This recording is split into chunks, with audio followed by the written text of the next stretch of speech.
Everyone. Welcome to the MSAD 51 Board of Directors meeting for Thursday, March 18th.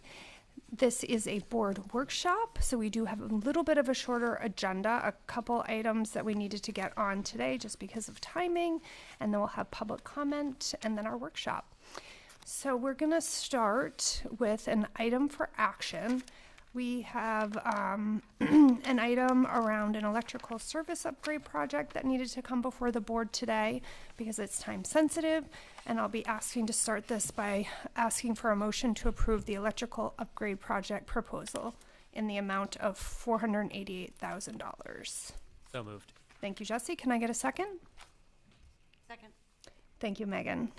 All right, I would like to ask Scott to present this, or Jeff? Be Jeff. I'll ask Jeff to present this. Yep, this item went to Facilities Committee for review. This has been part of the ongoing discussions, and it is related to the One Campus project. At the high school, as you all know, the high school was built over a long period of time. There's been additions made over a century and a half, or almost a century and a half at this point. And as they've done that, there have been a lot of electrical pieces that have been kind of put together over this long period of time, and they are not to code at all, even close. And there's a part of the electrical service right now that runs through the middle of the building, and it goes underground. And as we're trying to build capacity in electrical service, we've really gotten to the end of our ability to do that, to add anything to this building. And it's also a safety issue that's been flagged. It's been flagged for some time. And it would be better to take care of it through this project. And it's been recommended to us. The architects did up a quote. We have this quote actually from CMP that came via Steve Blatt's office. And it's for $488,000 to basically stop putting service underneath the middle of the high school. That's essentially what it will do. And bring everything back up to code where it should be. So I know it is a lot of money, and it is something that, quite frankly, I think we would have recommended it whether it was through the One Campus project or not. We do have the money through the One Campus project, and it is related to this project in order to do a lot of the work that we've been doing, and to just make sure that we're complying with code. So I'm recommending that you approve this, strongly recommending that you approve this item. I'll open up to the board for questions.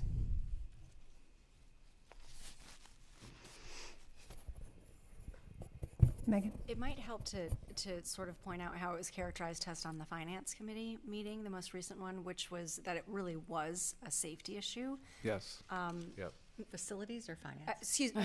Okay, not finance, facilities. Excuse me. Thank you. It may help to give a little bit of context about that, just to convey some of the urgency that I think we felt when we were in the facilities meeting. Yeah, I mean, it's, I want to convey the urgency, but also say that we've done everything we can to make sure that the building is safe. Nonetheless, but long term, it is not a safe situation, and it really needs to be upgraded. We need to bring this to code. Having an electrical wire or having electrical service underneath a commercial building like a school building is not safe. At one point, that's the way it was done. It is not safe today, and it's an old service. So it has been conveyed to us that it is a safety issue that needs to be corrected. Thanks. So as part of this, are we in some way future-proofing ourselves if we need to add additional Yes. capacity in the future? I mean, so not just replacing the old, but are we We are at capacity. ready for the future with this? Yeah, that's a great point. We are at capacity with our service, so we really can't add anything to the high school electrical service without upgrading our service to begin with. So that's another important point. It's not just a safety issue; it's a capacity issue for us. We can't do any more work at this high school, and it's really on its last leg.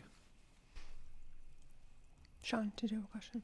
I had pretty much the same question. I guess the only thing I wanted to tie in was, I think that relates then to the energy project that we approved, is that would increase the amount of electrical load, I'm guessing, so that would also cause an impedance to do this, right?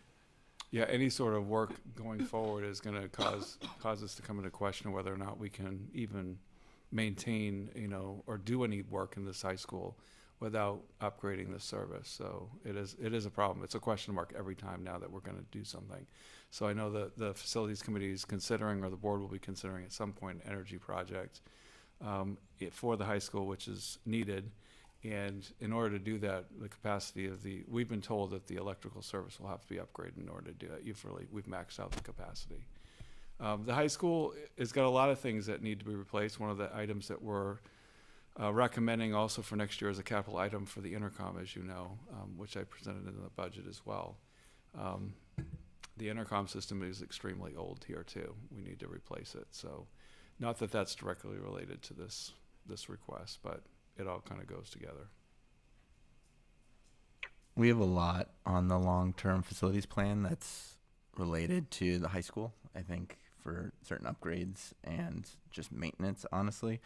And with the amount of work that we're doing for the One Campus project and just beyond that as well, this is always going to be one of those things that continues to come up. And so from a safety perspective, like, obviously this is not the ideal timing to be dropping something that's relatively this sizable. And I think given the fact that we pushed this, we thought it was good for discussion here, is kind of a reflection of like its importance towards the long-term sustainability of that building and honestly safety.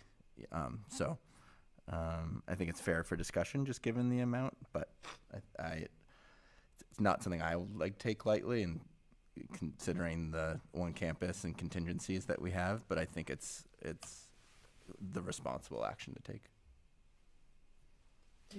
Everybody already knows my question.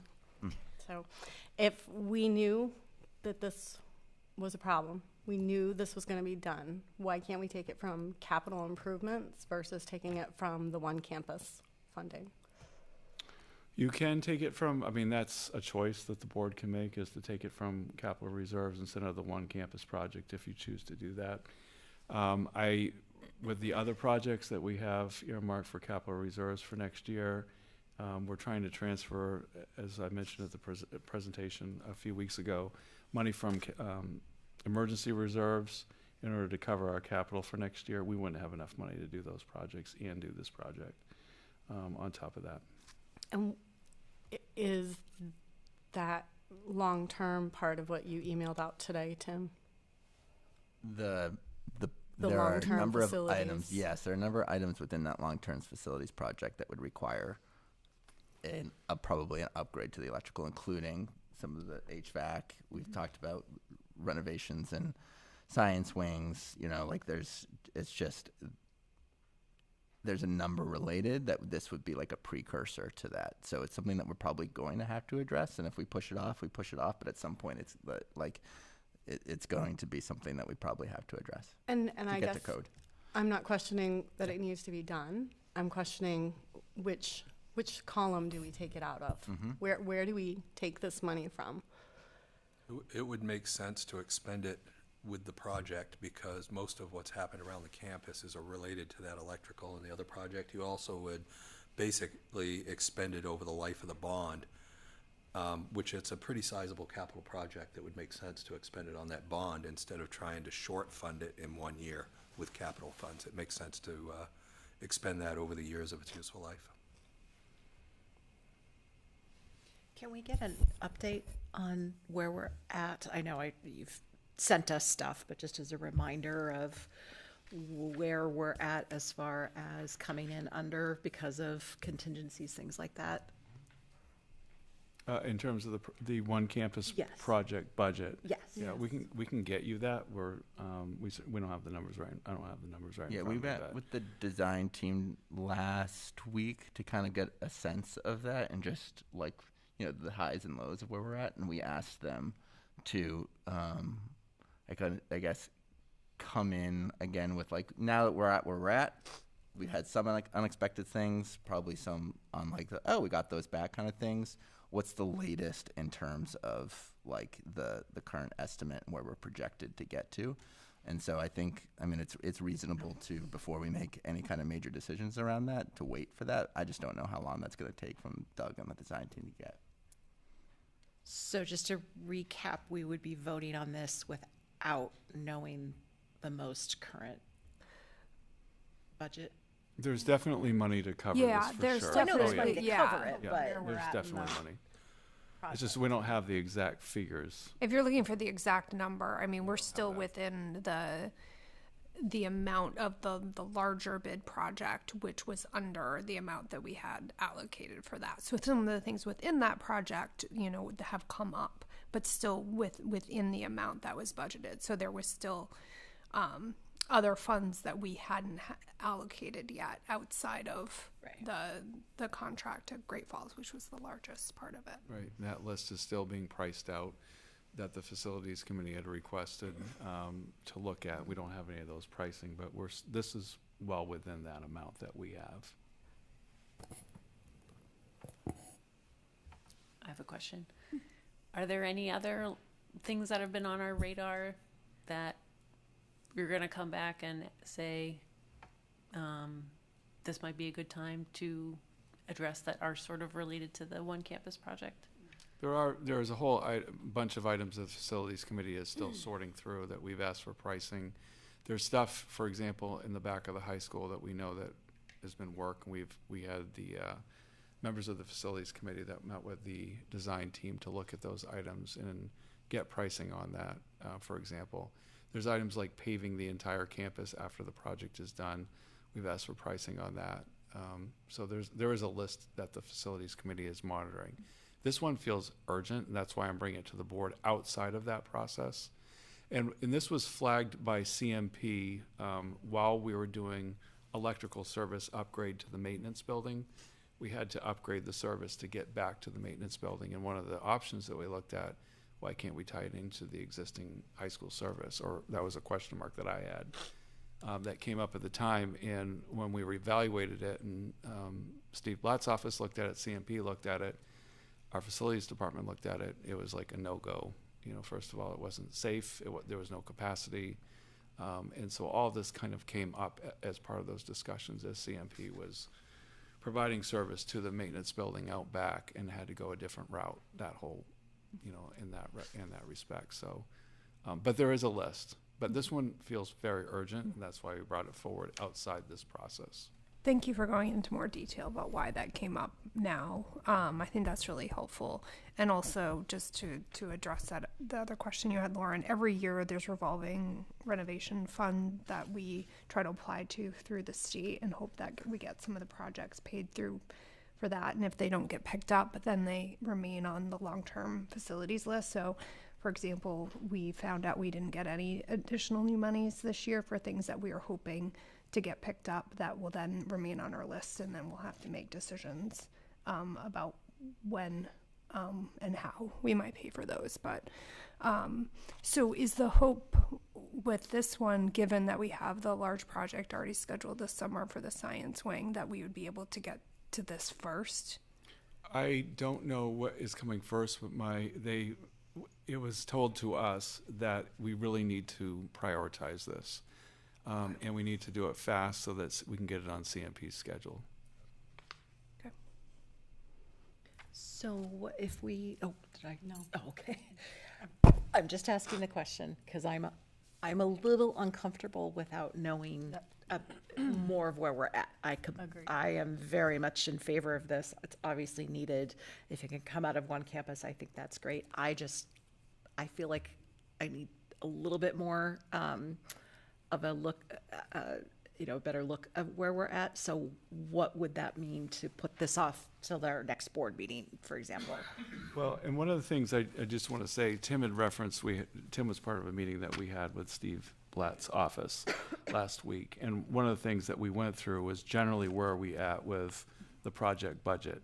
So without giving exact figures, we have not expended the project contingency, which is completely different from the low bid amount that that the project is under. So we're under millions of dollars in that respect.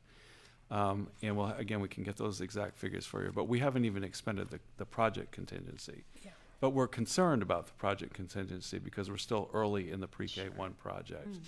And we have to also remember that we finished the maintenance project, we finished the turf project, we have finished many of the on-site improvements already. We have a lot more to go. And we're now about a quarter of the way into the pre-K 1 school project. We're concerned that, you know, the pre-K 1 and the MIW addition obviously is probably about half done now.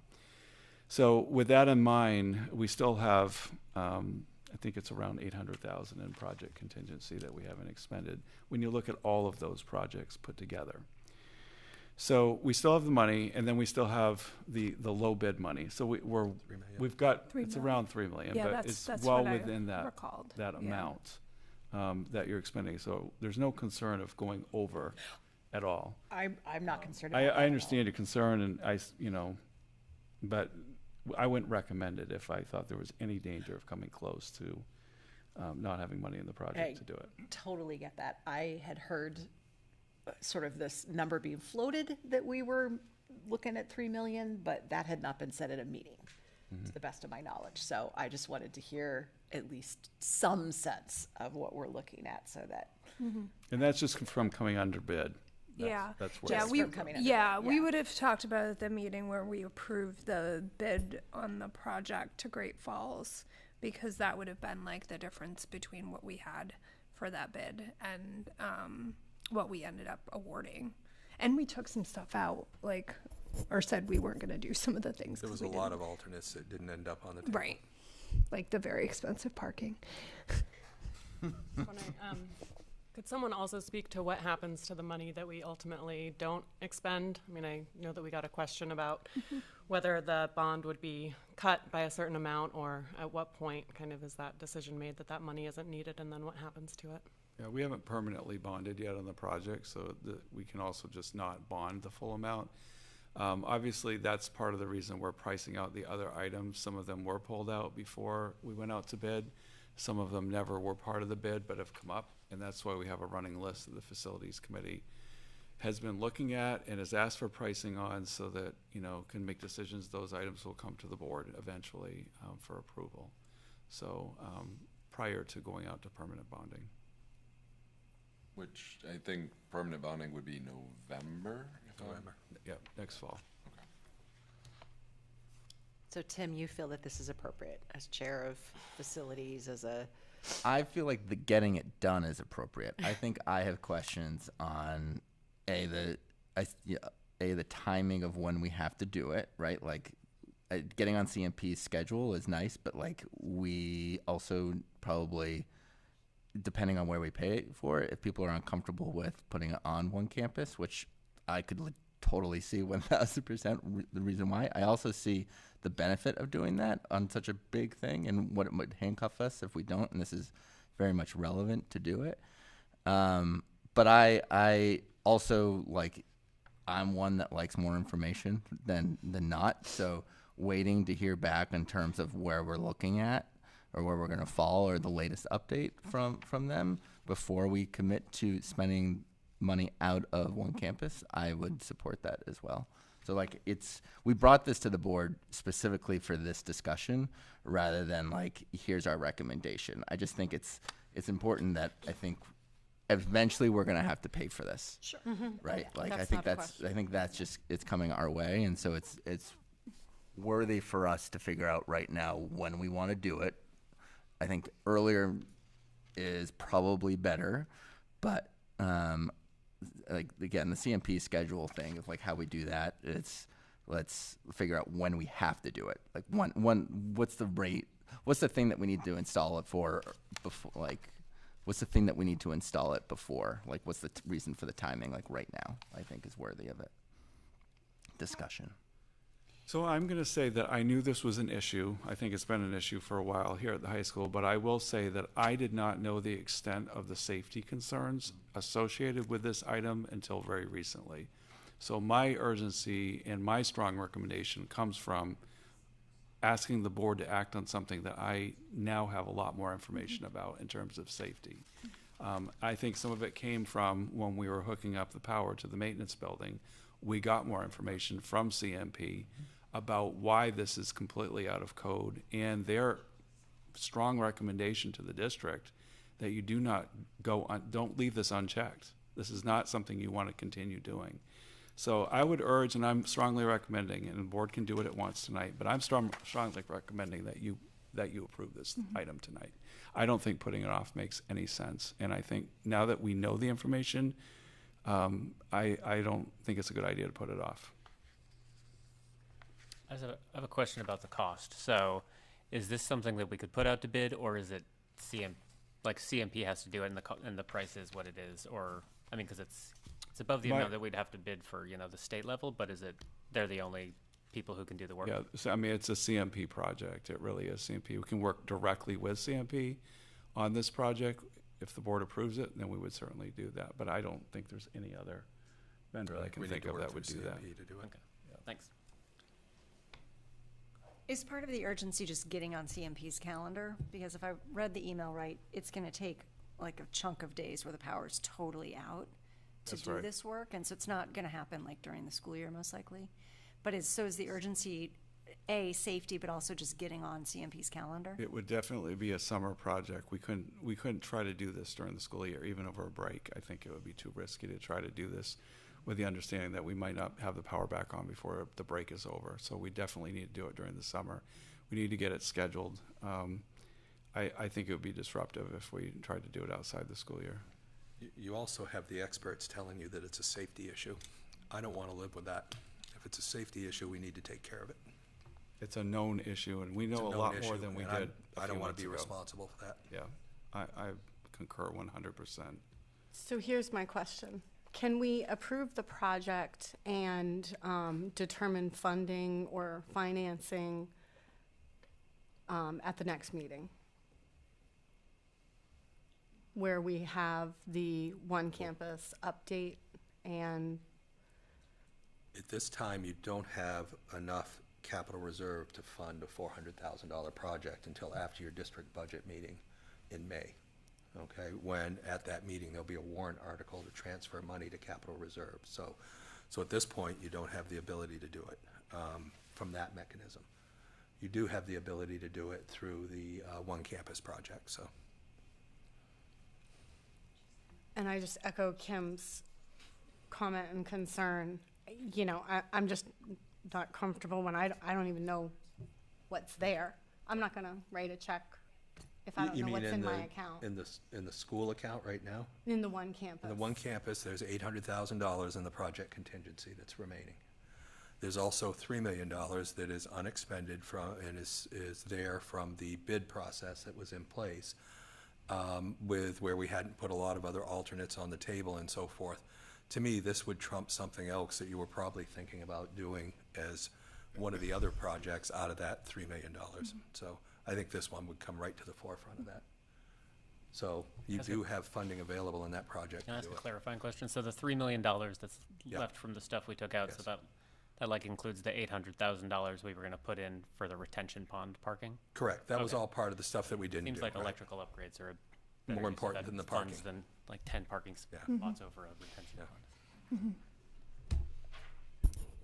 Well, then I guess I will say, and I'm not breaking, but I needed to hear that. I needed to hear where we were at with contingencies. If that has been said and I missed it, I apologize. But I agree with you when you hear that there's an electrical system that is unsafe and we have the opportunity, because our contingencies came in much lower, then I feel comfortable voting yes for this.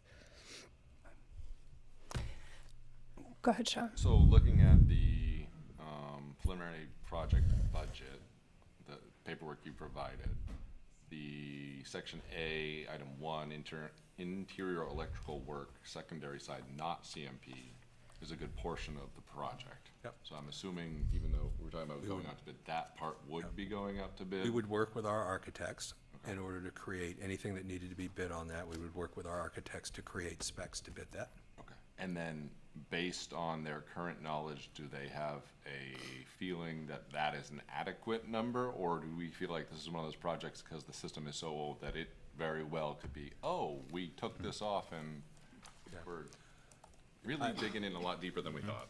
Yeah, I believe the project's been priced appropriately, but I've been surprised before, okay? But I do believe that this is a pretty accurate estimate. And if it was different than this, it would have to come back to the board. We'd have to talk about that, Yeah. absolutely, so. Yeah. Yeah. Any other questions? Okay. So I just want to make sure that I'm clear what we're voting. The recommendation and the vote is that it would come out of project contingencies? It would Or come, no, I'm sorry. It would come out of project funds. The one campus One project. campus funds. project funds. Okay. So if you vote in favor, that's what we're voting in favor of. Okay. Any other questions? Okay. All in favor? All opposed?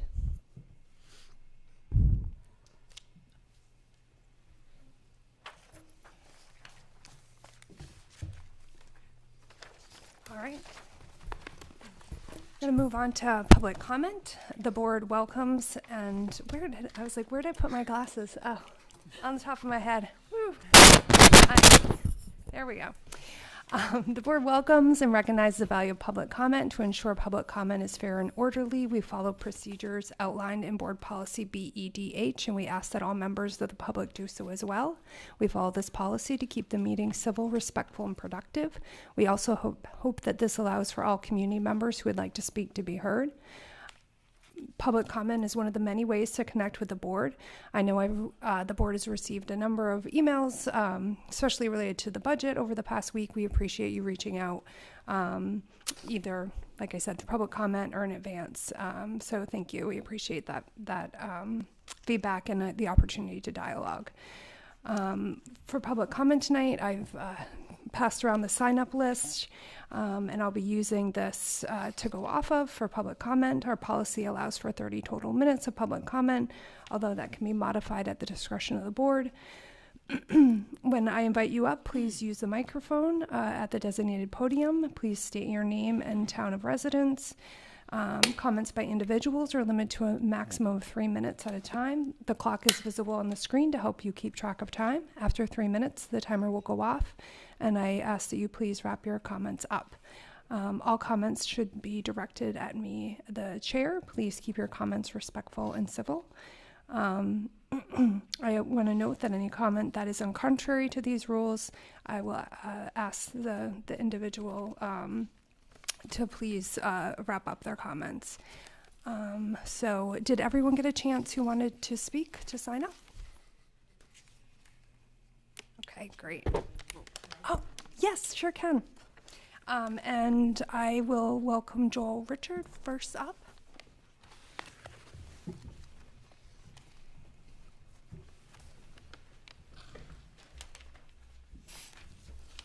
Good evening. My name is Joel Richard, and I'm here tonight as a resident of Cumberland and father of a 6th grader at Greeley Middle School to encourage the board to work toward a district-wide, bell-to-bell, internet-connected device ban in our schools. This would not only include smartphones, but smart watches, tablets, media players, and even smart glasses when those eventually pop up. I'm sure that there isn't an area of the subject that most of you haven't already heard about 1,000 times. The distraction, the absolutely addictive nature of social media and its proven detrimental effects on young people's mental health, the privacy concerns around video recording in private and sensitive spaces like bathrooms and locker rooms, and the incentives for outrageous and dangerous behavior when someone is recording. I recently, myself, saw a compilation video online of a school walkout where students were throwing glass bottles and laptops into crowds of kids to the shrieking approval of their friends recording the whole thing. But even putting aside these oft-repeated concerns, we all know that school, despite what our kids tell us, is not a long time in a child's life. As many a grumpy old Gen Xer like myself will tell anyone who stands still long enough, our childhood was different. We could disappear for hours and only show up at home when we were hungry. Our parents had no idea where we were. Crucially, this was a time when we most freely interacted with the world. We nurtured friendships, formed cliques, solved problems, took risks, got hurt, got bored, developed our imaginations, and acted on our creative impulses. Our schools, of course, have little or no control over what our kids do when they're not in the building, but so many of my son's teachers have pointed out the importance of these very skills in their formal education, working with a team, problem solving, learning from failure, getting outside of their comfort zone, and testing new ideas to either incorporate or reject. developing them into unique, responsive, and insightful people. And these are the very freedoms, skills, and behaviors that so-called smart devices seek to stamp out in exchange for continuous, thoughtless attention. Our children's time at school is deceptively short, and I know all of us are doing our best to make it one of the richest and most memorable times of their lives. I eagerly encourage each of you to work toward a district-wide bell-to-bell device ban in our schools to allow them to be fully present and engaged, to learn and to create, and to become the amazing people that they're meant to be. As a quick side note, I wrote this without the help of AI. It can be done. I hope that the board will eventually tackle the problem of too much technology in the classroom, and I'll be happy to come back for comments when that comes up. Thank you very much. Thank you so much.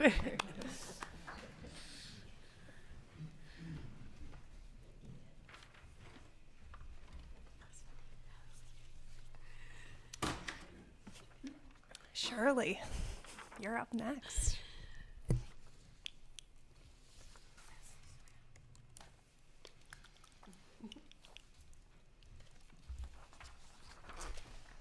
Ever the teacher, I came with handouts. Madam Chair, I'm here tonight to first I'd like to make abundantly clear I'm questioning the narratives, not the narrators. I have a lot of respect for all of you, especially the Finance Committee that's been working on this budget. I've sat in many of the meetings, and they know how I feel about many of the things I'm going to talk about tonight. What's coming around to you is a two-sided document, and on one side it talks about your fund balances, and I'd like you to take a look at Cost Center 1, because for the last many years we've had very large fund balances there, and at your discretion you move those fund balances in June to other cost centers. But the Finance Committee knows that I believe that's not what, my own belief is that's not what people voted for. They voted for money to go to Cost Center 1. And what part of the problem is, the narrative is if you cut the budget, you're cutting teachers and ed techs and classroom supplies. But that's that budget. If you cut, I'm going to ask that you cut $500,000 from that cost center right off the top. And while that is equivalent to 4 teacher salaries, that is not a teacher's job. Those are paper teachers. Those teachers don't exist. Similarly, in Cost Center 2, you have an average fund balance in that cost center of $500,000 every year. Cut it by $250,000. Again, not people, not staff. So the narrative is a cut involves cutting staff, but not if you are true to those cost centers. A recommendation of cutting $750,000 would reduce the increase you're asking for from 7.6, which is almost 7.7 tonight, to 6.2, just addressing those cost centers. The other side, quickly, more of the narrative, enrollment. My recommendation is you make an effort to keep spending increases due to enrollment in line with actual enrollment increases. Your increases for the last 4 years have been 3.5, but your spending has increased 35%, tenfold. The enrollment this year is up 4 students, according to the DOE website. You could add 18 more kindergartners next year without adding a teacher and still keep your class sizes 16 or under.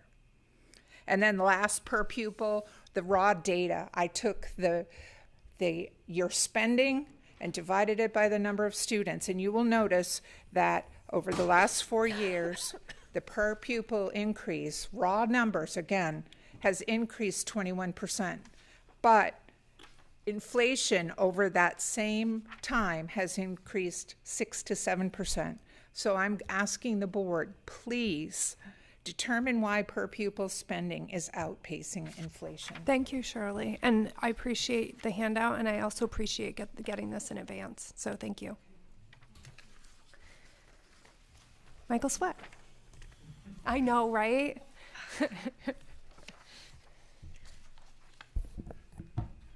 Good evening, Michael Sweat from North Yarmouth. One of the things, first of all, I want to thank you. I try to remember to do this every time I come here because sometimes we feel like we're not appreciated and what have you when we sit on boards and committees. I'm on the budget committee in North Yarmouth, so I want to let you know I appreciate that. Unless anyone thinks that we have nothing better to do than come to these meetings, I can assure you there are better things that we could be doing with our time, but we're passionate about what's going on here. That's why we're here. We're not here to be critical and critique. We're here to provide ideas and suggestions. One of the things that we see in town budgets and school budgets is data, not having all the data in front of us when we make decisions. And I watched the great debate here on this electrical situation, needed, essential, what have you, but I didn't hear one of you ask the question, which I would have asked, but maybe you know the answer to this question. Why couldn't this have been used to apply to the state funding for grants and for zero interest loans? Why wouldn't we have gone that way and had half the debt eliminated by the state? Nobody asked that question. I'm assuming you all know the answer to it. Getting back to data, you need to have actual data. What are the actual expenditures? If you're not getting it, you should be getting it, and you should be demanding it of the administrators of the school as we demand it of the administrators of our towns. Where's the data? Show us the data. Every piece of data is critical. Audits. I know there are towns that don't have audits, there are schools that don't have completed audits, there are counties which can't get audits done. Audits have been initiated here, but at least look at what we have already. It may be in draft form. There may be some details in that audit that could be helpful as you set your budget. There may be warning signs that you could see in the audit that could ward off as you're preparing your budget moving forward. Finally, I would just say that the Finance Committee needs all of you engaged at this budget, at all levels of this budget. I know they've done a lot of work. I've watched them. I've attended several of the meetings. I won't say many, as Shirley has. Very appreciative of the work that they're doing. But you need to have the data. If you're not getting actuals, year-to-date actuals, you're going to be blindsided. And you're not going to be able to make the decisions you need to make as a Finance Committee and as a school board that you should be making. So you need to demand it. I mean, you got all new software. The other piece of data that I'd recommend, because we just requested this in North Yarmouth, is a vendor report. How much are we spending to each vendor? Maybe you already have that, great information. But by looking at the North Yarmouth budget, we can see there are opportunities where we could have and should have outsourced and put things out to bid. And if you're not looking at it from a vendor review, you may be missing some good information. That's it. Thank you, Madam Chair. Thank you. And we don't start the time until after introductions, and we won't start it until after you finish thanking us either. So. No, you did, and we didn't start the timer until after I was done. Thank you. Okay, next up, Meredith Comer. Okay, thank you.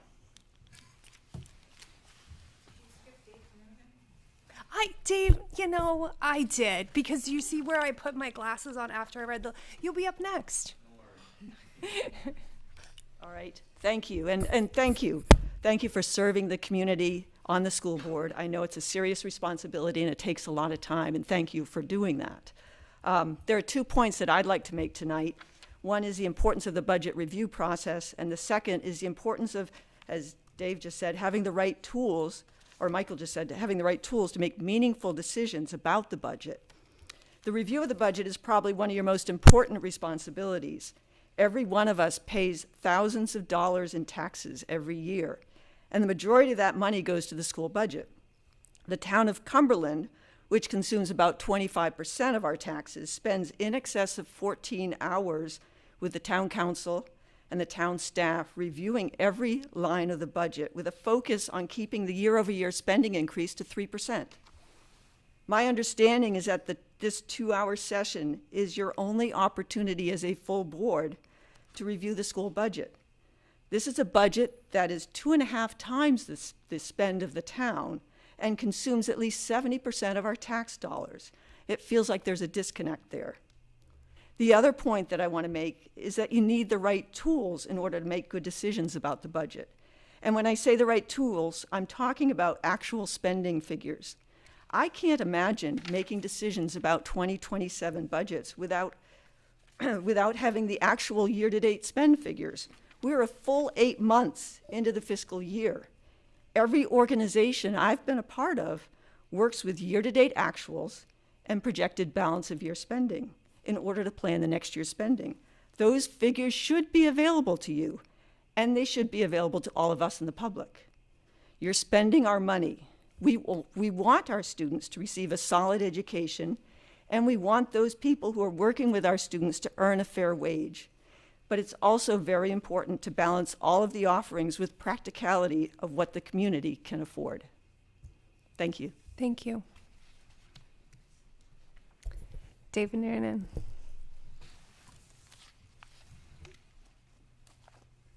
Good evening, Dave Noonan, Meadow Lane.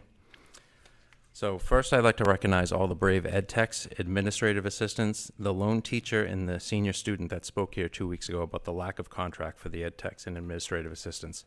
A lot of citizens are saying any vote will be a no vote no matter what happens until the contract is done. Second, I'd like to recognize the parent also at the last meeting that spoke about regarding the amount of in-person learning occurring in our schools, the half-day Wednesdays, I know it's part of the contract, and remote day learning days, and I put remote learning in quotes, do not provide enough of in-person learning that our children need. If the kids have to go to school until late June to have instructor-led learning, I'd rather that than any, again, in quotes, remote learning at all, and that's what we did prior to the pandemic. I want to recognize them all, as not many citizens with children in our schools or staff speak up out of fear of retaliation. Our citizens are scared and or intimidated to speak here, as well due to the way we've seen others be treated in the distant and not so distant past. Third, I'd like to thank the chair for your responses to my multiple emails these past couple weeks, which leads me to my topic. We need to insist, and this is kind of already out of date at this point, that the school hold the lines on new construction and not exceed the bids with add-ons. Use the $2.1 million in savings between the estimates from the referendum that voters approved, which were $36.6 million, $31.6 for pre-K to 1 school, and $5 million for the Mabel I. Wilson improvements, and the actual Great Falls bid of $34.5 million, with the $4 million in contingencies built in, to reduce the amount of bond, which is a fiduciary responsibility of this board, and thus reduce our debt service. And I will remind all of you that the referendum only passed by 49 votes. So it was really close. So again, keep that in mind when we're talking about all of our citizens and the taxpayers. And just to go off what the other individual had said a few moments ago, I was at that town council meeting the other day, and they literally were going line by line. There's 3 times the many of sheets, pages, line items compared to here, and they were talking about a $700 fixture that's at some place that's really talking about our golf course, and what does that do? So that's the nitty-grittiness we need out of this board and all participants. Thank you. Thank you. Next up, Jean. Thanks.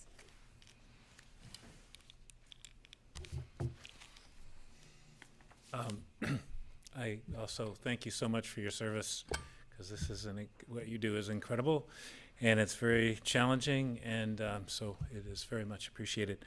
I'm not going to talk about budget tonight, so sorry. This is a little bit of an education piece, and I've gotten involved in the preschool committee, so this comes from that. But good evening. My name is Gene Kasinkas. I live at 16 Pine Lane, and I enjoyed working for 31 years as a special education teacher. And I'm here tonight because I care deeply about what happens to our most vulnerable learners. And because I believe sometimes, as folks familiar with special education discuss the topic, including myself, we use acronyms and phrases that are not well understood. Tonight I want to share a brief conversation about evidence-based instruction, what it actually means at the preschool level, and why it cannot be an afterthought when we're placing children with disabilities into any educational setting.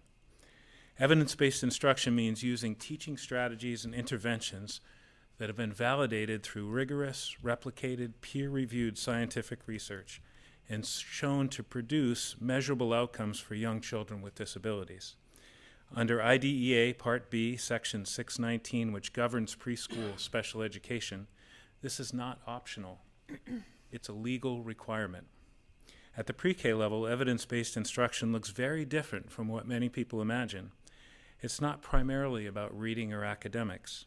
For a 3 or 4-year-old with a disability, the most critical domains are social emotional development, communication and language, adaptive behavior, and the ability to engage in structured learning routines. The research is clear and specific about what works in these areas.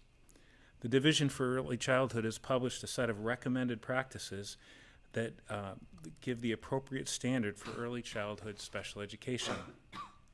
This includes embedded instruction, intentionally embedding learning opportunities tied to a student's individual education plan goals in everyday classroom activities. It's not left to chance. Responsive contingent interaction, practitioners who are trained to observe and respond to a child's communication attempts in ways that expand language and promote emotional regulation. And then progress monitoring, ongoing data-driven assessments of whether a child is actually making measurable gains on their individual education plan goals. These are not general good teaching practices. Their early childhood education are essential, but they're not sufficient. Thank you. Thank you, Jane. Terry Maloney Kelly.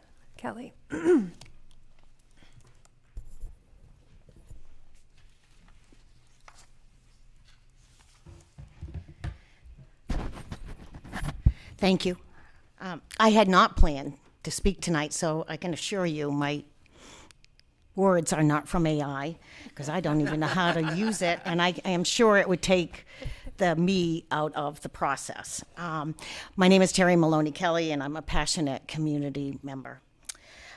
Once again, I too want to be sure that I sincerely thank all of you for the time you dedicate, for the passion that you have for our community, and for the willingness, because the environment has changed for the MSAD and its interactions with the community over the past 3 or 4 years.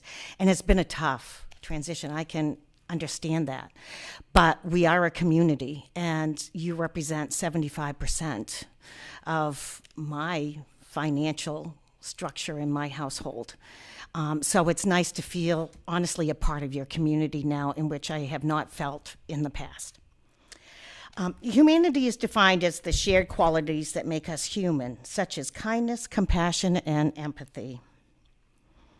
I am here to appeal to your sense of humanity, especially when it comes to empathy in our community, because I do believe it's difficult for some to understand where others are in our world today. You play a very critical humanitarian role in the lives of our community. Our country is in turmoil. We are at war. Our economy is slowing. Our costs for basics and goods are going up. If I had planned to speak tonight, I would have here a can of soup, Campbell's soup, my sister's favorite. Hard to get because of the kind she likes. 3 weeks ago, I saw it, so I grabbed her a couple of cans, and they were $1.50. Later that week, I went to a different, similar chain, and that can of soup was $2. Last week, that can of soup was $2.25. That is a 50% increase in an iconic American staple in people's household cupboards and pantries. So why does that matter? It matters greatly. It matters greatly for everybody who already knows what the cost of the can of soup is in their cupboard. I really bet most of the folks that are working with a contract, without a contract right now, could probably tell you close to what their cans of soup cost them in their cupboard. So I am here to appeal to you, and I'm a little disappointed and obviously very naive, thinking that you had more than just tonight to talk about your budget items, because costs are going up. It wigs me sitting here tonight, which is why I decided to speak, to hear about, oh, we've got contingencies. Please, folks, think about the folks that have no contingencies today and those that are going to have no contingencies tomorrow, because we all know it's coming down and it's hitting all of us. and it's going to hit us hard. We will have families that will lose their jobs. So every time you want to do something that's a nice want, think about that can of soup that you're taking away from a member of our community. Thank you. Thank you, Terry.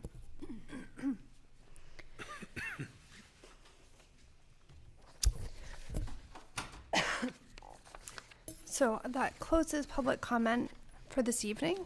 We're now going to move on to our budget workshop.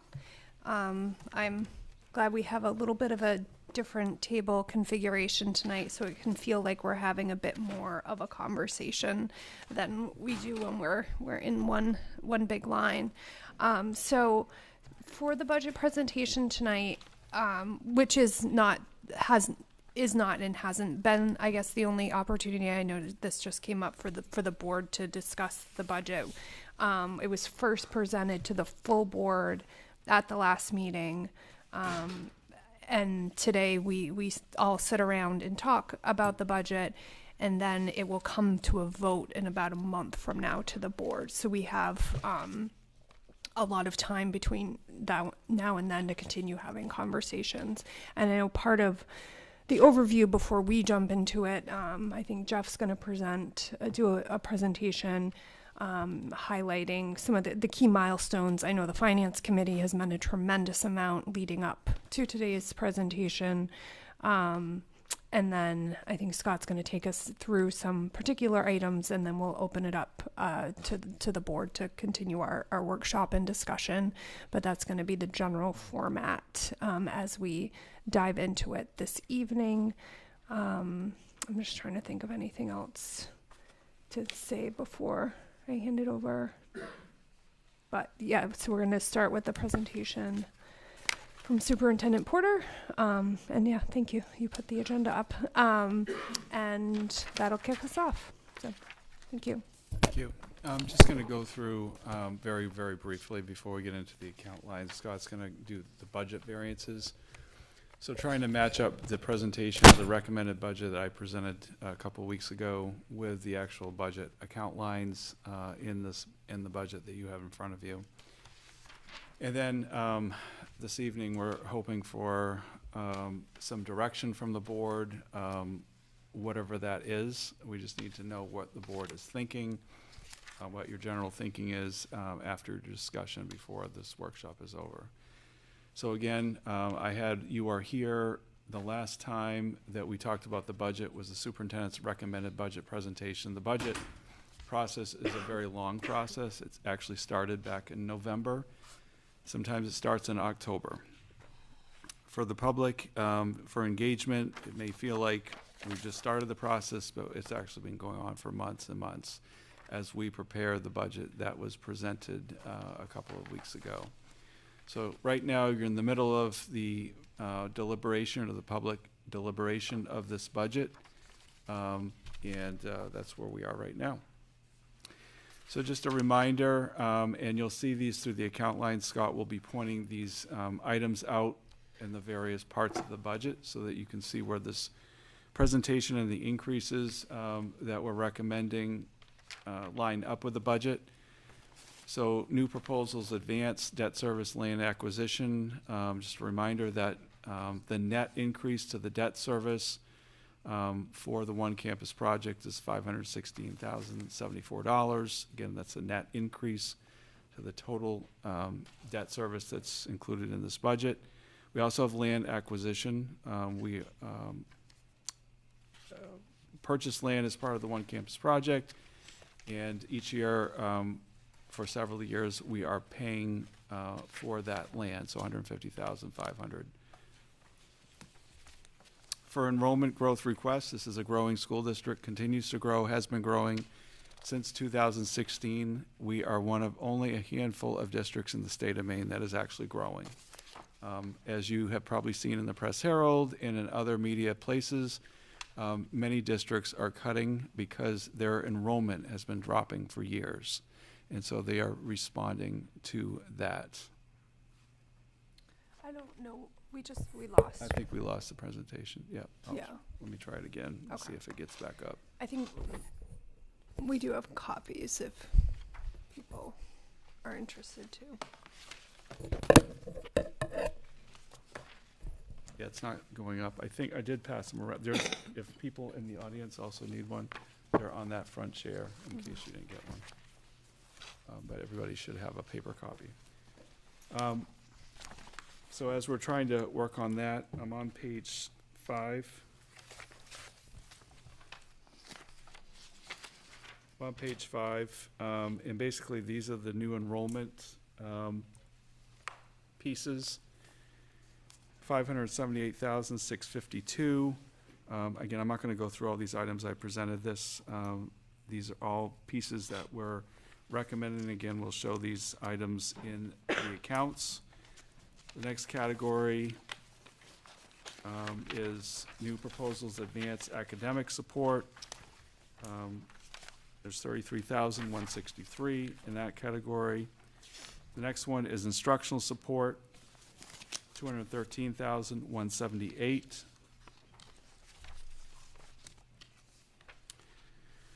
And then finally, operations, 172,107.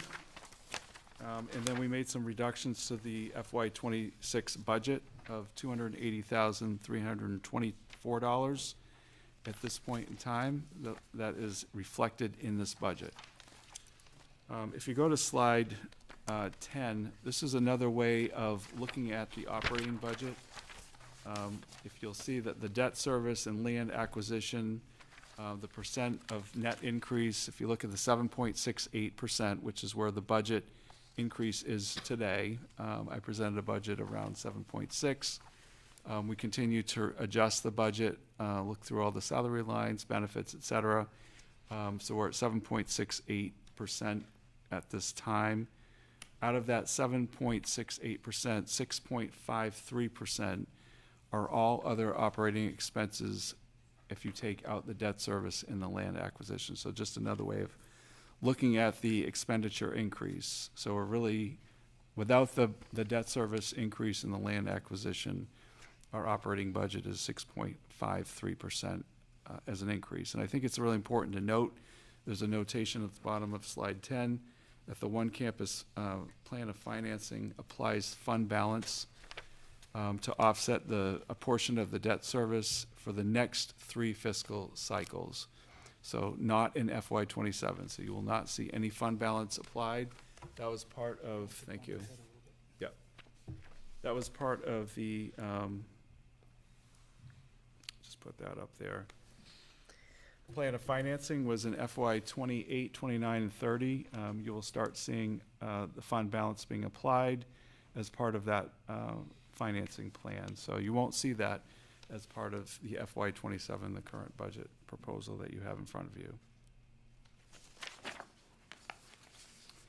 And as Scott goes through all the account lines, just remember that we have 11 cost center designations that we have to follow. That's a state requirement. We don't use other, so we actually we budget everything in 10 cost centers.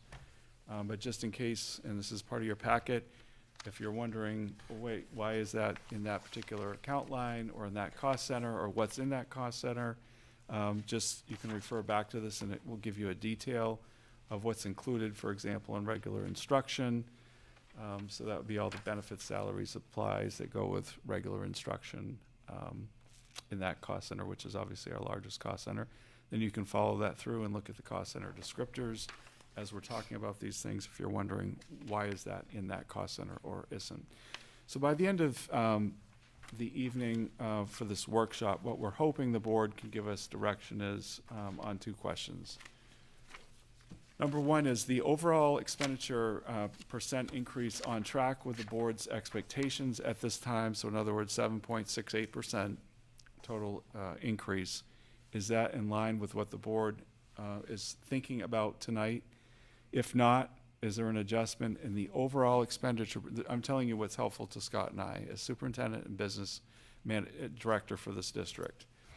If not, what adjustment in the overall expenditure percentage increase would more closely align with your expectations as a board? Because we need to have some direction in order to start making adjustments in this budget. And if those adjustments include processes that we have to go through, we've got to have time to go through those processes. So it's very important that we have some sort of indication what you're thinking tonight. We don't have to hold you to it because you don't adopt the budget until April 15th. But in order to help us help you prepare this budget for adoption, it is important that we get a sense of where the board is leaning tonight. So I'm going to. Can you go back 2 slides to slide 10? And so I'll reiterate that. So the board votes, we vote on April 15th to adopt the budget. That will then go forward to the district budget meeting, which is May 7th. May 7th. I'm like, did I say that right? May 7th in the GCA, and that's where we invite the community members to come in person. Everyone gets their voting cards on each of the cost centers, and of course there's discussion there as well. But at the April 15th meeting is when we vote to what we're going to send to that meeting. And then whatever moves from that meeting is what goes to the ballot in June. And I asked you to bring this slide up because I just want to make this point clear, or make sure I'm clear on this point. So the 2 numbers that make up the increase, the first number, the 1.15%, this is what we had voted on for the plan of financing, like when the community passed the One Campus project. This is the increase, approximately like what we had included in that plan of financing with the land acquisition. Like, we really don't have any opportunity. There's nothing that we really can do about the 1.15% or whatever the increase is, but that dollar amount that makes up that increase. That's correct. That's a fixed cost. That's a fixed cost. That's the net increase to the debt service. Of course, the debt service changes every year. We either lose some debt service, we increase. We're increasing now. This is the increase. Okay. The increase to the debt service, and then next year in FY28, you've committed to in the plan of financing is to start to apply some fund balance to offset the increase in debt service in order to keep it more basically consistent and stable. Okay, is that point But there's clear? no fund balance applied in this budget. Can you check your mic? I just want to make sure that Yes, I can that check people it. at home can hear you, but you sound a little quieter than you normally. Does that make sense? Yeah, okay, it works. Yeah, I had that same question, Leon. I mean, I think the way that it's presented here, where it says new proposals advanced, just confirming actually that that was all part of One Campus to begin with. We're not talking about new expenditures that have been added on at this time somehow. Right. So this is part of what the plan of financing was for this fiscal year. That's that 1.15% of the 7.68% total. That we're being asked to take a look at tonight.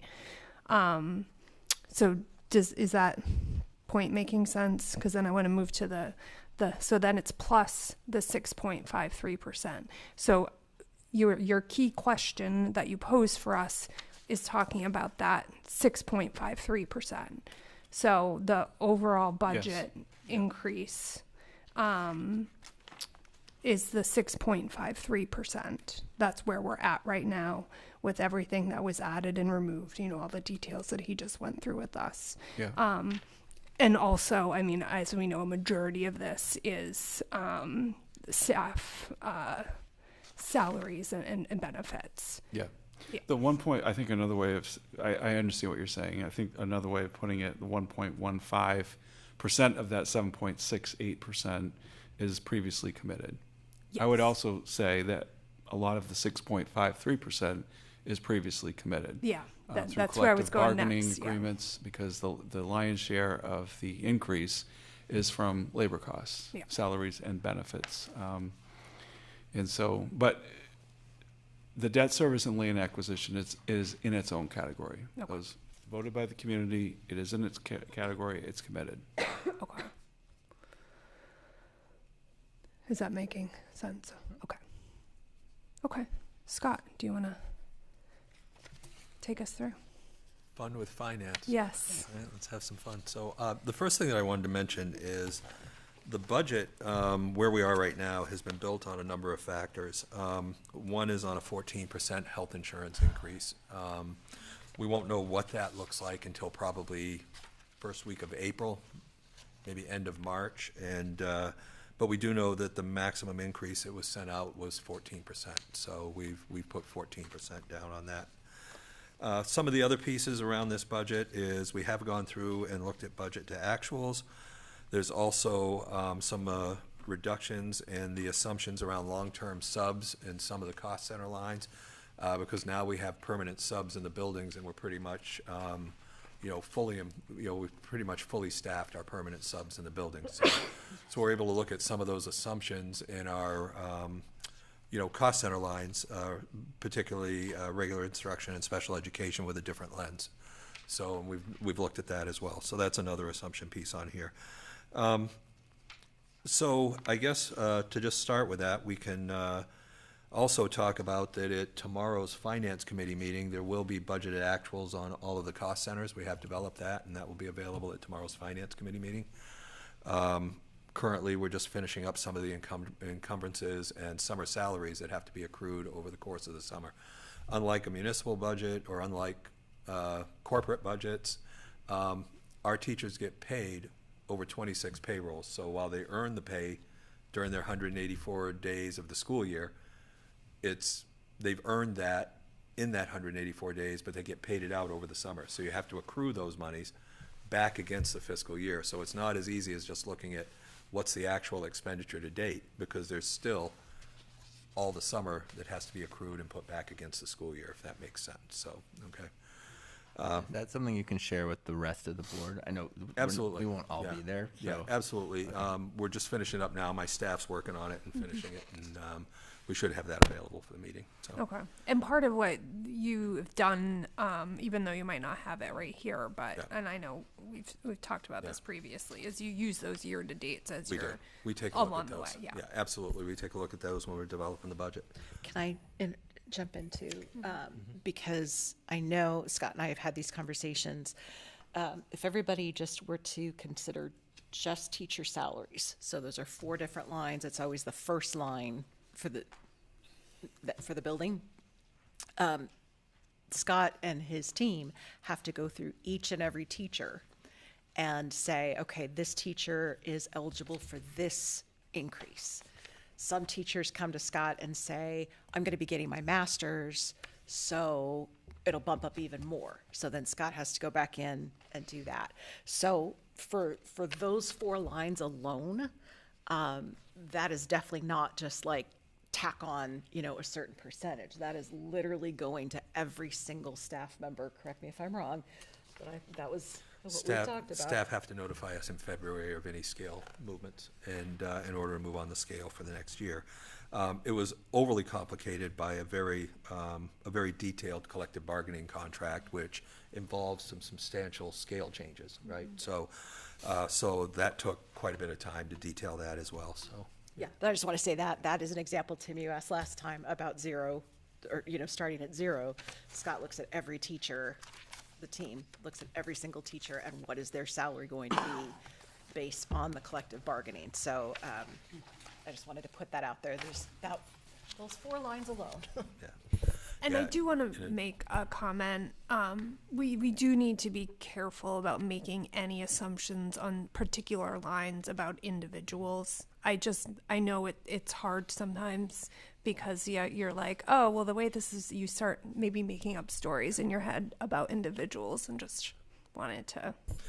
There's also some of the details and some of the, the initial teacher lines and regular instruction and some of the other lines. There's also assumptions on not only who's going to move on the pay scale, but there's also assumptions that are made around long-term substitutes, which would come out of those lines for medical illnesses, staff who are out for certain reasons and may have accumulated quite a bit of sick time when they're out, and you would not only be paying that teacher, but you would also be paying the long-term sub as well. And those are just unknowns. And so, we'll look at a history on that. And that's one of the things that we've done in this particular budget is reduce some of those assumptions because we do have our permanent subs in place now. So, and in previous years, we haven't necessarily had those permanent subs and been fully staffed there. So, so with that, let's go to page 1, okay?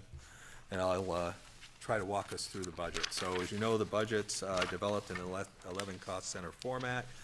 You'll see that each school, as we go through this, also has basically its same format. It'll start with regular instruction, then it'll go into special education, it'll go through gifted and talented, it'll go through the library, it'll go through the custodian and the facilities. So, and it basically will become routine as you go from Mabel I. Wilson School to Greeley Middle School 4-5, to 4-5 and then to Greeley Middle School and then on to the high school. And you'll start seeing some of the patterns as we go through this. So, Can I ask one more question before you dive in? absolutely.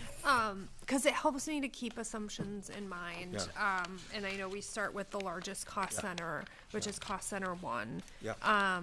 And what are some of the assumptions that get built in to that particular cost center that would leave things that are unspent maybe at the end of the year?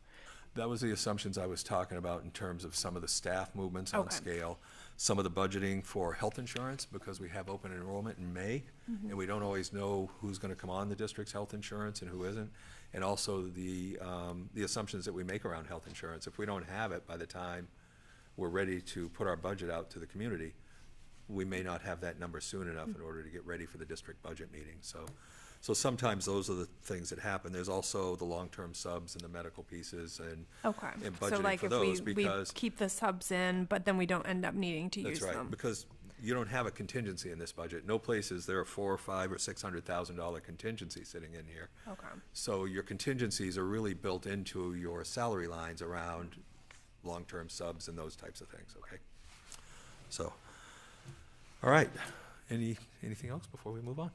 Okay. I just wanted to tack on to what Leanne said about that first cost center, just to put in perspective. The initial estimate you guys put out, the original paperwork had it about, let's just get an actual number, 170, you already shaved $170,142 out of that cost center since you first presented, just to give everybody perspective on. So they definitely done some digging. Going through it every day. Yeah, so. Okay, I'll jump in on that too before, because I've just been doing a bit of quick math. The increase from the fiscal year 25 budget, just for, again, those teacher salaries, so 4 lines, starting with line 1 and then each school, right? So last year, fiscal 20 year 26, those 4 lines went up a total of 1.68 million. This year they're going up, and granted I was doing the math kind of quickly, but same formula, 841,000. And I believe a big piece of that is the long-term subs and also. Oh, you also had some contractual agreements where the largest increase was in the first year. The first year of the collective Exactly, bargaining agreement, yeah. right? So, so now you're seeing that look a little different as you go through the next years of the collective bargaining agreement. So that's $800,000. Yeah, absolutely. It's obviously still higher, but it's not as high by basically half as last year. Does that make sense? Okay. Sorry. Okay. All right, so page 1, and then you can look out to the left-hand column, and there's numbers for all the lines, okay? I'm going to be referencing those line item numbers as we go through, okay? To just make it easy for people, I'll say line 1, teacher salaries, and I'll talk to you a little bit about that line. And I'm not going through every single line because there's lines that are just fixed cost around health insurance. Some of the other pieces, I'll talk about budget to actual adjustments, and I'll talk about the things that Jeff has talked about, what were new, what was reduced, and I'll kind of go through the major changes to the budget. So if we start with line 1, which is teacher salaries, you'll see that that increase is $30,000, okay, which is really small because it's less than 1%. The reason for that is twofold. One, we made some assumptions on reducing some of our long-term subs. We also had 2 teachers that weren't filled in this particular fiscal year that have been taken out, and then we also have 2 teachers who have been transferred to 4-5. So as you saw when Jeff was presenting the budget, he showed you the net effect of that and how 2 staff members would be moved to 4-5 due to enrollment issues. So that's why that number is not as large as it might seem. We can go down through and just start taking a look as we go through other pieces. You'll see that on the substitute salaries, which is line 3, we're looking at having to make a possible adjustment to what we pay our daily subs and our long-term subs due to the competition in the area for substitutes. So we have a 10% increase there projected. Line 6, which would be health insurance. I just wanted to point this line out. This is basically instructional assistant health insurance, but it's pretty flat. You'll start seeing this 14% as we go through the entire budget. So that's what we're estimating for an increase.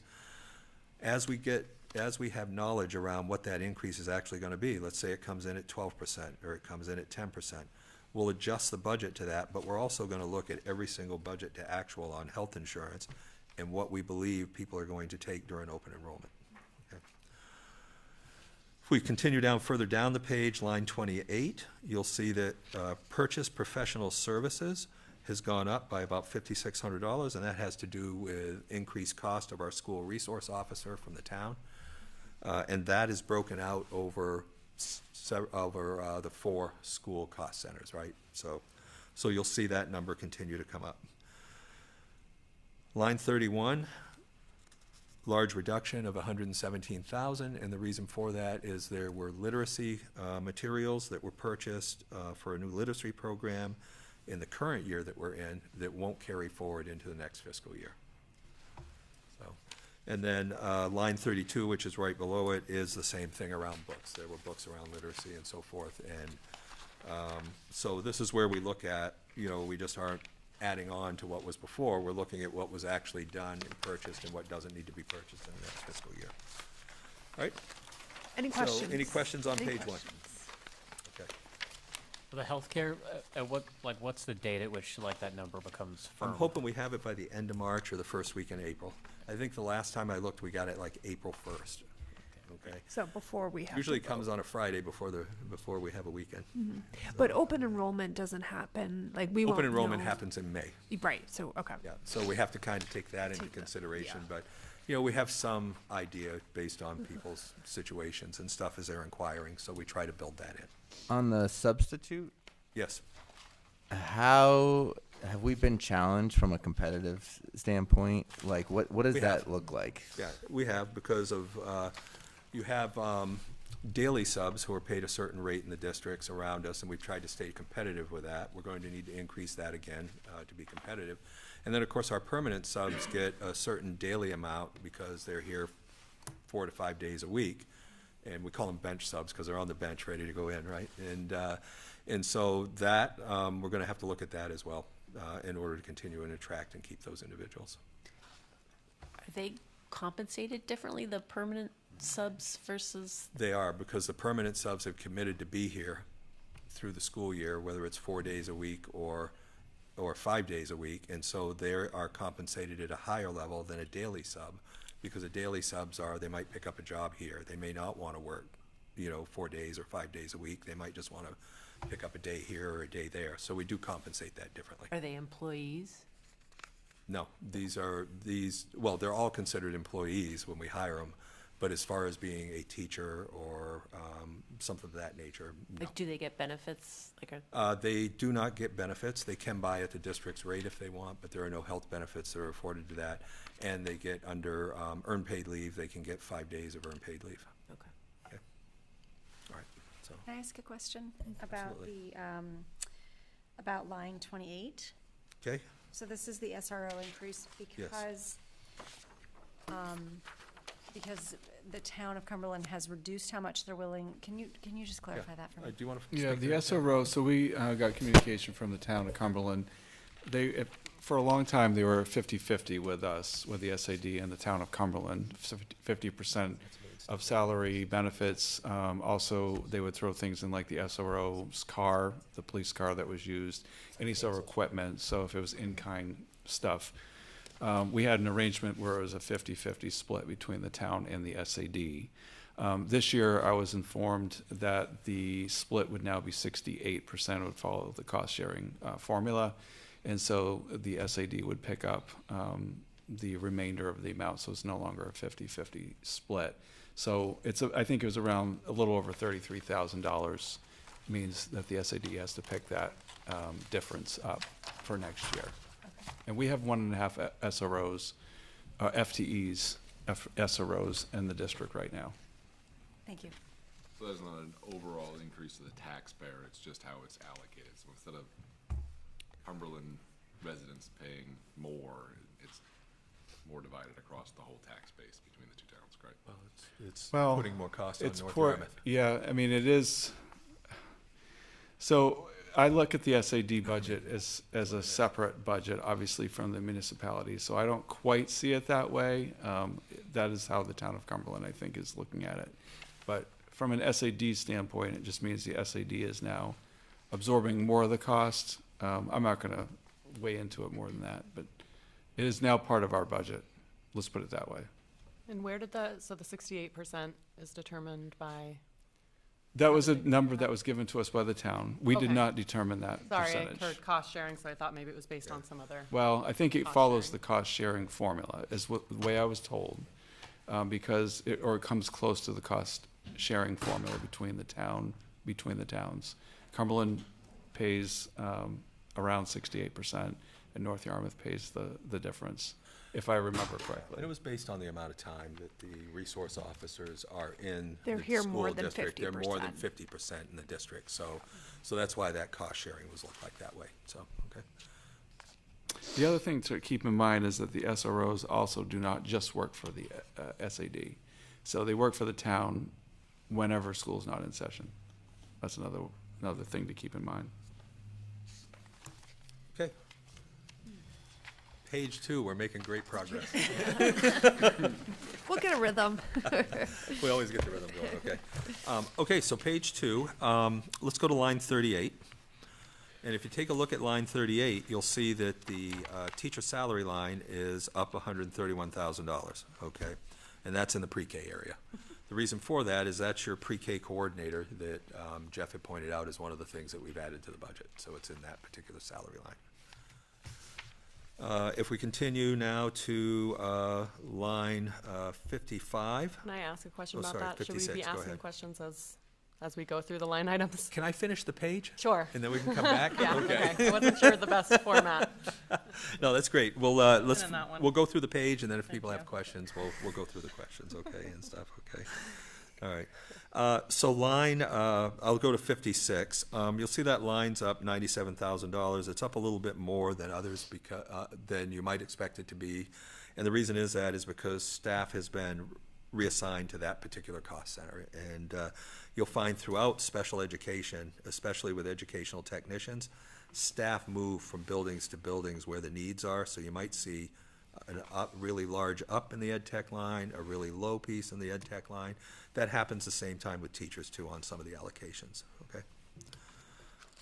And then, so for instance, instructional assistants, which was below it on line 57, we've reallocated the cost of those staff to that area as opposed to another area in the budget. And you'll see other areas in the budget where the ed techs go down, okay? So it's no relationship to what everybody's being compensated. It's no relationship to that. It's staff being moved around throughout the budget. All right, so any questions on page 2? Annika.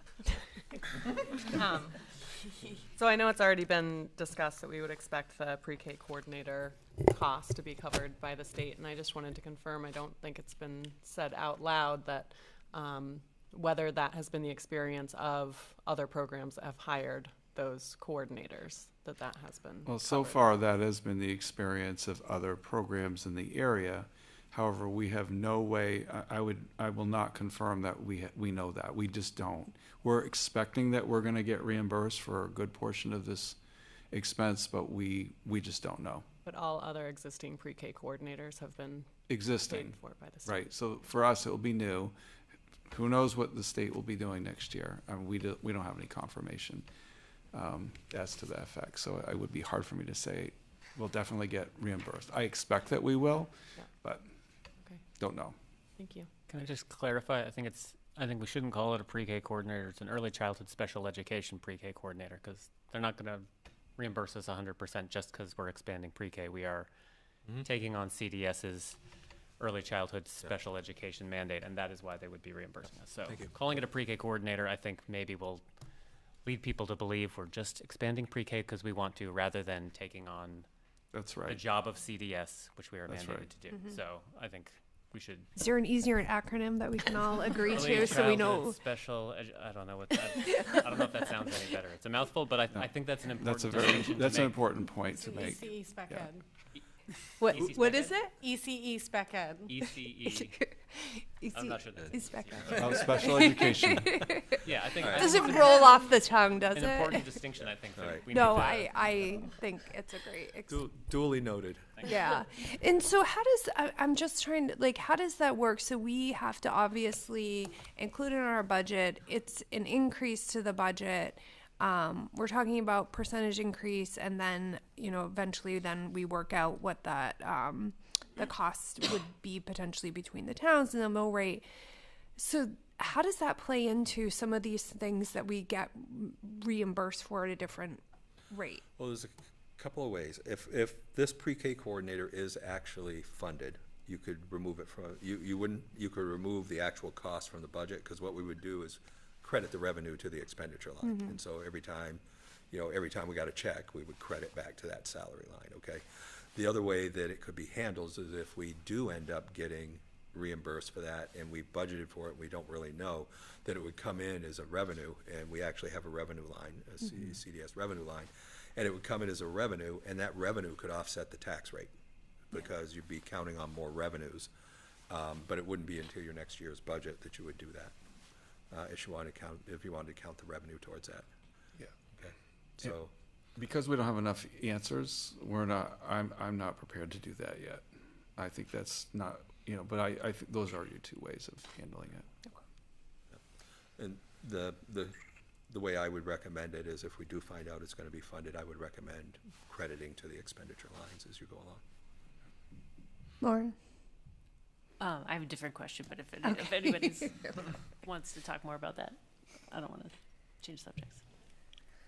I just wonder whether or not we can get that information before committing to it. I know, like, one of the bigger advantages to hiring for a full year, like, as soon as possible, is because we don't have those answers, and so we need someone to help us, like, organize and get those answers. I just feel like if there is one of the places to potentially save, this would be one of those ones where it's like, this is I'm not convinced right now at this point that a full year of that is completely necessary, given we don't have a lot of information from the pre-K side of what we're going to do. So I haven't been convinced of that. Doesn't mean it's not, like, rational. I just haven't gotten the information to know that, like, yes, we need it immediately full time next year. If there's a place to cut, this might be one for me. We talked a lot in finance about whether that could be a half year. Yep. Start in January. The issue is, could we find someone in January? And people who are qualified to do this position traditionally are going to be looking for this job over the summer. I get it. I mean, I totally 1,000% yeah, get but that. But if we're I'm making with hard you. cuts, like, this is one of those things that's like, if we get back to that point, to Jeff's original question, if we're getting down to numbers, this is one where it's like, it could be reimbursed, it's not. Let's figure out that before we commit fully to it. This is just one of those, like, areas I see. Before we get to any of our teachers or before we get to any of our programs, this is one that's like, what can we handle? I just don't know how we would implement the state mandate effectively without it. And yeah, figuring out how we can get that guarantee, because I also don't want to say we're cutting something that actually would have we are getting fully reimbursed for. So yeah, I totally hear like and understand that point, but I am just really concerned about the obligation that's going to be on the district to implement a program effectively, and the pressures that would put on currently, you know, as we know, next year we're going through. Who else has a pre-K coordinator, and then how are they being, like, do you see they're what all I'm saying? being, I mean, Right. everyone who has Everyone one. that has one has gotten reimbursed. Right, so where are our questions around it then? Yeah, I don't know. I think it's just year to year, because, you know, so far, and we've had lots of information and webinars about this, so far the Department of Ed will say, yes, we're planning to, you know, you can bill for this position and you can get reimbursed for this position. But when does that end? We don't know. And when do they start putting it through the EPS formula? We're guessing we're going to continue getting reimbursed, but it could easily, I've watched so many things be part of, a direct bill, you get reimbursed, and then it's gone. And so I'm just a caution. I got you. I expect that we will get it. I think it's less likely to get reimbursed, I don't know, if we pay for it, rather than just be like, hey, we need this. We're not going to do it without this, right? Like, does that put us in a better position rather than like, oh, you're obviously paying for it. You're fine. We've had that challenge before when we deal with the state. So I think this is just one area for us that we should highlight to be like, let's circle back if this is something that we need to prioritize. The other thing I wanted to add to Kim's point, Kim mentioned not being able to find a qualified person halfway through the year. The other point to consider, and I do think you need somebody from the get-go after we know what the delivery model is to be working on this full-time in order to make this shift. But the other point you might want to think about, halfway through the year, anything you put in halfway through the year, we're absolutely going to need that position full-time the following year in FY28, so you'll be picking up the cost of that other half in a budget year that is already incredibly full. FY27, I mean, I'm not going to say this out loud, I guess I will. FY27 is tough, but FY28 is going to be tougher. Yep. Yeah, we're just started our board committee work. We have a lot of information to sift through and a lot of models to consider, and I would hate to be hamstrung by having to work with a half position from the get-go on that, just to have that pulled out from us I think that would be tough. Yeah, I mean, so Tim, every other school district, this has been reimbursed. It's just because we are not in the early cohorts, like, there isn't 100% certainty, right? Like, they're building it as they go, as they transition from CDS. So I think Jeff is just being honest that, like, they could pull the rug from us. Like, I don't assume that they would, and every other district they have funded it, but like, I think it's, But yeah, I agree. It would be tough for the board to make a recommendation in June to say, build this program, do better than CDS, and then we don't have somebody to run with it, and we have folks in the district who maybe are already doing their jobs and have a huge lift, because right, like CDS isn't doing the job they're supposed to, and we're supposed to do a better job, and if we don't have somebody to do it, I think that's a real risk that the program doesn't get built the way it should. And that's what we heard at our committee meeting this week, was that the existing staff can't take this on. Yeah. And we need somebody. Yeah. It's a certain area that you could look at and just assume that it's going to be reimbursed. True. I mean, that's the other option, right? Hopeful. I mean, so. I think it's fair to say that during the cohort process, we have more belief that we will be getting reimbursed for the next couple of years. I think after that, and again, don't hold me to that, because I still don't know. But after that, I would guess that the legislature is going to shift this to the EPS formula, and we're going to be, it's going to go through the formula like every single other thing, because I think financially, that's the way the state's going to have to handle it. If I had to forecast, and I've watched this 100 different things do the same exact thing over the years. They start this like this for a few years, and then they shift it to the EPS formula.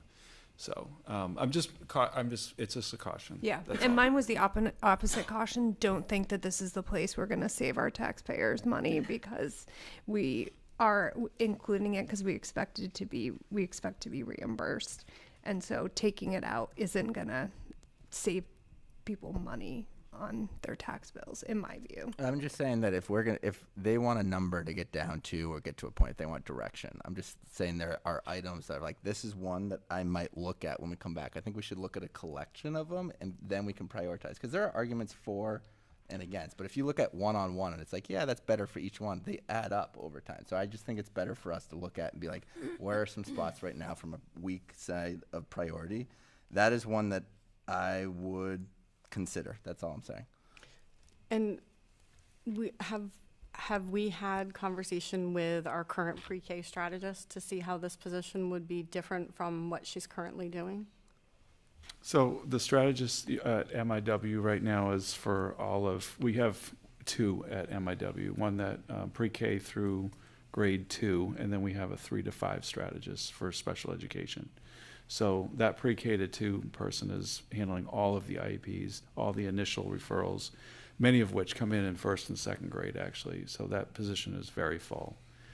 So pre-K for the strategist, on the strategist level, is a small part of their complete job that they have. So this position is different from a special education strategist, I guess is what I'm saying. Who's already working with CDS. Right, for 32 students Okay. that we have. Yep, and for our special education students. And we have a special educator who works with that program too, part-time, and helps to manage the caseloads with the 32 students, which it's not 32 students that are on IEPs. No, it's only a it's portion of our yeah. students. Yeah. I see what Tim's trying to say. I see what Lauren and Jesse are trying to say. And I also see what Jeff is trying to say, because the pre-K coordinator is being reimbursed in other schools right now is prior to the mandate. It's just prior to the requirement that's being put through by the state that it's being reimbursed. There's no guarantee that it's going to continue to be reimbursed, but it does fall under the special ed designation, which has a high potential.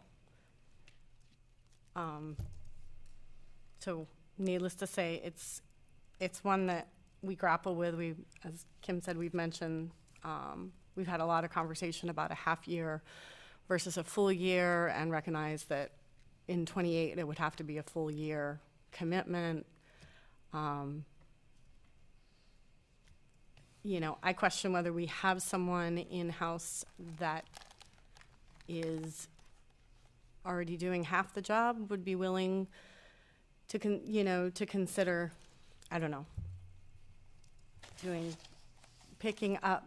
It has the potential to be a massive job, almost 1.5 people probably, but we're not there. And I can verify with every child care in town, we're not getting the services. And my kids are not getting the services that they are allotted, period. So we need. I also think it gets back to probably what Lauren had mentioned earlier, that there's no plan yet. You don't have a delivery model.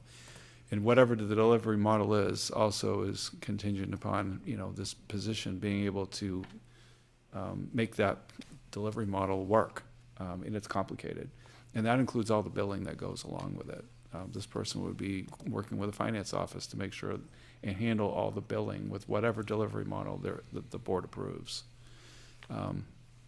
Super complex position, honestly. That's why I think it's very in a different category than a strategist. And what you mean by the billing is, we have to bill for all the services. We have to bill for all services. Right, so that's how we get our reimbursement. So it's very important to have, this person trained up to what we need to be billing as a different district to get those reimbursements and to get ultimately to get the services for the kids that aren't getting them. Right.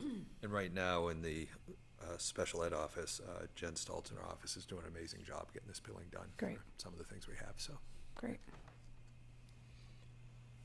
I think we're going to hit our 14 hours of budget review.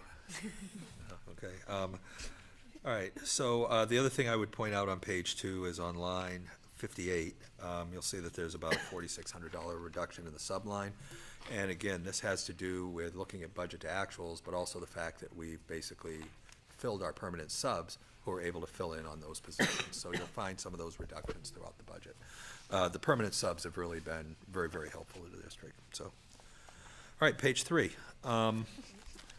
Here we go. I draw your attention to line 85, and we're in resource room, classroom placement, and special ed. And again, you'll see 2 reductions there. You'll see about $15,000 in the special ed salary line, and also in the substitute salary line.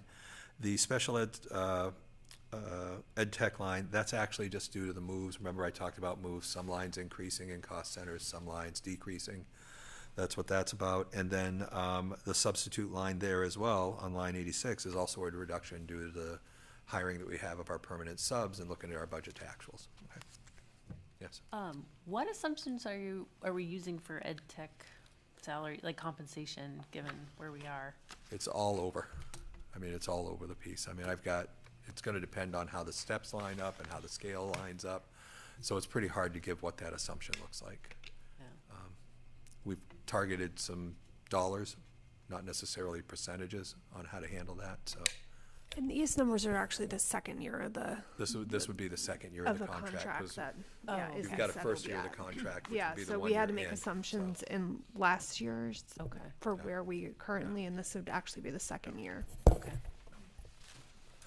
There is assumptions to settle the collective bargaining agreement. Okay, that's page 3. Any questions? Okay, let's go on to page 4. All right, we're still at Mabel I. Wilson School, and we're going down and we're taking a look at line 133. And again, this is guidance counselor salary, and this is actually an adjustment that's made because we actually had a social worker that was getting charged to this line, and so we had to move that person into the social worker line. So it was basically an error on where we had the person budgeted in. So you'll see that salary as we look over further in the social worker line. So that's all that is. It's just it's an adjustment to how we were charging somebody in their job title. Page 5. If you take a look again, you'll see on the top of page 5, line 145. Again, there's an increase there for the salaries, but that's also where the social worker should be, who is being charged off at the wrong cost center of guidance. So that's why that increase is higher. And then on line 157, you'll see that lines up by $13,000, and this is our psych people in the district, and we had a change in hiring, and we have a doctorate level individual, and we also had adjustments made to some of our staff members who also had doctorate levels and were working more time than we had budgeted. So there's a combination of budget to actual and change in staff of $13,000. And that number will kind of look the same as we go across all the schools. You'll see an increase in that line for approximately the same amount as we go across all the schools. They're split between the 4 buildings, or 3 buildings, but 4 grade levels. Okay. All right, and so that would be page 5. Any questions on page 5? Okay, let's go to page 6. Can I ask a question about line 176 on page 5? Speech equipment? Yeah. Yeah, there was equipment that was needed for an incoming student. Okay. And should the percent change? Yeah, that shouldn't look right. Okay. Okay, there's a formula error there. The dollar amount's correct, but the percentage isn't calculated right. Yeah, and I did mention that in the presentation too. That was a good catch on the percentage. That is part of the equipment we had a couple new students that we said we did not have the equipment in the district Yeah, for. that's what I thought that was. Yeah. And there'll be, we'll see it in physical therapy as well. There'll be some equipment there as well. Okay, so we'll go to page 6. Okay, so on page 6, if we take a look at line 205, and again, you heard me mention a few minutes ago about equipment that was needed in physical therapy, and that's also for an incoming student that we need some special equipment for that. So, and on the next section, which starts line 210. This is related to our summer program, Extended Year Services, where we work with students over the course of the summer. And we've made some budget to actual adjustments there based on a few years of history. So we've got a couple of decreases there, one in the teacher salary line in 210, and then one in the line 211. And you'll see this extended year service across all the schools, and it has to do with our special education services and our tutoring services and other things during the summer. Okay. Can I ask a quick question? Yes. About line 205. 205, yes. When there are needs for particular supplies, for different kids. Is there any reimbursement by the state? Is there any reimbursement sort of? I believe at times Julie has looked at some of the Medicaid reimbursements, but I'd have to go take a look at that specifically, okay? I think we try to benefit ourselves every way in some of the billing that we can. The hardship, though, there is a hardship provision, which is actually being phased out by the legislature, unfortunately, but that applies to out-of-district placements that are high-cost out-of-district placements. And the legislature, unfortunately, is now looking to phase that out. Phase that particular one out, yeah, so, right. Okay, all right, any other questions on 6? Okay, let's go to page 7. There was nothing of meaningful to highlight on page 7, so I would direct us to page 8. Actually, can I linger on page 7 just for a Oh, moment? boy, okay, page 7. Because I just want to point out kind of to, Lauren, to your question, if you look at the librarian salary, librarians are part of this current collective bargaining issue, correct? With ed techs? The librarian is not an ed tech, the librarian is a teacher. Right. Okay, but there are teaching assistant salaries in there as well. Okay. Okay. So if we look at Down below teaching that. assistant salary. And you can look at that on line 236, okay? You will see those built in. In some of those lines, what you'll see across time is you'll not only see increases, but also people earn additional vacation time, which are additional paid days, so as they earn years of service. So it may not be the exact salary piece that we're looking at, it may add additional days as well. So unlike in the corporate sector or in a year-round job of 52 weeks a year, where you take time off from work, educational technicians and secretaries get paid vacation time that gives them additional days outside the school year, like during the school vacations, the winter breaks, and the April break, in order they can get paid during those times. And so based on their years of service, they get time of additional days compensated, okay?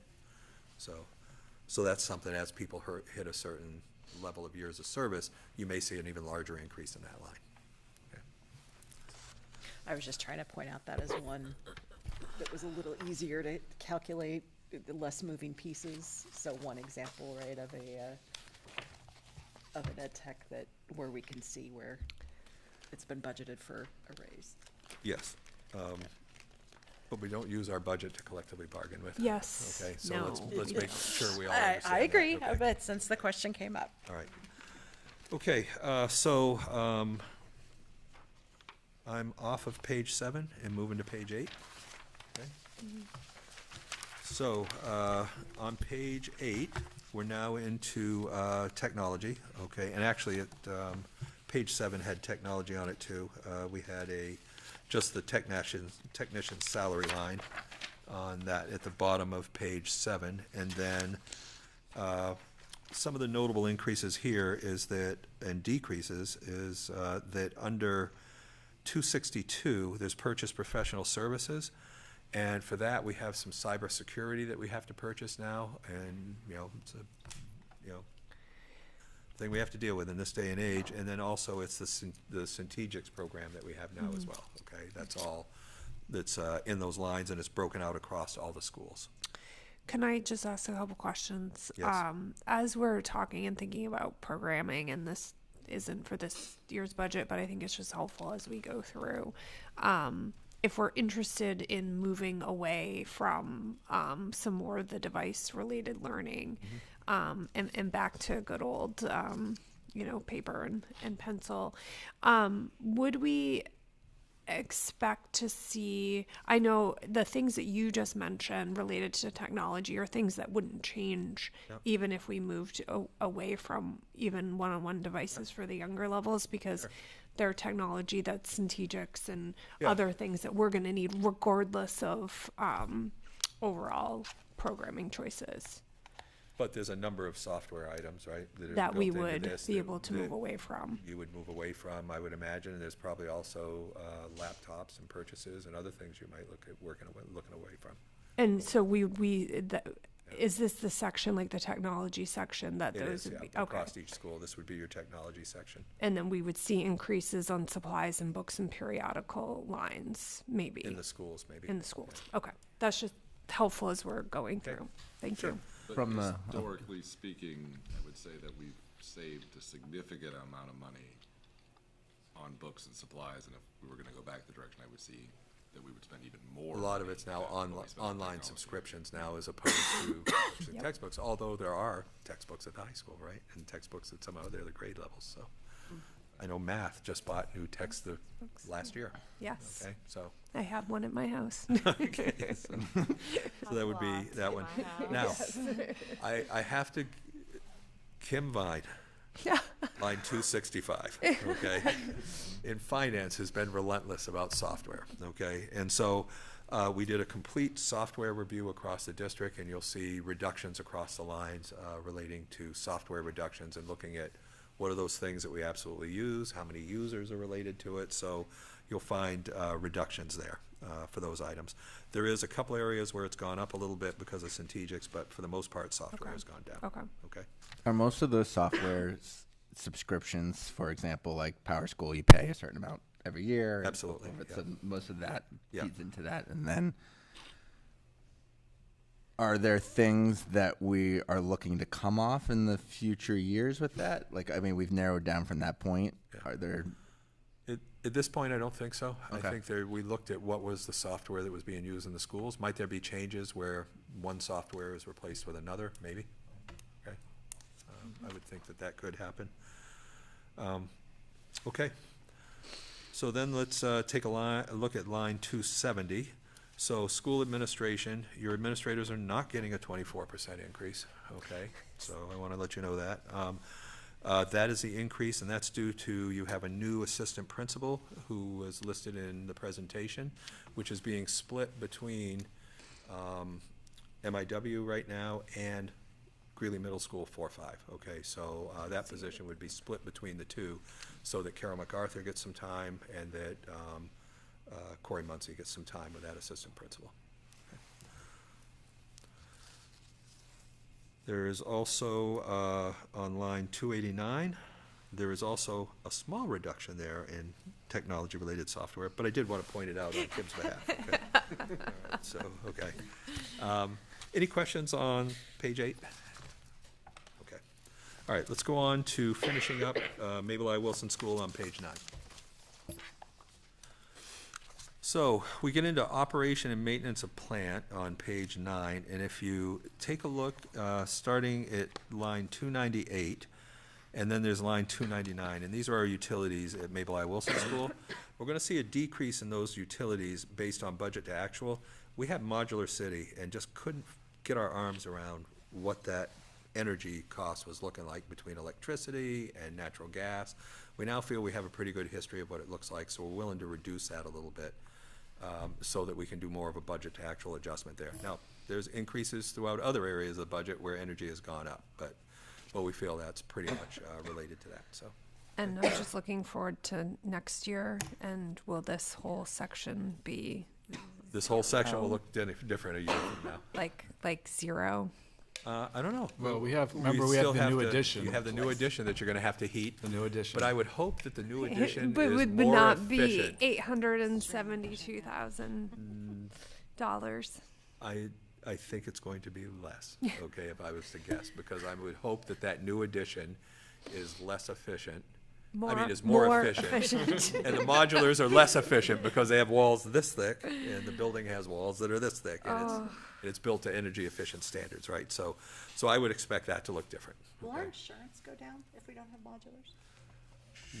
Well, it's all relative, right? How much is it gonna go up when the modulars a come new off, right? school So, but yes, and you'll have an addition to the new school, and you'll have a new school, so you've increased your square footage, and I would guess that your insurance is going to go up significantly because you're going to be insuring a new school and new addition.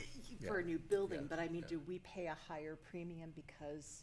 We just insure them for their actual cost, like the modulars. We just have to provide insurance on them for their actual cost. And there is an increase to insurance for that. Yeah. But I wouldn't see like a huge savings to that coming on in the next year, so. Can I share a quick antidote? So Wednesday, early release, and they're all sitting around the table. They're having a conversation. There's about 10 of them. And there was a conversation about the portables. And there was the conversation was that they were a magical place and they that had gone on to the middle school Yeah. actually really sad because they lost that magical place. So as all of the adults are slamming on the portables, I have 10 kids who across the board Yeah. determined that the portables were a magical place. So All right. Good. Well, they're like a small learning community. exactly like a small learning community. Well, we have to face. I mean, we did put up a nice little school Yeah, there. they, it's a nice they've, little place. they've isn't it? served a really great Yeah. purpose for Yeah. the community. I mean, for the we didn't school just community. throw a couple of cheap old trailers in there. We did a nice job for teaching and learning with a bathroom, and so we're good. Okay. I have not yet gone into the right portable for a conference. You haven't gone to the I magical have one not. yet? My kids are in Luperton. Yeah, mine was magical. Yeah. If I say so myself. Yeah. My okay. first year of Spanish was in portable. Yeah. Mine too. There you go. Okay. Memories. The memories. All right. Lingual We'll portables, keep you one step just in. Yeah, I mean, they cost a tremendous amount of money, but you know, let's move on to the bricks and mortar and get in there. So, okay, and then we go down to line 304, and excuse me, 304, and you'll see that that's the custodial salary line. You're going to see that there's been custodians shifted around the buildings because we've had a shortage of staff, and so we're just positioning people, and we still have a couple of open positions as well. So we just kind of move things around to be as efficient as we can cleaning. Okay.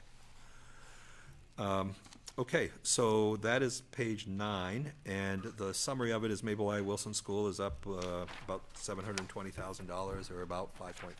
Okay. Any questions on page 9?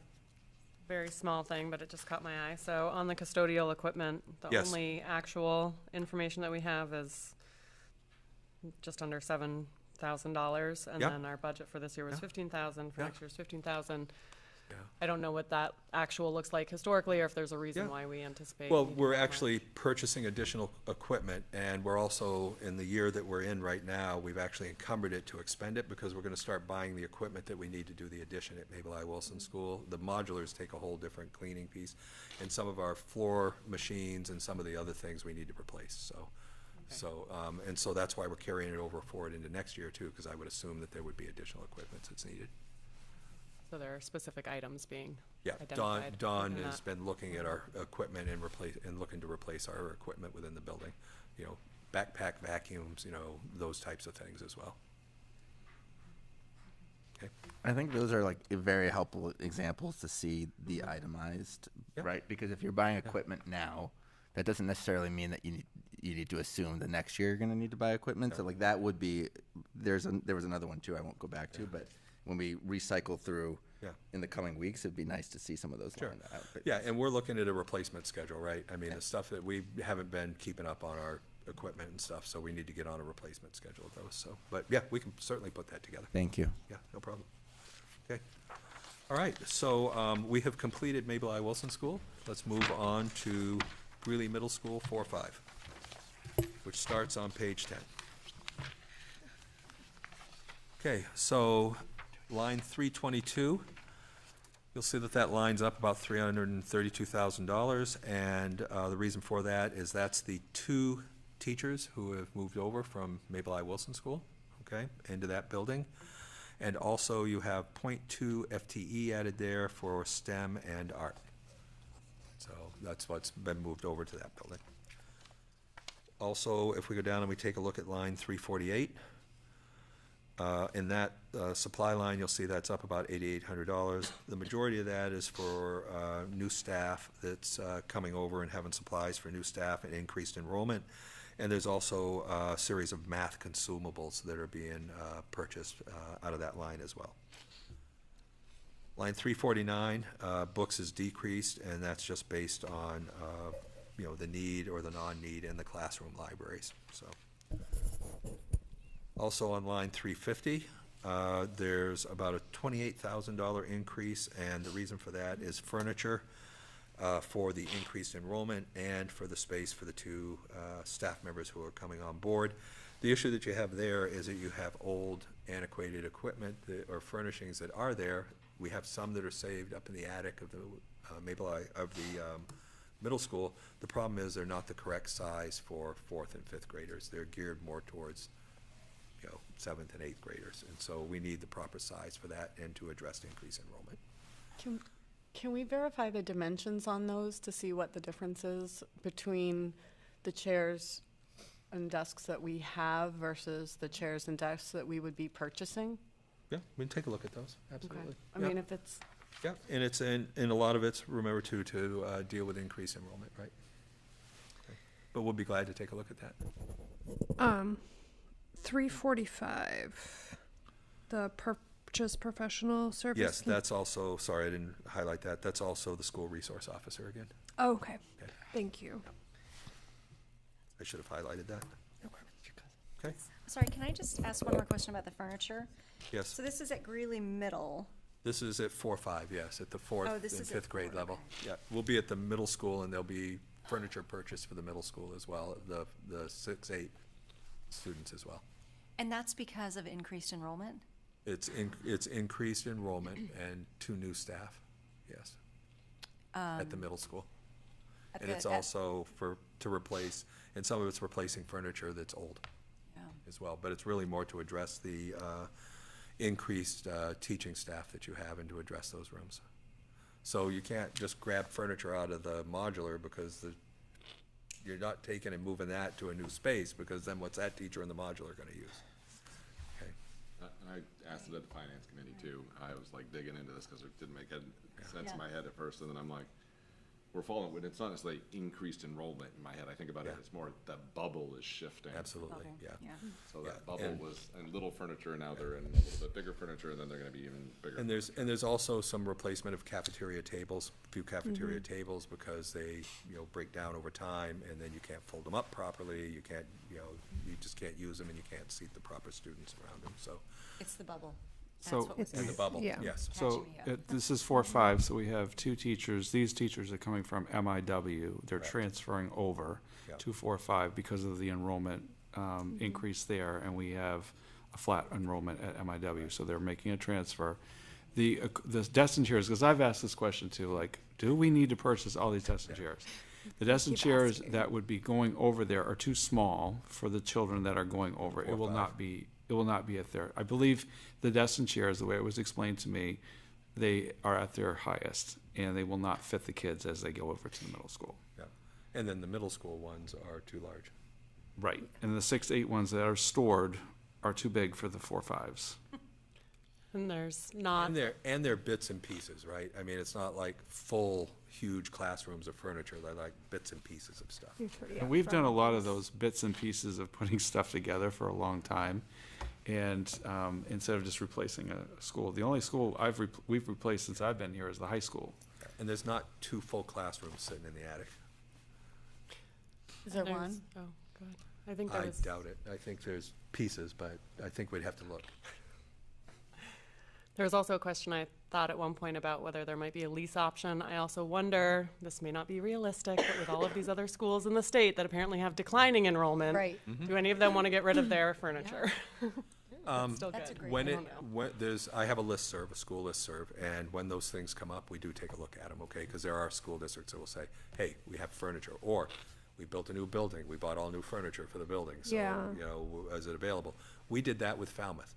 When Falmouth went through their project where they did their elementary schools and the other things, and their secondary school, and they did all the renovations over there, we took all of Falmouth's, a good chunk of it, brought it over here, their old furniture, and used it as long as we could. Yeah, Okay. I mean, I definitely was think old this at is that an time. area where we're interested in maybe putting an SOS out.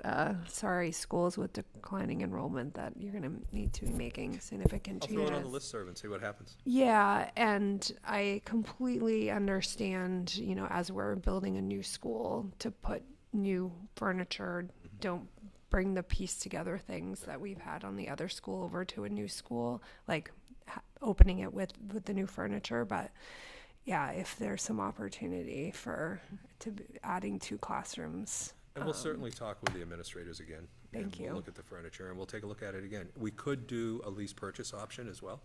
If we wanted to reduce this cost, we could basically lease purchase them over a 3 or 5 year period. That's an option as well, but, you know, we've done that before on large furniture purchases. We've done a lease purchase on that, but we didn't bring that forward on this one. Okay. Okay. I have a simple question, so feel free to patronize me. I totally will take it. So we're taking 2 teachers over from MIW. Yes. Where do I see that from MIW? Should there be a shift, or where is that shift? You see on the first salary line, the On first number page, one, at the right? very number one, yeah. So where's the reduction there?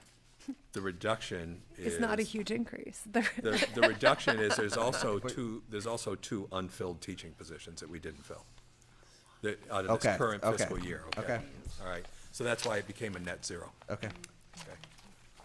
So there was 2 positions that didn't get filled. So when you're looking at your budget to actuals at finance, you will see there is money. Okay. At Mabel I. Wilson School in the salary lines because we did not fill 2 teaching positions. Yeah, I just want to note, though, that we are holding one of those, so I don't believe that's reflected in this line, because we're looking at our kindergarten enrollment right now. It is reflected because we've reduced our assumptions around long-term subs. Okay, so it is reflected there as well. Right. I was referring to the other unfilled positions. Yeah. So that would approximately would have been like 5 to 7% increase on that line if we weren't shifting. Absolutely. Yeah. Yeah, absolutely. If we weren't taking the reduction and we weren't moving staff over, it would have been this would have been a larger increase to the budget. And that's part of why I was looking at all 4 teacher salary lines combined because of people moving around. And that's why I was saying that instead of a $1.6 million increase, which is what we had from last year to this year, we have an $880,000 increase. Yep. So we still have an increase because of salary increases, obviously, but it's not as big a bump, and we were able to reduce the budget to actual for the subs. So I think sometimes it's helpful to look at all 4 of those lines, right, and add them all Look together. across them. Yeah. And then even the high school, you'll see, we took into account a number of teachers who retired, okay, and budgeting for a lower salary. So you'll see those things as well as we go through the budget, so. Okay, so I guess we, at this point, are going to move on to page 11. Okay, and let's start at line 356 at the top. You'll see there's a decrease there in the substitute line of about $3,200. Again, we're talking again about we have permanent substitutes in the buildings now. So we're able to look at these substitute lines and actually reduce them because we have full-time staff on board. And then also in line 381, you'll see that's down $34,000, but you'll see there's increases in other special ed tech lines that happen as we shift ed techs around based on student needs. Any questions on line 11? I mean on page 11? Okay, let's move on to page 12. Okay, so only notable one on this page would be on 405, and we have an increase in the out-of-district tuition line of about $30,000 for an anticipated need there for out-of-district placement. Any other questions on page 12? Sorry, would just clarify this. This is when somebody's moved out of our district and has to go into another school, but a private school, and we are footing the bill for that. That's correct. That's correct, okay. Yeah, and just to note also that we do, wherever the student is in the district, we move them around. We move the money if there's a need or anticipated need. So they might be in one school one year and in a different So school. you'll see it kind of shift around, yeah. But it's only if we feel like there is a real possibility, and we obviously consult with Julie Olson. She is part of our process. She's got all this information, and she feels like there's a student that could possibly be placed out soon. That's actually a good point, how it shifts between the schools, like the ed techs. To where the student actually is. And we have students that are out of district, and we have to move them from cost center to cost center too. It is an unfortunate name, private school. Yeah, it does have a different connotation there, yeah. We can do that. That like comes off the chart of accounts from the state, but we can look at changing that, okay? I just find it's unfortunate. I wasn't Yeah, trying to I say. hear you. I hear you. It's, okay, page 13, okay? Let's just go to line 454. And line 454, that's where you're seeing that. I remember I talked about the doctoral psych position kind of coming across all the lines because of the change in hire. And then also on line 461, there's an increase there of $6,300 for supplies. And that has to do, as I took a look, it had to do with testing materials, basically. It's testing and assessment materials. And that percentage looks like it needs to be adjusted. Yep, it needs to be fixed. Okay. Any questions on 13? Okay, let's move over to page 14. I have nothing notable on page 14. So if we'd like to move to page 15. Okay. On page 15, on line 505, this again is extended year summer services. And again, we've taken a look at our budget to actuals on that summer program. And we were able to reduce that by $6,700 in the teacher line and also by $3,900 in the ed tech line. And again, we don't always have an assumption, we don't always know what's going to happen in the extended year services, right? But looking at a history of that, we feel pretty confident that that can be reduced. Now, I'm not gonna complain about not spending money, but I am just interested in why it does not seem like we spent a lot of dollars during the summer, and how come? Well, we have staff that are working, okay? We have a number of ed techs that are working, and we have a number of other staff that are working with us. We have people who are driving vans back and forth with students. But I guess what are the requirements? Because I mean, I remember like kids who had to go to summer school, right? And is this where This isn't like a full summer school that you would see. This is related to student services who they're required as extended year service. Okay. The IEP team has to qualify the students to be part of extended year services. Okay. So it's not an automatic. Students don't just automatically go to summer school. Okay. They have to be IEP'd in.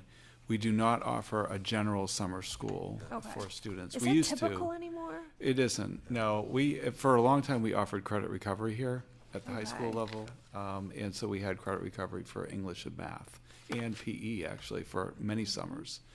Because we didn't have enough, we had students that just couldn't get their credit. We had that PE. going on, yeah.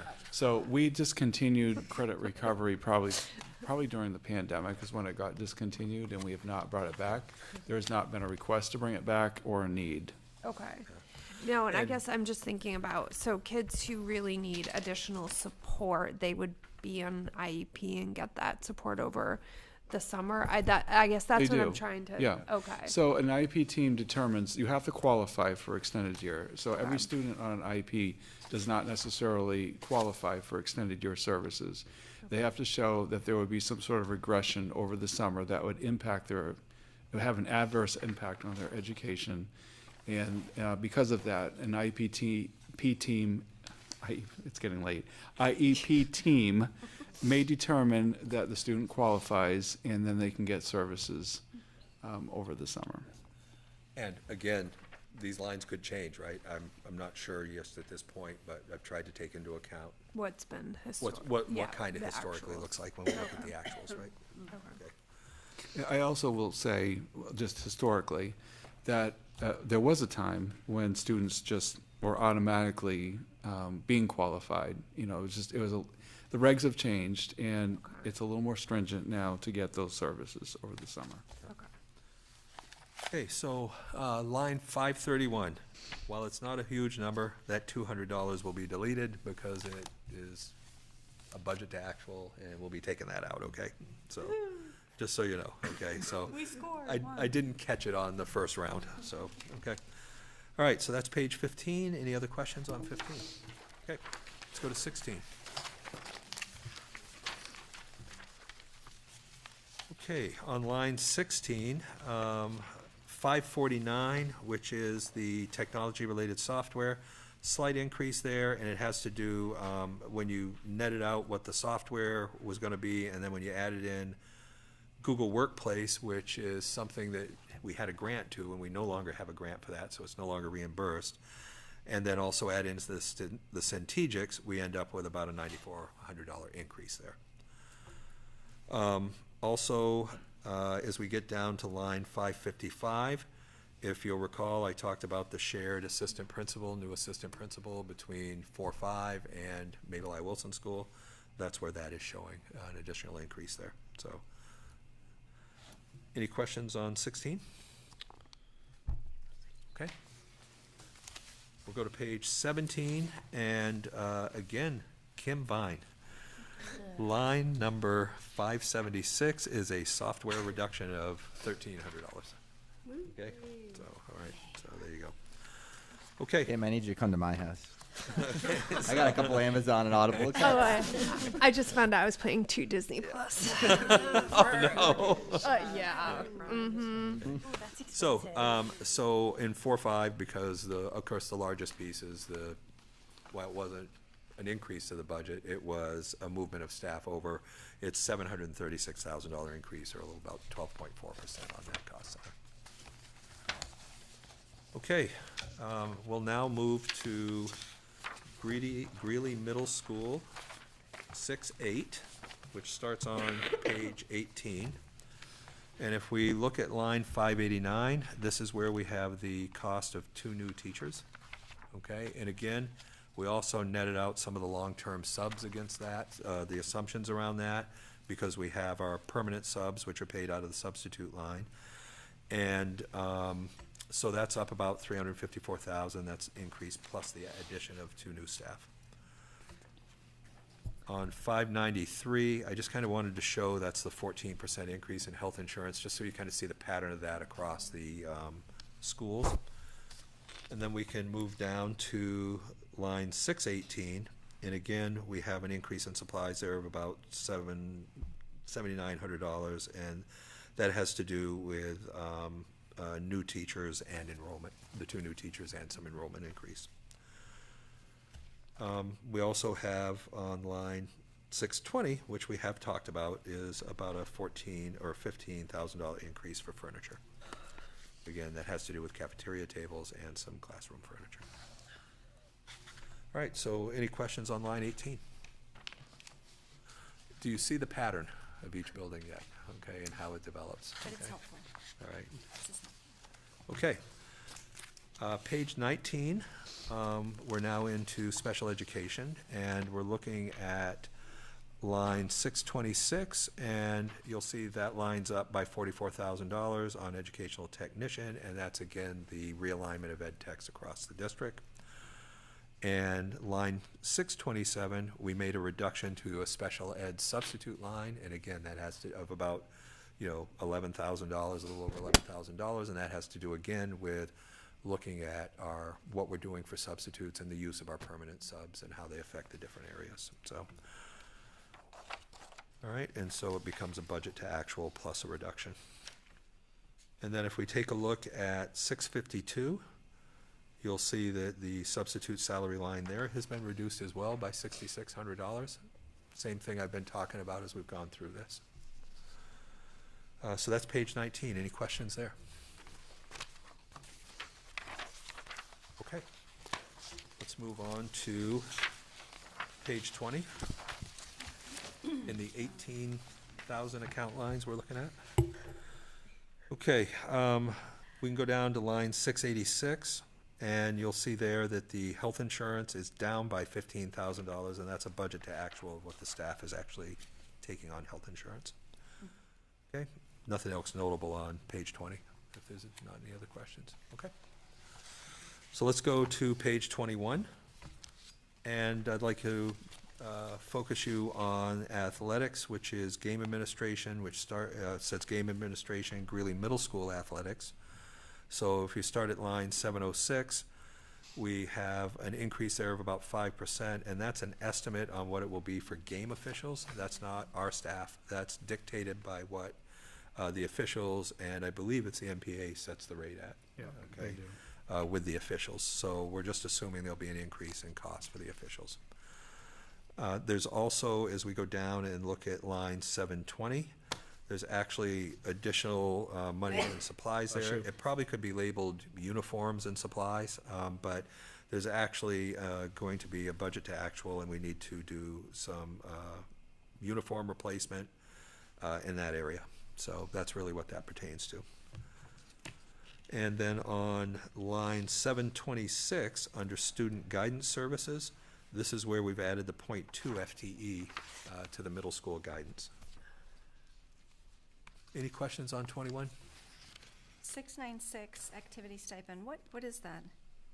On 696, that has to do with all of the school activities, like some of the clubs and the activities in the buildings. Is that the? It's not athletics. The athletic stipends are 707. It's like the after school. That's like the after-school clubs. Could be drama, could be, and it could be a number of different clubs. Japan Club, and there's a stipend paid to our teaching staff who oversee those clubs. Not the ecology school overnight trip. No. But I think that was included in your presentation too, Jeff, right? In addition for unified cooking for stipend. Yes, So that would be an example under that. Yeah, that would be where it is, yeah. Just quickly going back to page 20, so there's another tuition potential, even a much larger tuition potential. I don't know, I just. Yeah, that's felt like that's a was worth placeholder noting. for an out-of-district placement that may happen. Okay, and again, looks like maybe percentages would need to be. Yeah, it just, well, Okay. it's not an increase, it's a budget the same I as the see. previous year, so it's not an increase. Oh, it's So the that's why same it's as the showing previous zero. year. It's, Okay. And are we using that the currently It's a this year? placeholder in anticipation, yes. Yes, I'm talking about our current year. In our current year, I'd have to take a look at that Yeah, again and see take how a much of look at that we're that. using, okay? Yeah. I don't have it right at my Okay, fingertips, but just the budget to actual I can look there. at it and maybe we'll just get that back to people, okay? Thank you. And have it as part of our budget to actuals. Great. For things like the Bruins trip, or when they go and do, Uh-huh. I don't know, whatever those Yeah. activities, is that 707? The Bruins trip, I believe, are you talking at the high school level or are you talking at the middle school level? I guess that, well, okay, things like that, like I'm Okay. giving an example. Those are mostly funded by the boosters. Okay. The boosters actually fund it for the teams to attend those most of the time. I know. So so things like 707, give me some examples of that stipend. That would be the coaching stipends, the assistant coaching Okay. stipends. Those are coaches. So it's all the coaches. Okay. That's helpful. Okay. Okay. For line 676, that is an actual student that is placed. Okay. 676. It is, okay. Yep. Okay. I didn't have that, thank you.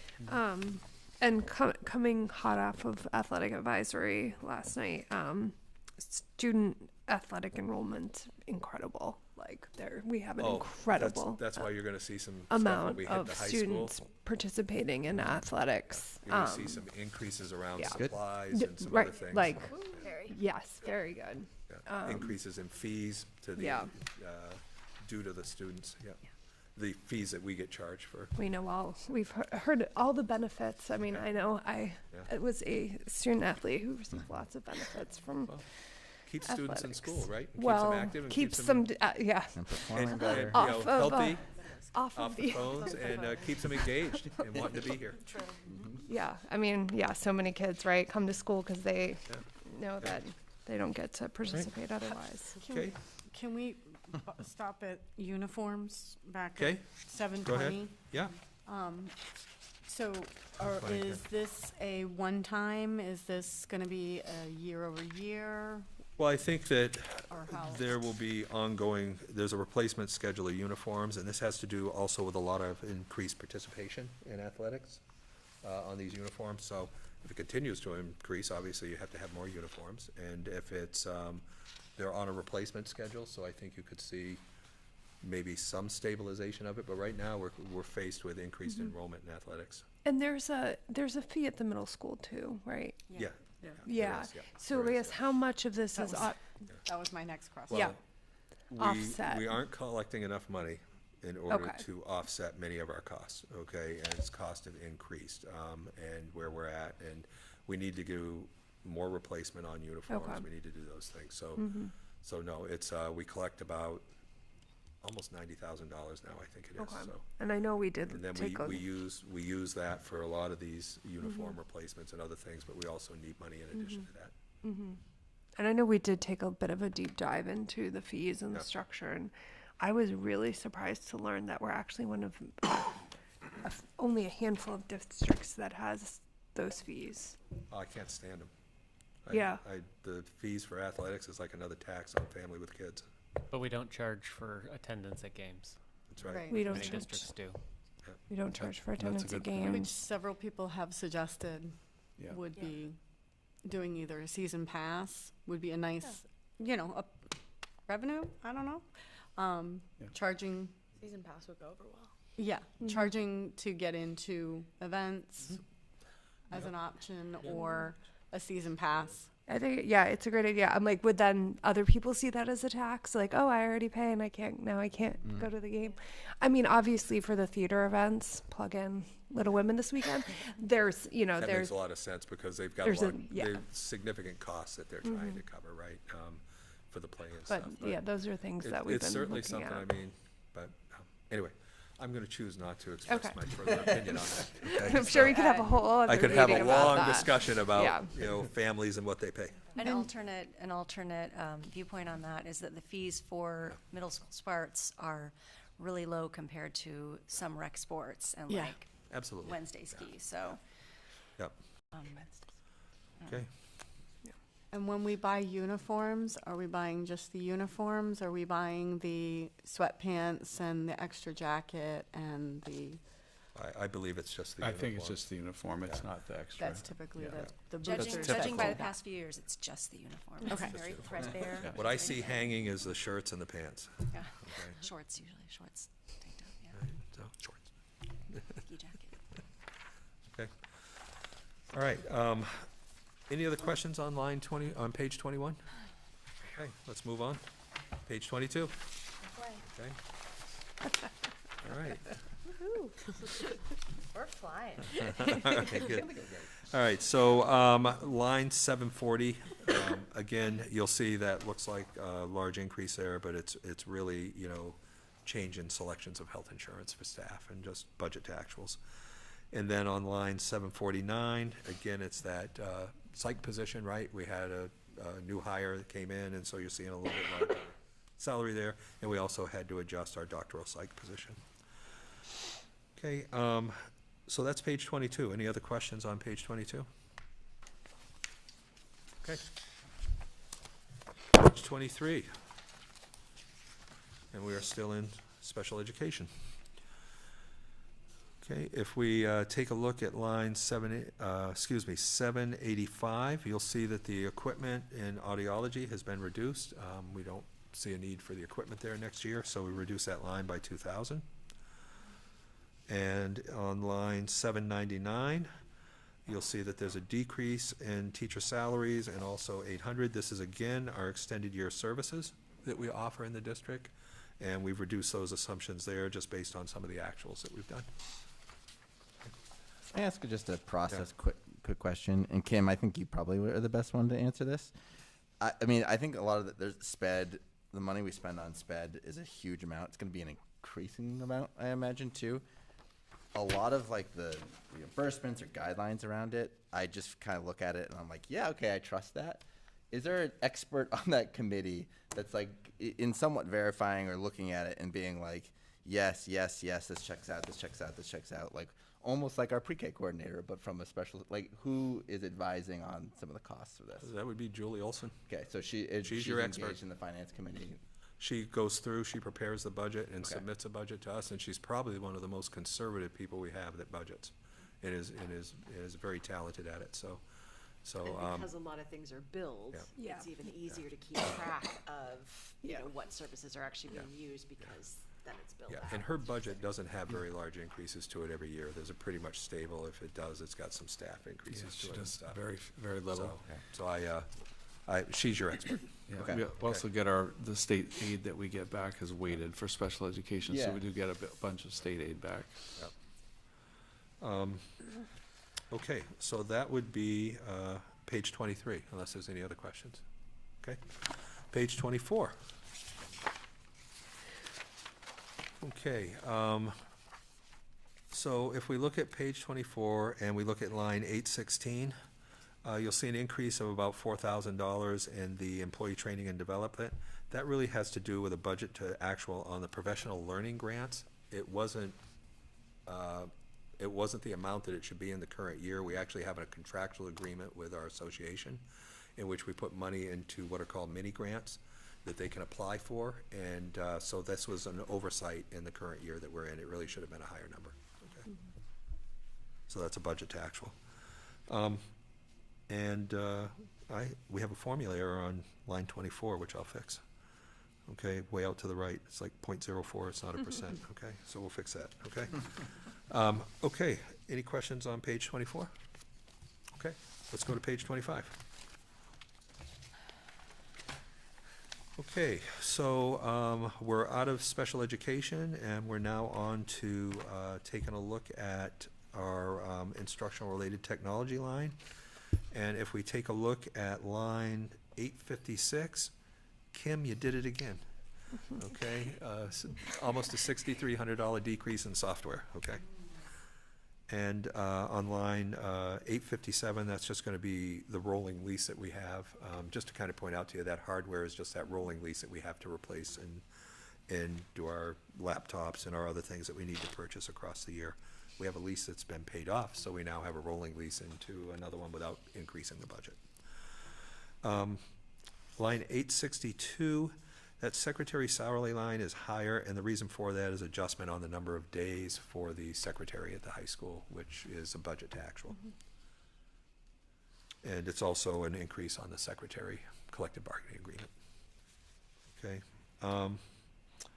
Any questions on page 25? Why is 868 so much higher? Is that because of the Which area? 868, the retirement? 868.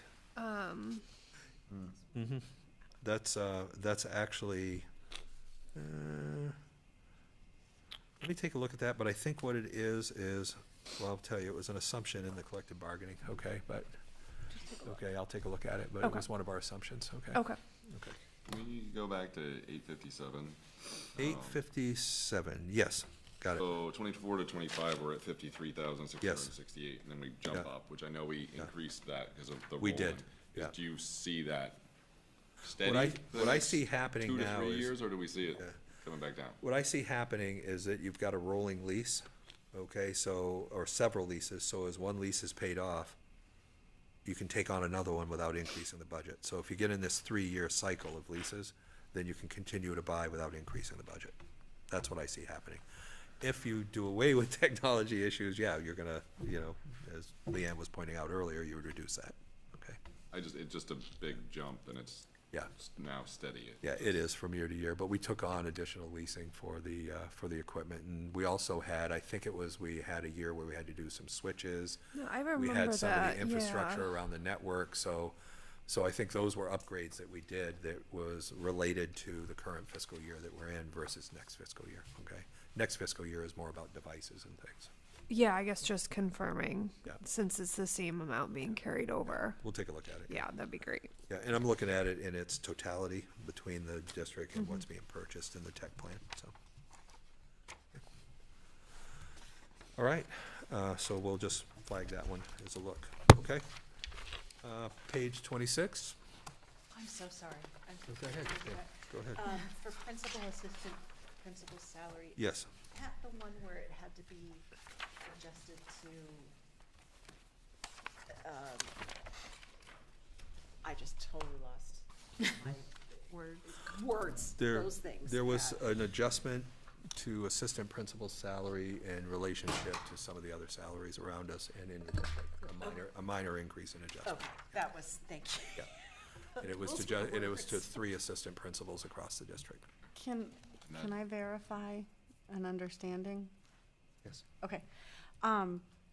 Is there, and it goes back to page 22, sorry. 22, sorry. Okay, let me go back.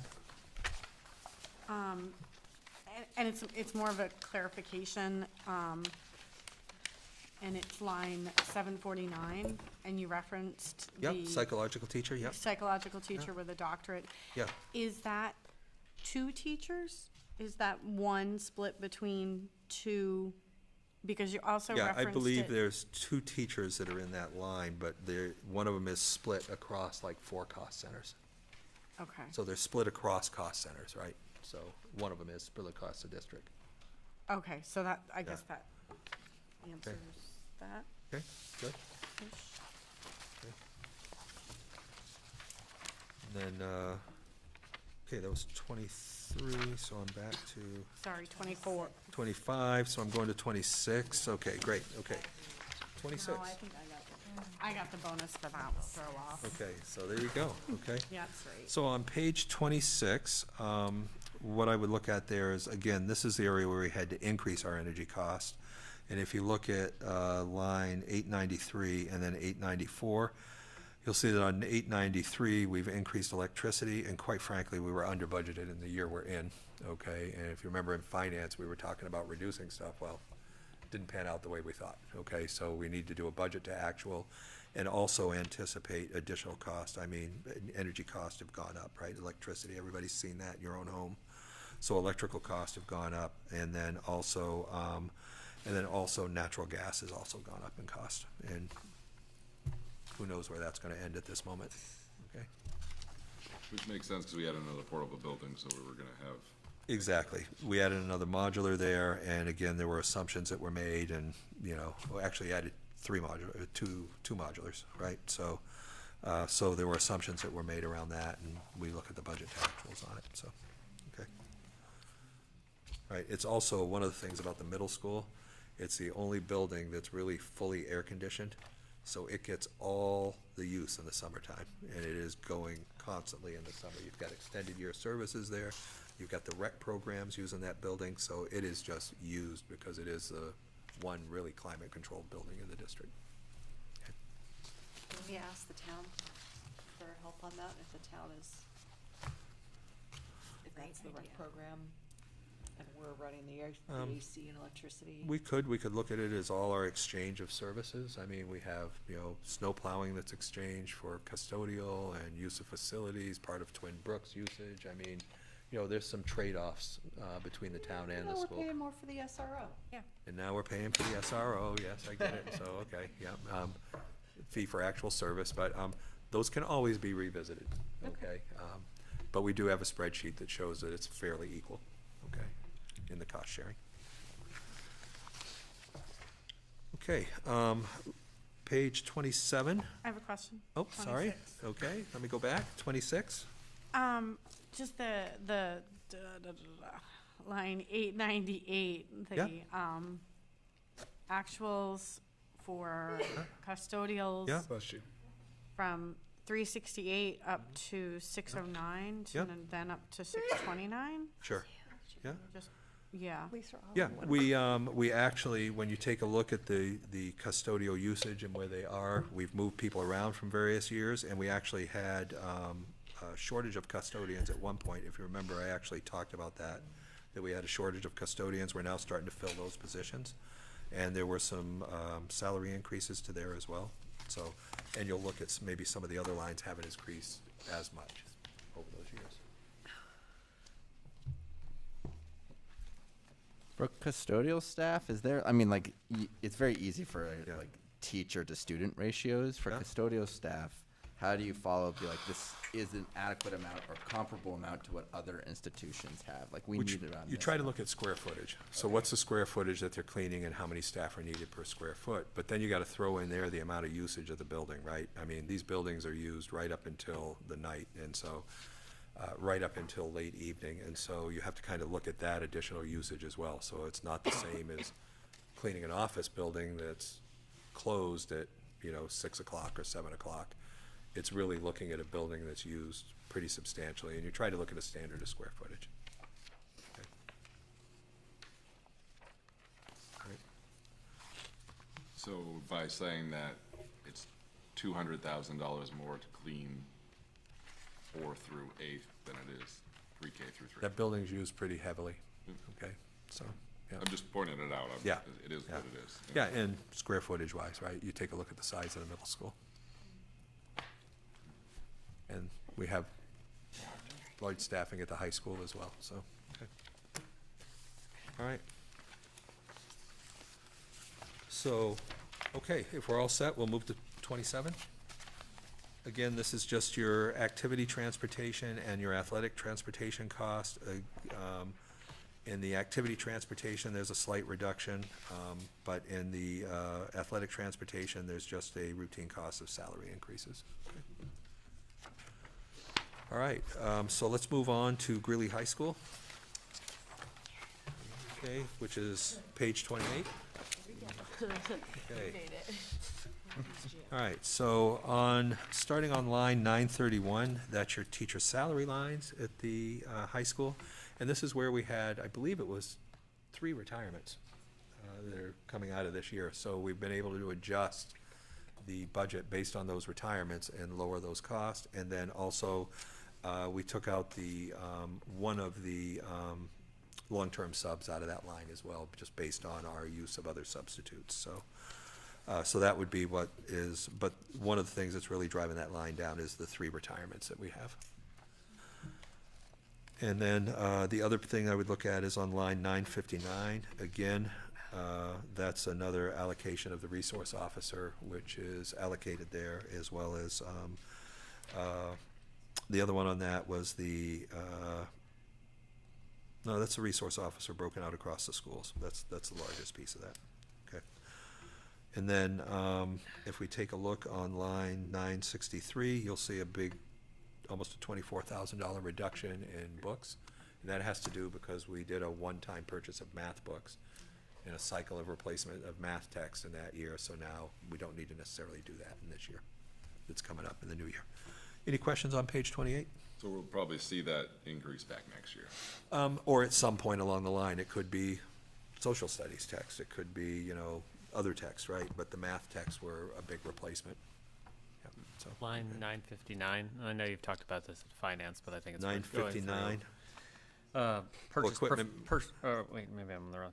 959 purchased professional service. Yes, If you could just explain what that is for the public at home. Yeah, there's a number of things that are in there. One of them is the SRO. Hang on, I'll have to look that up, Jesse. Yeah, I thought that was the SRO line. It's mostly the SRO. Is there something else Yeah. in there? Yeah, I think there's probably something else in there. If you want me to answer it tonight, I can, or I can bring it to Finance Committee. Yeah. Okay, all right. But it's mostly the school resource officers. So Okay. that's why it's going up 11. That's why it's going up 11,000, okay. So in the 3 retirements, those are positions that won't be filled? Well, they'll be filled, but they'll be filled at a, we hope, at a Oh, I cost that's see. less Okay. than the teachers who Okay. are higher on the pay scale. Got it. So we look Okay. to bring So them a in lesser on- amount is Yeah, so budgeted rather for than those being a positions. master's degree plus 30 years, maybe somebody in the BA level or the master's 8 years or something Sure, like that, okay? that makes sense, thank you. Yeah, we hire the best qualified candidates, but obviously, you know, they probably won't be as senior as the teachers that are leaving. Okay. Got it, thanks. Okay. Caitlin? I had a question. On line 942, the MSRS Employer Instructional Assistant, Yep. what is the increase there? That has to do with the instructional assistant salaries up above. So if you take a look, it's percentage-wise, but what it is kind of an adjustment budget to actual Okay. based on the increase in the salary up above. And that's the main state retirement system, which we have to contribute to, where other staff who are not required on the main state retirement system would be under Social Security. Okay. Thank Yeah, you. Okay. So I know you're giving this to the Finance Committee tomorrow. For 931, if we, like, are we on track right now to hit that 547? That, like, the budget to actual right now, are we on track to hit that 5 million number? We probably are, we probably will have money left in that salary line at the end of the fiscal year because we had some of the long-term subs that didn't materialize. And also, when did we settle the contract? 'Cause we had It to- was settled a little bit later and we made some assumptions. Yeah, so, Okay. I mean, I will say, as a reminder, it's been a challenge for everyone. The employees working within a unit that's unsettled, us as a board trying to plan out salaries and making assumptions. So we'll see this for the past few years. I mean, almost every year for the past few years, It has been, yeah. unfortunately. Again, we're talking about numbers, but I also these are people who weren't realizing for a certain period of time those increases, but Yeah, I will tell you that there will be funds left in that line. at the yeah, end of the I mean, it fiscal just year. creates a challenging position for these salary lines for them to align. Yeah, no, I'm just trying to figure out like that increase on the next side and how that kind of works formulaically. There's no like Well, and that's why you'll see the adjustment there too, why that 2.46 is not 7 or 8, right? Okay. Okay, is because they've adjusted for that, plus we've adjusted for the salaries for the teaching staff and where we were gonna be in this fiscal year. Okay, so, okay. All right, and then, we all set with that page, 28? Any questions on 28? Are we all set? Okay. All right, let's go to 29. Okay. So on page 29, we have the top line, which is, can't read it on mine, hang on, okay. So there we are, 965, which is miscellaneous, and that has to do with the IB evaluation this year and the NEAS fees, okay? The accreditation fees, okay? I don't So like that's a what that's about. $9,000 increase in miscellaneous. Tell you what it is, that's what it is, okay, so. All right, and, Sorry, how frequently does that happen? when's NEAS every? So they're actually both every 5 years. 5 We years, have the okay. accreditation every 5 years, and we have, from NEASC, and then we have the IB evaluation. They come in, they do global, the IB Global does an evaluation of us. So it just happens to be they're both. Now, one of them, Carl did tell me, may or may not be happening this year. I think it's the IB eval might be pushed off. So that is one we'll have to we're still waiting. All right, and then if we just go down further again, you'll see that on line 996, that's also related to some staff moves, okay, for special education. And again, we reduced the substitute salary line by $2,700 based on our actuals and the use of our permanent subs. Okay. We can look at page 30. Okay. Again, we have on line 1021, we have special ed private tuition, and that line is down by about $47,000. And that really is the only notable thing on line 30, on page 30. Okay. All right, let's go to page 31. Okay, we can start with athletics at the high school, which starts on line 1044, and there's a lot of lines to this budget, isn't there? Okay, all right, so 1044 is that's again your officials and your scores, and so that's driven by just our percentage increase.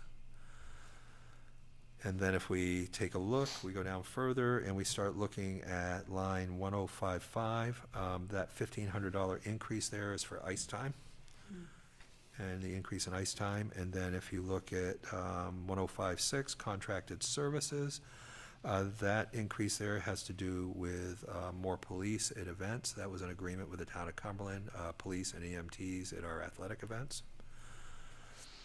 Is the largest increase of that. Yeah, but it's actually lower than it was budgeted for in 24. Than the previous year, yeah. Yeah, so we were looking at the expenditures were higher in that year. We were Okay. lower this year, and so now we're coming to what we think our actual will be. Okay. Okay. All right, and then we look at supplies, and is basically $6,800. And again, when I spoke with David about that, that had a lot to do with the increase in participation and the increase of needs for supplies. Could be balls, could be a number of different things, right, for athletics. And then also on line 30, on line 1058 has to do with uniforms. And again, that's keeping up with the replacement schedule, because there is enough money that we collect in fees to cover all of that. And we also have increased participation, and so we have uniform increases that we have to purchase. I think also we've added in, at the middle school and the high school, I think we added in unified basketball as well, okay, for replacing their uniforms. Can you just explain why it was a zero? Because before it was funded by pay-for-play money, and now we've gotten to a point where the uniform replacements have gotten ahead of the pay-for-play money at this point, in the needs of replacement. So there are basically 4 new budget lines. Yes. Yep. And is it your they've all been paid for out of pay for play, and they've been budget lines, but they've been funded in a different fashion. I mean, so are we assuming those lines are gonna continue going forward, or? I'm assuming they're gonna continue going forward in the district's budget. I'm gonna need to see that itemized, I think, Yeah. from his request. I think, but We'll definitely share that. We Yeah. have that detail. I We'll appreciate definitely it. share that. Yeah, and some of those are pay to play, and some of those also are new requests that I put in the presentation, so you'll see some of that from there. So for instance, in equipment, okay, that increase is up $12,000, and that has to do with some of the things within creating equity between Softball. the girls' teams and the boys' teams. Yeah. There's no batting cage that's readily available at Twin Brooks, and there's also no scoreboard, okay, and so we're looking at those two items. So the boys teams Okay. always had, Confirm. yeah. Okay, hey, Boys looks great though. Sometimes I swing over there. we want the girls to look as equally nice. Yes, me too. Okay, all right, Yeah, so that's anyway. what some Isn't of it that ladies was. first? I know, right? That's what I thought. Well, ours are definitely older, so maybe they was ladies first. But then,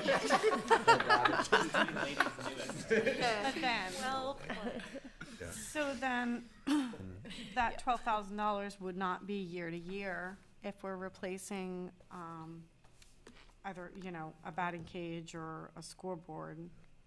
There may be other equipment needs. I don't know that right now. There may be something else next year, but I would expect there would be some equipment that would be purchased for athletics. The leasing rental line, 1055, Yes. did this go down because because of the turf field? I was just in my head making Yeah. that assumption because I know that sometimes we had to rent space. Yeah, I would have to look at that and see if that was the reason why. Okay, but that's a good question. I'd have to look at that. Okay, because I know it's There asking for a there little more. has been space that's been leased and paid for in some of the indoor areas. So so I'm not sure what that Okay, is. because I would like to know what is in here because I think that was one of the things that we talked about is that we wouldn't be having to Having pay. to lease as much space outside. Right, and yeah. so I just really like to. Yeah, let me get a flavor of what that looks like. We can actually pull the expenditures for that year and see what's in there. Okay. Can we talk about 1045? I see that there's a 12,000 increase over the budgeted amount last year, but if you look at the actuals from 2024 to 2025, it's Yeah. a $70,000 Yeah. increase. Yeah, there was actually some increases to stipends across the district where the boosters were, we no longer had boosters paying for the coaches. And over time, we kept bringing the coaches into the athletic budget instead of the boosters paying for them. So over time, there was an increase of paying for the. That also is some Title IX increases that I presented as well that we reflected in there, so. So we're trying to not have the boosters pay for coaches. Okay. Okay. All right, so for that, that would be like for the Bruins trip, for example, right? There wasn't a Bruins. There wasn't, That's- yeah. that's- That was a myth. That's That was a that's the myth. boosters. But it No, never there was happened. still a There myth. never was one. Never happened. It's tomorrow. Okay. It's tomorrow? Oh. They're- Who's going? There isn't a myth. Okay, let's set that one straight. It's not true that they went to the Bruins. They went to a college game, Are they okay? going to the Bruins tomorrow? And the girls went In to, Boston? Tomorrow? Tomorrow. went to Tomorrow? a game in Portland because that's what they chose to go to, okay? I got you. Tomorrow? Okay. Are the girls going too? So the that's Bruins out. game is a myth.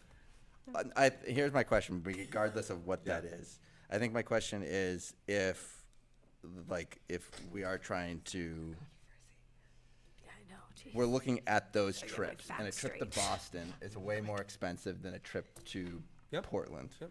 So are we looking at this and being like, well, we're going to increase the amount so that all teams can go to Boston? Or are we looking at this and being like, we have to budget this so every team's going to save money and we're all just going to go Portland, or we're going to do something like that? Like, We're trying to find equitable trips for both. yeah, I get that. So the equity part of that is, do we back that up to the level of, or are we bringing everyone up to the Boston level, or are we keeping people down to the Portland level? Boosters doesn't. My understanding I'm still just is saying there from- never was a Boston trip, but Is we're trying to, so this budget reflects additions. Thank you. No one goes to Thank you. No one goes to Boston. That's what we found out. let's forget the Boston thing. Let's go to Boston. Let's go to My question is the answer to some of the equity issues. I'll tell you. Are we raising the bar, right? Or are we trying to level set? I think that's my question. We are trying to level set. Is that, you see what I'm saying? Yes. Okay. We're trying to level set. So that increase might also, in theory, and from a budgeting perspective, include a decrease from another bucket. So for example, if we were saying that basketball gets this amount for athletic stipends, and it was way higher than, let's say, baseball, right? We are bringing basketball down a little bit and baseball up a little bit. Well, the stipends aren't a good example because they're based on the number of hours, Tim, okay? So I understand what you're saying, but it's, and you're trying to level out what's the money that's given. Stipends are based on the number of hours at a stipend rate. So if baseball takes, 250 hours and basketball takes 200 hours, they're paid on the number of hours that's anticipated for the sport. So it's not trying to level out those. By the way, we're way behind on our stipends compared to the surrounding areas, we just are. so you know, for coaches. But So it also reflects I do understand what you're saying, Tim. assistant coaches. Do we bring the bar up Yeah. or do we level the bar down for I'm just everyone? trying to I think understand I think it's budget. level set. So in, for the 23-24 budget, which I think was my first year on finance, I can't remember, but I did remember the conversation about increasing stipends. So that year we added 48,000 to the budget for stipends, so that we were moving towards that more equitable approach. And then 24-25 went up maybe like 11,000, I think it was. So, we've been steadily increasing as needed, but that was the year, that 23-24 was the year that we really jumped up and committed to more athletic stipends. That was a push by the, it was our first year on the board. It also depends on the number of participants and the students, and sometimes the number of teams, right? Sometimes you need more assistant coaches, right? And let me tell you. And so, and that's what goes on as well. So we start looking, okay, you got a head coach, but now you might need, rather than one assistant, you might need 2 or 3 assistants, right? Depending on the participation. So And that can drive up the cost fairly quick. Who decides that, and who decides whether the assistant comes out of the district or comes out of boosters? So years ago, you would see a lot more assistant coaches coming out of booster money, and over really, I'd say an 7-8 year period, we have been moving all of our coaches to our district budget, partly for equity purposes, to make sure that we don't just have some programs that are funding assistant coaches when they want to out of boosters, and just committing to, and this has been previous boards that have worked on this as well, and saying all of our coaching stipends should be coming out of the district budget. So this reflects an assistant coach addition for a stipend. We also, I think, brought up 2 assistant coaches who are part-time stipends to full-time stipends as well. And this is something we've been doing, but Scott's right, some of it is enrollment. We've had so many more student athletes, kids that want to participate. Our programs are really big. I mean, this was at the middle school level, but there was a lot of kids with no a paid assistant, right? And so we've had to make volunteers, and we're relying on volunteers without paying people to actually be assistant coaches, and we've been trying to right-side that for a long time, actually, but this is actually more reflective recently of more students participating in athletics rather than a philosophical shift, which for many years that was the case. We just weren't funding enough through the budget, and we're expecting the boosters to come up with the money for coaches. And we mostly, I think, Kim, you were referencing the year where there was a huge shift in trying to close the gap on that and not pay coaches out of booster funds anymore. So what you're seeing now, some of it is Title IX related, a little bit is Title IX related. I'd say most of it's enrollment related for the stipend increases. I knew I went through my old budgets for a reason before this meeting. In 21-22, it was at 183,000. And then, we were gradually bumping it up, but that 23-24 was the big year with 48,000. And a big part of it was that 21-22, what was going on, we were coming out of a pandemic when kids couldn't I remember Archie having like 1 day a week, they would just kind of run around and pretend to kick a ball. With masks on. With masks, yeah. So I don't have 21 right in front of me, but I imagine that was a bump, just, in hopeful anticipation that more kids were going to play, and then it went up significantly throughout the years. Yeah, we did definitely see a drop in participation during the pandemic, for sure. Just a point of order. It is now a little past 9 o'clock. Does somebody want to make a motion to continue past 9? I made it last time. So moved. Can I get a second? Okay, so Sean and Tim. As you can hear a number of us like sniffling over in the corner, maybe if we can, a goal to by 10. I know I would like to say 9:30, but I know we have to go through this and still have a philosophical conversation after that. So I would not that there's a finance committee meeting tomorrow. We'll have time to continue going through this, but just wanted to think about our hours tonight. So do we have a second meeting scheduled? Oh, we're in the vote. Is there a question about the vote? Yeah, I like it. That's discussion. Okay. That's a discussion. Do we have a second group meeting to go through this? I would say we're almost through the details, and right. I would and then expect conversation about. I would like I'm just wondering whether to give the answer. Yeah. To this tonight. Right. And then finance, and then we can decide. We have an April 2nd meeting before the board vote. What you're saying is, do we need another group meeting? Yeah. Like, if we don't finish by 10. Right. Is that what you're saying? We have April 5th. Yeah, we have another board meeting. Another one on April 5th? Second. That was on second. Okay. Yeah. Second. Another one Sunday. Okay. Which is one wish to post. So. Yeah. Right, and that's the meeting that we're supposed to have a decision and send it forward, correct? No. April 15th. Okay, that's April 15th. Yeah. So we have. Plus one. One more meeting. Yes. And then, We have one. Yes. Okay. I think we can do it by 10. Okay. All in favor? All right, let's keep going. Let's stay on track. Yeah. Okay, so we'll look at stipends, all right?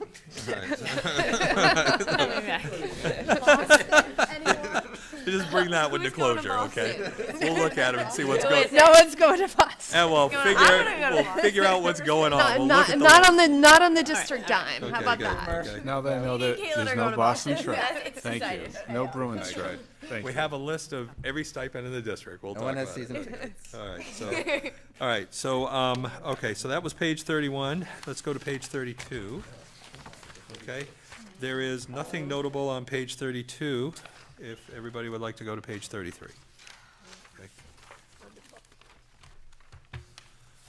All right, so on page 33, again, on line 1133, there is a decrease in the audiology service, supplies. The equipment, it's just basically we don't have a need for that next year. And then also, if we take a look at extended year services, you'll see that we've, down on line 1147, we've actually adjusted those as well, okay? Any questions on page 33? Okay. Page 34. I don't have anything notable to mention there, it's pretty basic.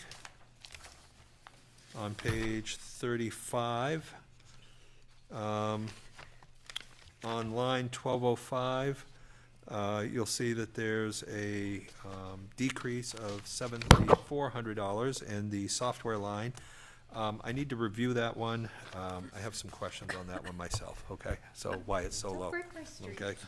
So, that one popped up for me today as a question, okay? Can you, sorry, line go back. 1188, what 1188? is Yeah, hang on. purchase professional service for the library? Do you know?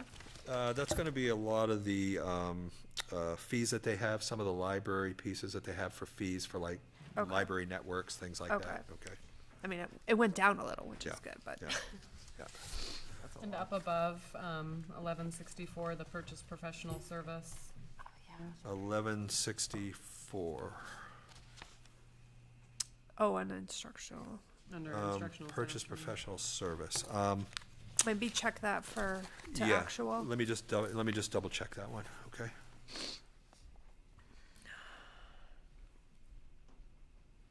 See if we can answer that one. I could look it up if we need to, but Okay. I'll get an answer on that one. Great. Okay, let's see what that looks like. Okay. I'm drawing a blank at the moment. So is that like hiring Lawrence Alexander, is that? I don't think so in that one, no. Not in that line. And I gotta tell you, I'm drawing a blank right now. Why? So Because it's I'll, past 9 o'clock. It's been a long day. It's been a long week. So, but I'll get an answer on that one, and we'll take a look at that one with all the pieces. So we've got the detail. I just need to look at it. Okay. And I'm curious about the employee travel. Okay, under, Which line? What number? 1168. on 1168, yeah, yep. Yeah, maybe do it to Sure. actual for that. Yeah. Take a look at all those. And we'll see what's budgeted in those lines. Yeah, I think some of those are IB related I costs. think so too. Because we do have training for IB. Actually, I think that's the IB training. I think you're right. Okay. Okay. Yeah, one of the Yeah. warrants I signed. I think it's the IB training, and I also think there's, oh, you know what else that is? I think that has to do with some of the, that's the IB training, but does it have to also do with some of the NEAS stuff as well? No, the purchase professional services might be our IB, some of our IB fees, Yeah. but I would have to check. Might be, I can't yeah. remember. All right, But the training, I believe, is IB and AP. okay. All right, sorry, I need a staff training. All right, I'm taking a pause. Some of those are flights, like when we sign the warrants. Yep. Maybe someone is signed up for a conference, or I did see one just this week that was someone flying to Colorado, I think, for maybe an IB training. I Yeah, can't remember that now would be either, under but yeah, the it's travel, right. when they have to actually go to a physical location. They Or do. they maybe reimburse mileage for their car and the meal, Mhm. possibly hotel, if they're there for more than one day. Yeah. Sorry, give me one moment.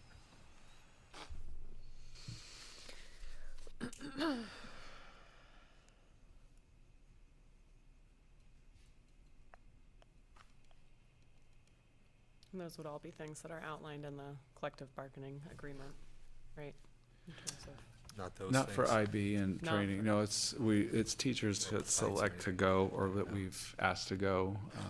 And they've said, I want to teach an IB course, I want to teach an AB course. They haven't been trained in that particular course before, they have to be trained. Okay. In order, they can't teach the course without being trained, actually. They have to be trained.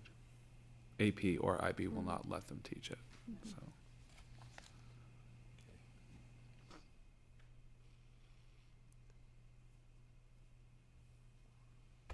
Long pause of quiet. Careful, some of us will fall asleep. Yeah.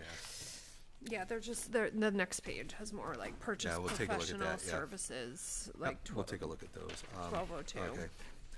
I do believe that, I'm looking here, I see some chunks of it for IB, but I'll put it all together and see what we end up with. Okay. So we'll take a look at that. Okay. Okay, so that's page 34. We're at, let's see, we already talked about 35. Do want to dig in maybe tomorrow at the finance committee meeting about 1206, just some of this hardware stuff, and it's Yeah, yeah. repeat amount again. Yeah, we've got the tech plan, and we'll talk about that more, okay? And we'll have that to share. Okay. All right, so 36, let's see. Already, okay. All right, so on 36, we can take a look down at the utilities again. Again, that's the adjustment. You'll see that electricity is down, but natural gas is up, and that's based on actual usage. It also has to do with the maintenance building is on its own meter now. So, they used to be attached to the high school. Okay, page 37, again, the custodial piece is a shift from one of the other buildings over. That's why that's so high on line 1264, on 1264. It's a little bit higher. Nothing else there is really notable on 37. 1267. 1267, retirement. Let me take a look at that. That one's popping. Okay. Thank you. Yeah, we'll take a look at that one. Oh, you know what that is? I'm sorry. That was the payout of my retirement, of my sick time, which is in several areas. Okay, so. You've been here for some time. Hey. Payout of my sick leave. Okay. All right. Because I'm operations, I got to go someplace. Okay. So anyway, all right. That's part of it. Okay. That's what that is. Okay. All right. There you go. Okay. Don't even know where your money is. All right. That's what I believe that is. Okay. Okay. All right, I mean, so- that would track. Okay. I like the honesty. Huh? I like the honesty. It is what it is, Look at right? that. Yeah. Go. We take it out of several areas. Okay. Okay, so let's see. On line 38, if we take a look at the nursing on 1296, you'll see there's a decrease there, and that has to do with the hiring of a new staff member. We had somebody leave, and somebody new that we hired. So that's a budget to actual adjustment. And then if any other questions on on page 38? That was really the only thing I had notable there. Okay. All right. All right, let's go to page 39. And again, on line, first off, on line 1345, all the directors, the board of directors got a reduction in their stipends. No, I'm just kidding. You'll see it's down 1,000. We did a budget to actual on that based on the number of meetings, okay? So you get extra Every time we get an meetings, extra okay? meeting. Okay, so there you go. Okay, so we just made that budget to actual. And then on, Man, our stipends are way cheaper than athletic stipends. Huh? aren't they? Yeah. Yeah. I think they're much cheaper than the towns as well. Oh yeah. Okay. Oh yeah. And what are our contracted services? Yes, we're heading to that one, it's highlighted, Oh, okay? okay. So line 1348, that's the enrollment study, and the study being done in the district. You remember that one came out of the three-way meeting there? Yeah. Sounds- Although we might want to revisit that. Okay, so that's what we put in there, and we put it under there because it's a contract service that the board is looking to have done, okay? Okay. Sorry, All right. Scott, can we go back for just one brief moment to page 38? Sure. Under the student health service, what's the contracted service 1303? Which line again? 1303. 1303. Contracted services, okay? Do you know what it is? For student health services, Is that the doctor? I believe that is Dr. Chuck. Okay, He's a deal. all right. Dr. Chuck is the person that we vote on annually to be our, Yeah, like, yeah, I okay. believe, Your doctor. yeah. Dr. Chuck likes being Dr. Chuck, so he does not charge us what Dr. Chuck should really earn, okay? All right, I believe that. That's right. I know we have to have. We have, there's like requirement. there's meetings, and it's required to have a doctor, but he actually meets with the nurses and with Julie Olson, pretty consistently throughout the year. And he's also used for medications for, prescription medications and things like that, okay? And, All right. But, sorry, one more question. 1319 retirement stipends. 1319. I'm just trying to. Yeah, I believe that if I remember correctly, that has to do with some of the FICA Medicare on stipends, but I'll look at it and take a look, okay? Okay, because I'm just, Yeah. that's just presented a little And differently. it may have to do with some of the main peers. I'll look Oh, at it okay, again. that tracks. And I mean, it's not a ton of money, Yeah, but because it's a balance that between, tracks. if they're an outside employee or they're an employee of the district, you know, there's different, there's main peers and then there's FICA, okay, so that's a balance on that. It's tied to line 1311. Yeah, so I'll take a look at that, okay, and just make sure, okay? Great, thanks. And see how that lines up. Okay, so I'll put a big question mark on that one, okay? My guess is we probably missed a few things today, so we'll see what happens, okay? Okay. So it was a long day, all right? Okay, so page 39, no other questions on 39? Yes. One question, purchase professional services, we're saving a lot of money there, 1334. 1334. Huh? Okay. So 2 years from Yeah. 24, 25, is that what you mean?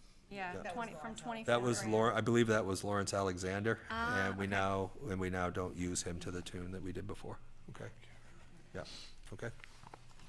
Can I check in on at 1349, just our legals? 1349, yes. Yes, I remember the rationale for Yeah. why we went to where we went to, and I think this would be like just the budget to actual to see how we're Yep. doing with that. Yep. Being in these meetings, I imagine that we're where we're at. But. You're right up against it right now. Okay. Yeah, you're right up against it. Okay. Okay. Okay. All right. So we feel comfortable continuing that level next year. They raise their rates every year. We just don't know, right? I mean, you don't know what you're going to be faced with every year, right? So we need to use less services. This is one of for those this areas that if we have to, we can do a budget transfer from another cost center. If there's money remaining in another cost center, we can do that transfer. If we budgeted every single line at its maximum, we would have a problem. So we try to just see what might be reasonable from year to year. Okay. Okay,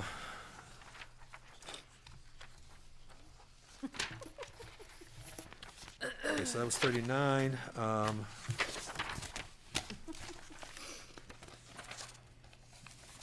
Okay, so in page 40, you'll see special ed legal line on 1395. I did reduce that based on a budget to actual of what's actually been expended out of there. Most of our legal line comes out of the central office legal line, okay?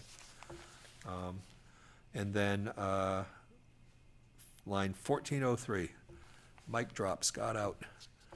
Lower salary, okay? Okay, there you go, okay? So that's pretty much that page 40, okay? Nice job. Yeah, I did not, but it was an opportunity, okay? Okay. So let's see, so let's go to page, is it 41 now, okay? So if we look at line 1415, and at this point, we're still in the central office, okay, and we're looking at telephone. Okay, there's on line 1415, we've increased it by $2,000 just to do a budget to actual. We're actually gonna be over this year in that line, so, okay. So we're closer to what we were. Exactly, yeah. And then on line 1422, you'll see a significant decrease, and that has to do with moving off the old software and onto the new software and the difference in cost between the two. There was also some implementation cost in the current year we're in, which won't carry over to next year. Okay. Question on 1416, advertising. What are we advertising and where? We're advertising positions, and serving schools is one that we use, but that's not really the cost. We put ads in many of the different periodicals and online, trying to get people, so, okay. I'm gonna guess that I used a good portion of that for our free bus driving class that we continue to advertise, okay. And other As positions. board members, we can't do it because we can't be employees, but once we're off the board, right? Oh, you can get your bus driver license and volunteer if you want. So long as I fill the other drivers and I have stuff left over after the drivers get their hours, okay? And all my free time. Yeah, we have plenty of things after the drivers have received all of their trips, so, okay? Or anyone listening in. So, line 1441, this is one that I gotta revisit, but we're kinda estimating what it's gonna take on the maintenance building. So I'm just looking at that right now, but, so just know that that's just there right now, and we're still reviewing it, okay? And where was it from the old building? It was actually tied to the high school. Oh. Okay, so yeah, it was kind of tied into the high school, okay?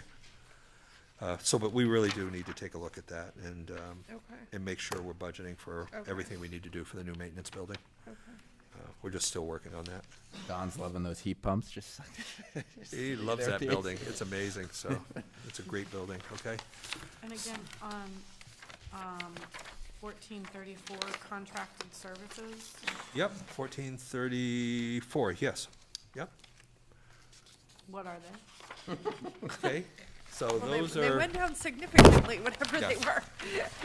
So one of them had. Not really. Yeah, in 24-25, that was a budget transfer made to facilities in order to preserve your capital reserve funds, because we had money left in the budget, okay? So we replenished our capital reserve funds by moving expenditures over to facilities, which made sense, okay? Because we had a ton of stuff that we had to do on Modular City and other things we had to do, so we needed to build our capital reserve funds. Okay, the contracted services, hang on here.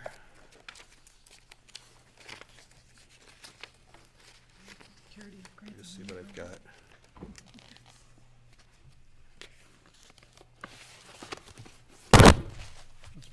It's probably Siemens, Minuteman. Oh, yeah, it's all of all our those things, it's usuals. Reynolds trash, it's all that stuff. Yeah. But I just wanna give you, Garbage to garden is in there. yeah, the biggest one is gonna be our mechanical contractor, Siemens. It could be, inviting Rusty Guggens in, Guggens Electric, if we have repairs to the buildings. But it really has mostly to do with the care and the upkeep of the buildings and our mechanical contract with Siemens. And some of our other contracts with trash removal, things like that, so. Could be the elevator, it could be a number of things. Some of the testing we did for radon and some other. Yeah, sometimes we quality- take that from capital, but normally it would come out of facilities. It would be Minuteman Security, it would be, Siemens, Modern Pest Control, Ryder Truck Rental, FW Webb, Johnson Controls for fire protection.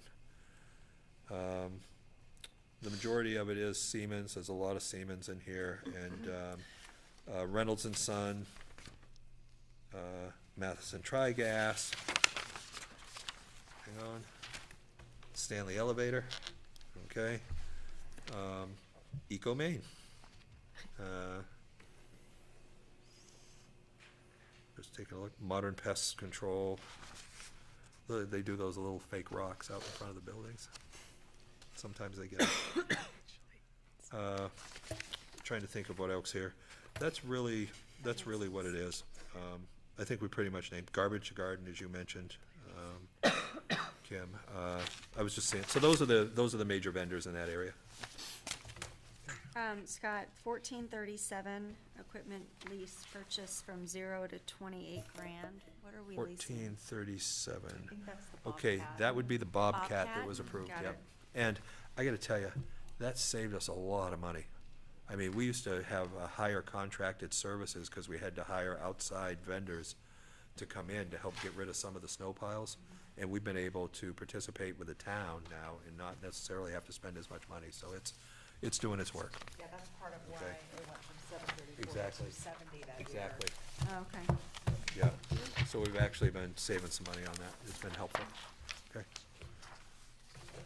All right. Anything else on line 41? I mean, on page 41? Don't want to confuse us, okay? All right, let's go to page 42. Okay, we're in student transportation. So, line 1454, it's not a reflection of reducing driver salaries, it's more of a look of budget to actual and where we're heading with those salaries. We really still need more drivers, but we're looking at a budget to actual right now of where we are, so. Okay. And is that in part because of the vans? The vans are doing a lot of work, okay, and, but it's kind of a catch piece, right, because you'll see the transportation for the vans mostly over in special education and in some other student transportation. We're using them for paths now, but, it really has to do with just looking at our budget to actual and where we've been for the past couple of years. But I mean, because you don't have to have the Class B No, license. you don't have to, drive a if van. you have the vans, which we use, we aren't sending buses, Yeah. okay? So, and the vans are really being used in a lot of special Yeah. education situations, and also, because they're student IEP directed, and also they're being used by the coaches, they're being used by ed techs midday. I mean, the vans are on the road constantly. Okay. And so, yeah, paths, I'm just trying to remember the enrollment of paths and the van sizes. Was it 20? We have about 20 students. 20 students, Okay, yeah. so how's that working? It's actually with using the minibus and the vans, it seems to be okay, and we've also made some, I talked to Don Gray, and I think they were allowing some of the students, juniors, to drive as well But to are we pass. relying on them needing to drive? We're trying not to, but right now with a shortage of bus drivers, we are relying a little bit on that. Yes, at the moment we are. It's Yes. only been over the last 2 or 3 weeks that we've had this issue. Oh. We usually have had a bus that's taken Yeah, the the students. past 2 or 3 weeks, we've had. We've had a real shortage. We've, really? we've got some people who are out on medical leave right now for medical issues, okay? And so we've got a bit of a shortage of drivers at the moment. Okay. Yeah, I was just wondering about van size. Yeah, well, we send 2 vans, right?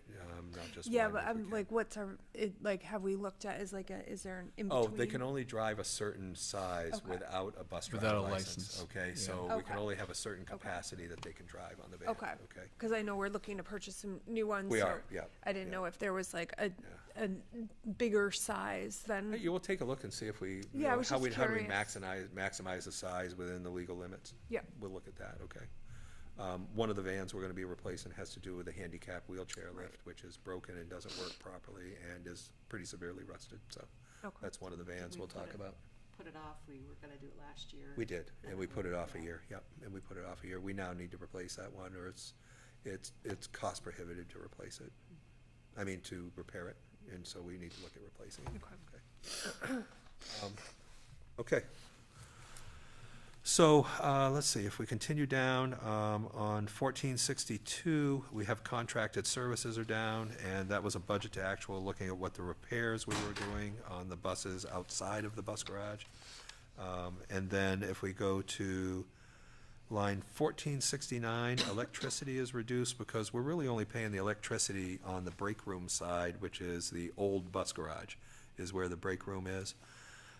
And then on line 1472, transportation parts and supplies, we looked at a budget to actual on that, but we also are looking to be able to reduce that if we don't have to repair several of the buses that we're replacing. As you know, we've got 2 buses to be replaced in here.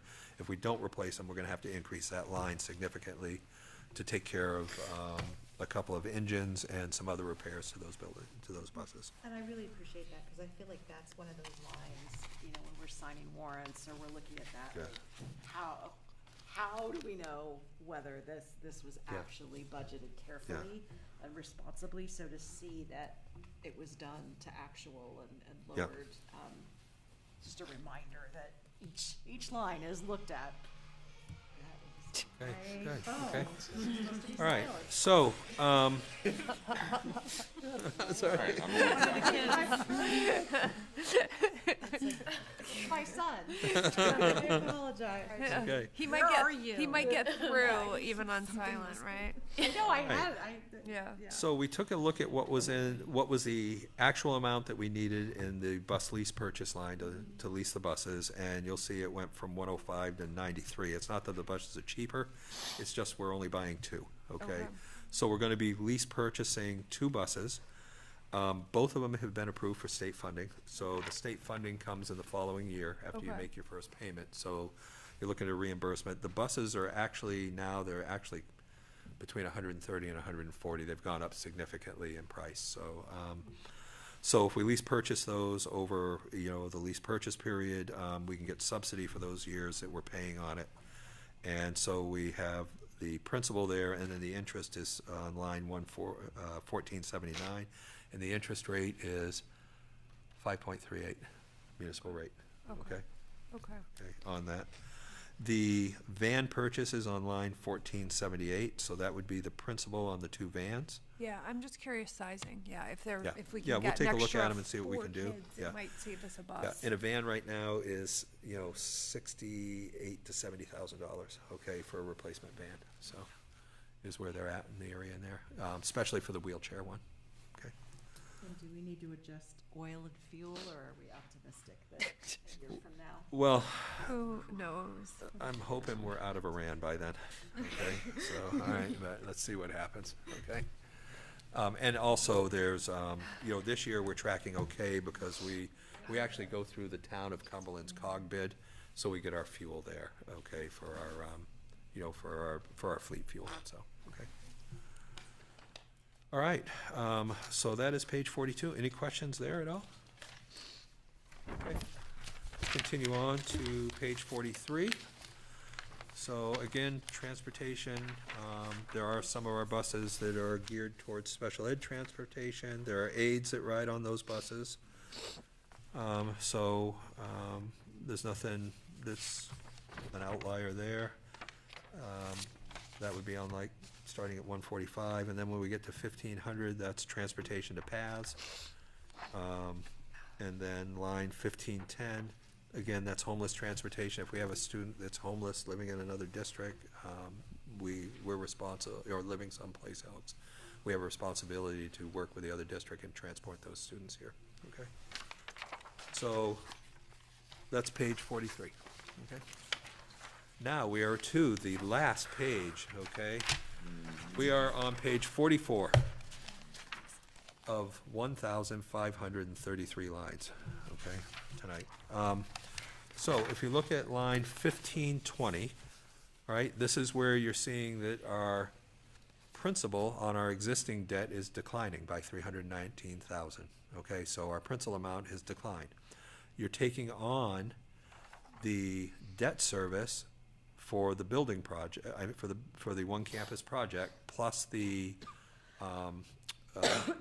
on the band, plus the land, okay, payment, and so your net is $666,000, okay? So you're just under that 700,000 mark. Now, the reason we didn't apply fund balance this year is because your plan of financing calls for trying to do a step up of the debt of approximately $700,000 a year, each year over the next, this year and the next several years, till you get to 2030, 31. Then your debt service starts to drop and you start walking down the staircase after that. So you'll peak, but you're softening that debt because you're taking on, a large number in 27, 28 is fiscal year. You're going to take on a larger portion of that debt, be applying fund balance that you've reserved for that purpose, and therefore buying down the debt over those years through your budget process to help soften that, to keep it at like a $700,000 increase, which is, a little over a little over 1.2% or 1.25%, right, over each of those years. So that's what we're trying to do with that, and that's the plan of financing. So that's what happens in this fiscal year. It all fits into that plan. Okay. And that plan is actually online. If anybody wants to take a look at it, they can view it. Okay, and other is the central office. Sitting at the tail end is the utilities on the central office, so we made some budget to actual adjustments on those of not too much significance, but. So the total budget is a little over $4.1 million increase, or 7.68%, so. There. Any other questions?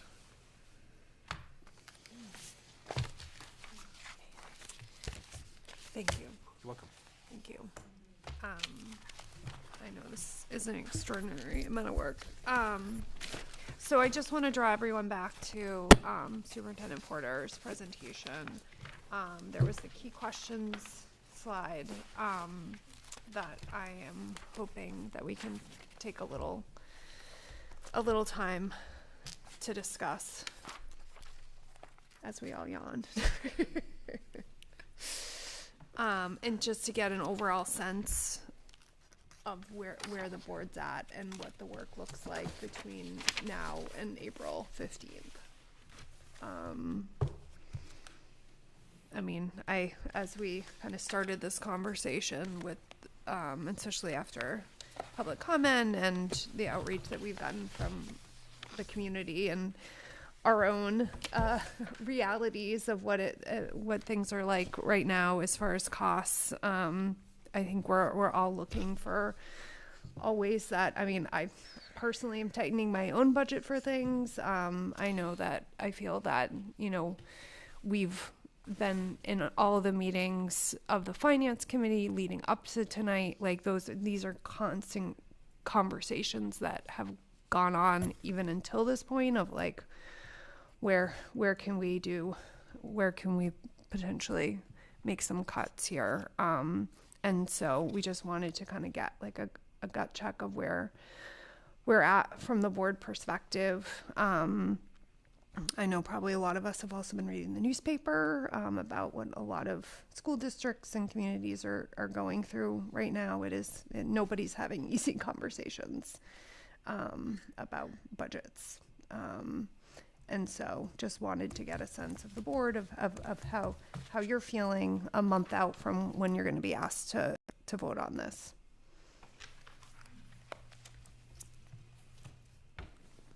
I don't have a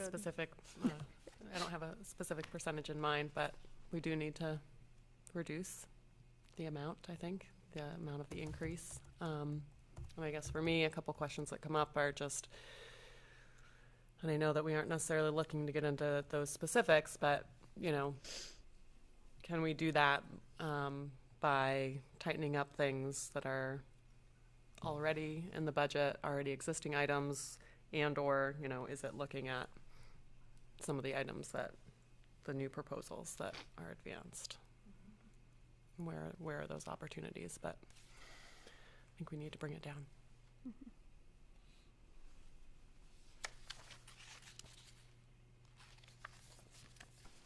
When do we go through the new proposals advanced? Are these things that, when do we discuss these? If you have questions, please. Got it. Just give me a minute. Hold, please.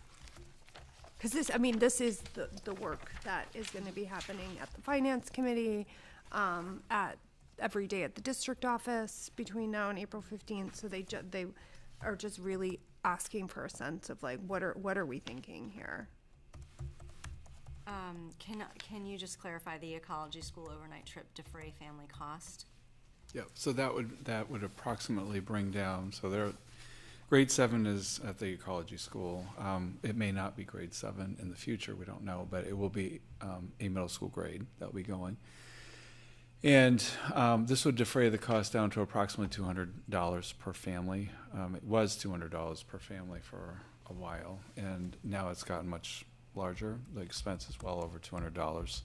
So what we did is we estimated how many students we'll have next year going, and what would it take to get to around $200. We came as close as we could, and that was the difference. Was 15,000, whatever's in the budget. Because next year is the bubble year entering 6th grade, is the Casco Bay group that'll be entering 7th grade. Yeah, and we use the 7th grade numbers. Mm-hmm. Yeah. At the risk of sounding a little bit heartless, do we need to keep doing this? Not defraying the risk to not defraying the cost to families, but doing the ecology overnight. And again, at the risk of sounding heartless, but also having a 6th grader who would be doing it next year. I don't know. It's just something that came up, and the question was, what are the kids getting out of this?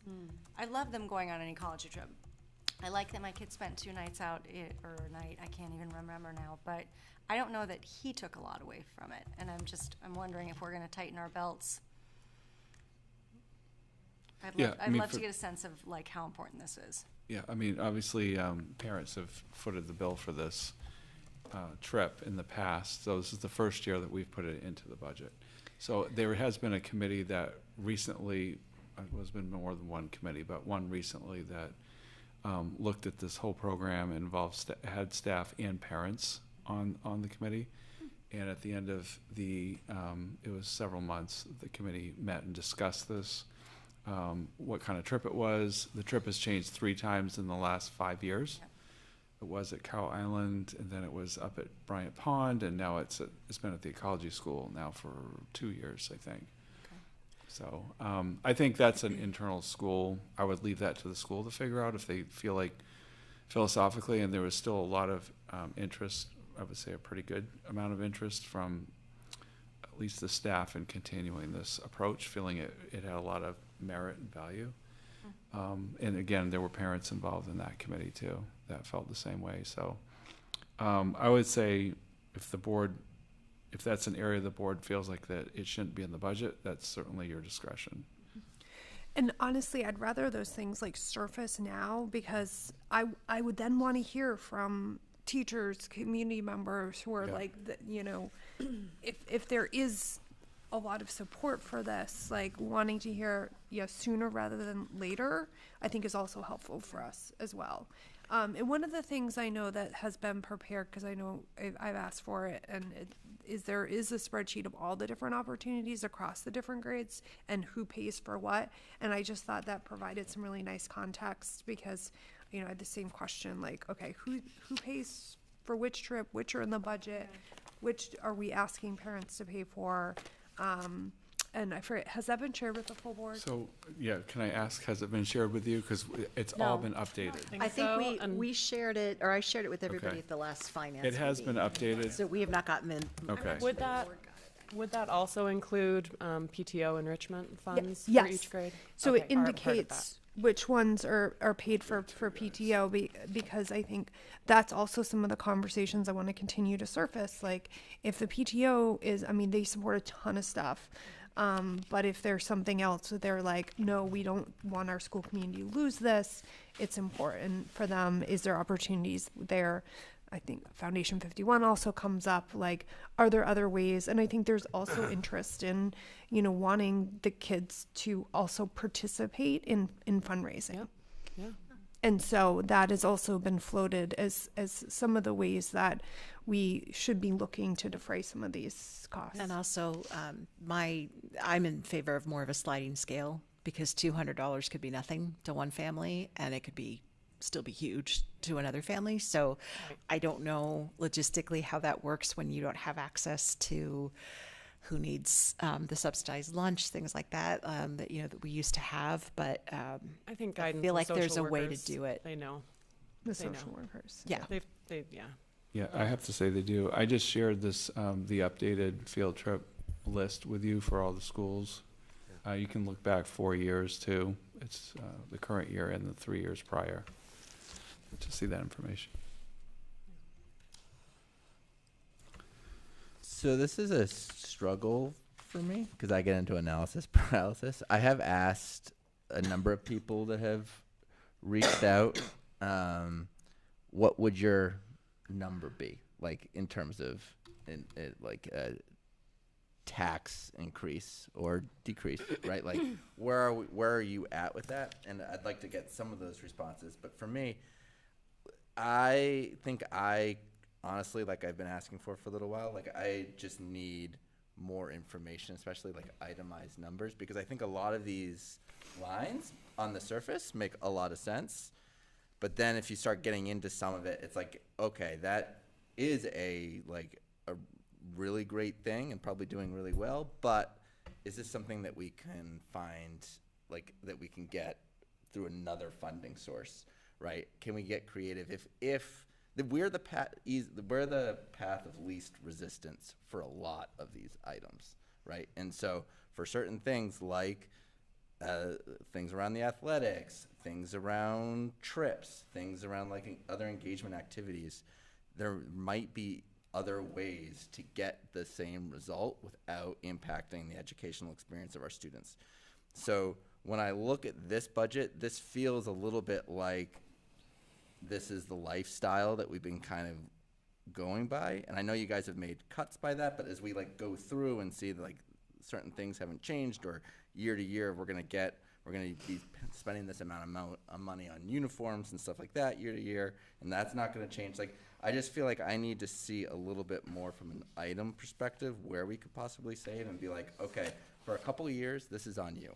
Like, you got to find another way to do it, or we're gonna have old uniforms for a while, or whatever. So, I'm not sure if I can give you a number. This isn't like, I don't know without seeing that information right now if I would be like, yes, let's put this to the voters, because I can't justify half of it.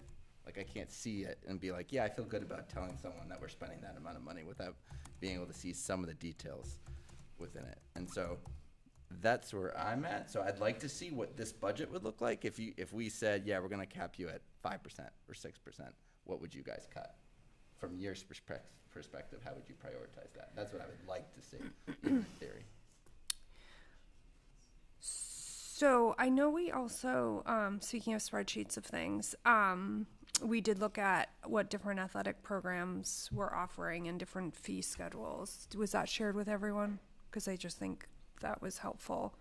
Yeah, I don't know if that was shared with I everyone don't or not. remember sharing that. Athletic program fee schedules? From Sorry, area districts? Yes, because that was yeah, I don't talking think about that- athletics, I don't like think that's how been does shared. our fees compare? Yeah. Are there other ways that, and so there's more information that can be shared, just seeing like what other districts. So I think that's good, especially as we're looking to ask people to increase some of those costs. I mean, I can tell you what number I have in mind. I mean, not that any of these, nobody likes to see an increase, but when I look at this, I know we can't change this.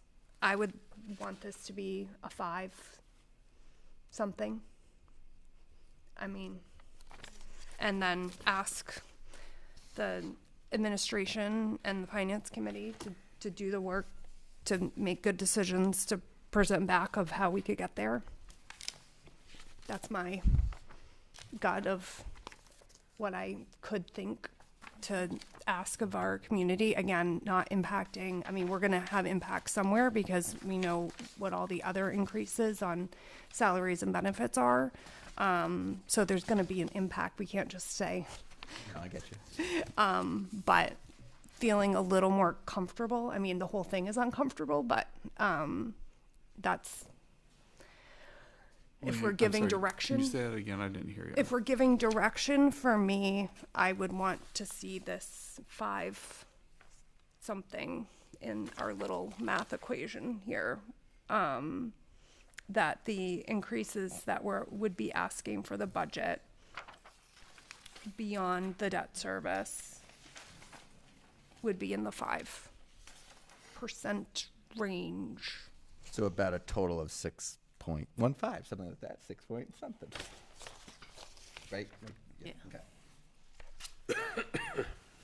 I think I'm of similar mind, and I'm kind of curious about Shirley's handout here. And like, is it as simple as just reducing, this idea of these carryovers? Going back through assumptions. Yeah, we did look at a lot of those assumptions and reduced them in the budget you have now. If you heard me talking through the budget piece, some of the long-term subs, those things that were built into the teacher salary lines, which we call the unfilled positions in order to cover long-term subs, teachers who make scale movements, retirement payouts, those things. We did reduce a lot of those assumptions across those lines. So that number is not going to fit with the budget you have now. But were they were they in excess of 700,000 a year? In certain years, there were those, yes, absolutely. But you're saying this year, that's not going to be the case? In next year's budget, you have a lot of the assumptions that have been removed, and of course, that's what, 1%, a little over 1%, right? Okay. Because that's our largest cost center. That's our largest cost center. So a classic example is this year, we didn't fill 2 teaching positions at MIW, right? So there's going to be a balance there, okay? We just don't fill a position to fill it, right, or spend the money, but you also can't overexpend your budget, because then you've got to go back to the voters and you need to get money to approve to put money back into your budget again, okay? So you have to build some lines conservatively, because you also don't carry a contingency in your general operating budget. There was a time that we carried a contingency of almost $500,000. It was like $400,000. And so if you don't carry that contingency, you have to anticipate for other things that could happen. So somebody goes out on a medical leave, and they have 120 days of sick leave, and then they access 30 days from the sick bank. That's almost a full school year of having a staff member out. You've got to plan for those things to happen, so you carry a position in the budget to be able to deal with those types of things. So sometimes they get used, sometimes they don't. And then there's assumptions that were made during our collective bargaining process as well. Yeah, that's that we had part to of make, it. and we didn't know where that was going to land. Sure. So yeah. And there's also like a couple, well, was it, I guess the 24-25 budget, we hadn't budgeted anything for the paid family medical leave. That's right. And then we were fortunate that position hadn't been filled because that hadn't been in the budget, and I'm trying to find that amount. Teacher paid family medical leave. We, the actual was 13,356 that year, and we had budgeted $0 for it, and then all of a sudden we had to pay it. So We also had health insurance, which came in lower than we budgeted one year. Right. Right.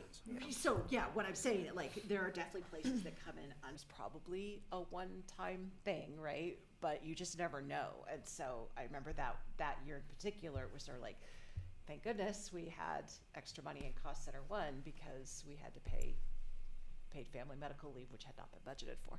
Sure. And what happens at the end of the fiscal year if there are more dollars left that weren't spent? Absolutely. So if there's money left at the end of the fiscal year, there's two things that happen.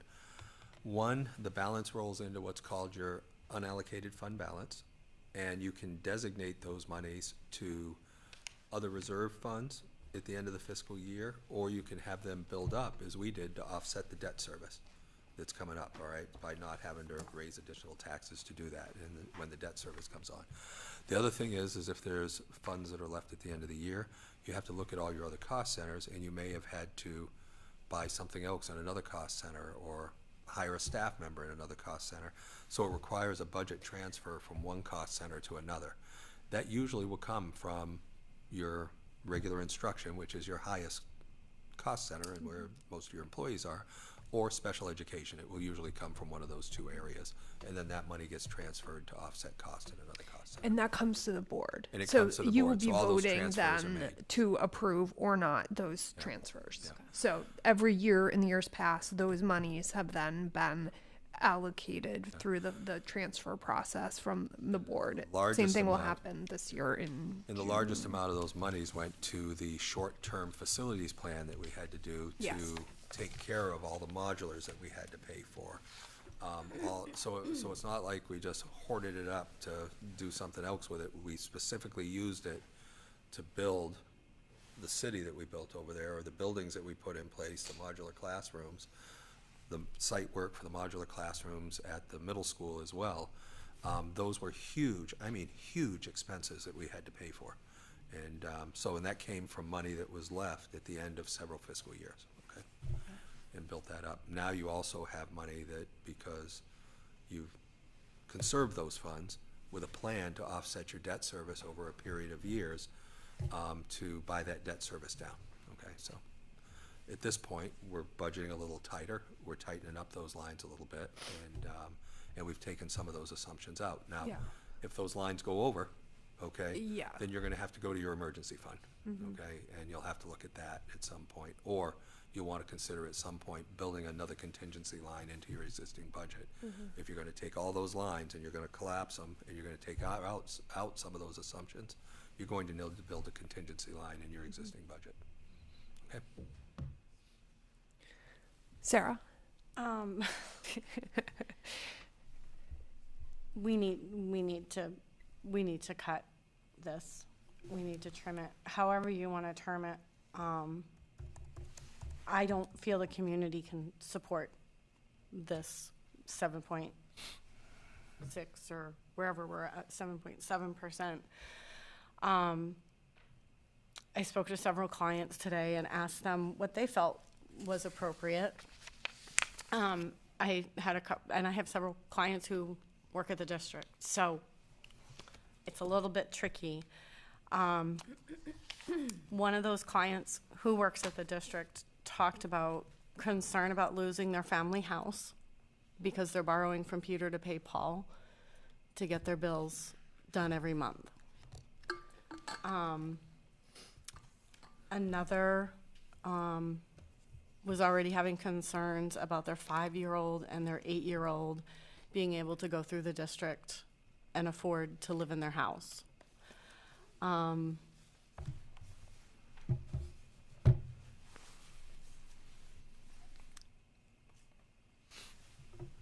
think it's important that we've built up a lot of reserves, and we have a lot of reserves in a lot of places, and I think that's really awesome. And I think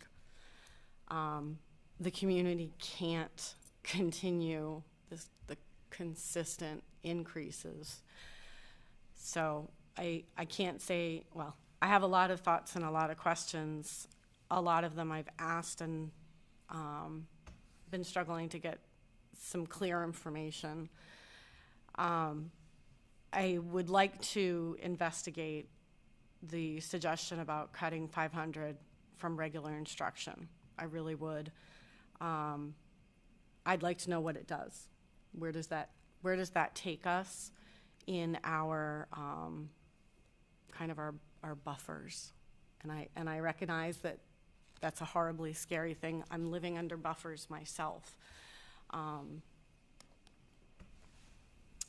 I think that we need to kind of do some reevaluation of classes and class sizes. And if we've got classes in the kindergarten that are somewhere between 15 and 17, I think that we should carry that as a minimum throughout the district.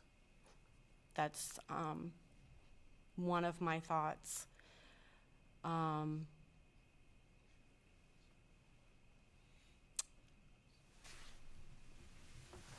wondering what the unallocated fund balances, what the unallocated fund balance was in August, and then I'm also wondering what it is now.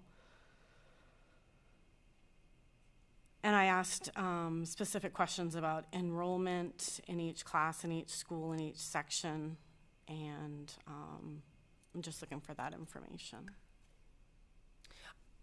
And I know you also sit on the finance committee, so I'm assuming, and I know there's been, just so everyone knows, the administrative office has got a ton of questions from various board members all week, leading up to this week, all month, from community members. And so I just want to make sure that we also give grace to the people who are working to get these numbers in front of us.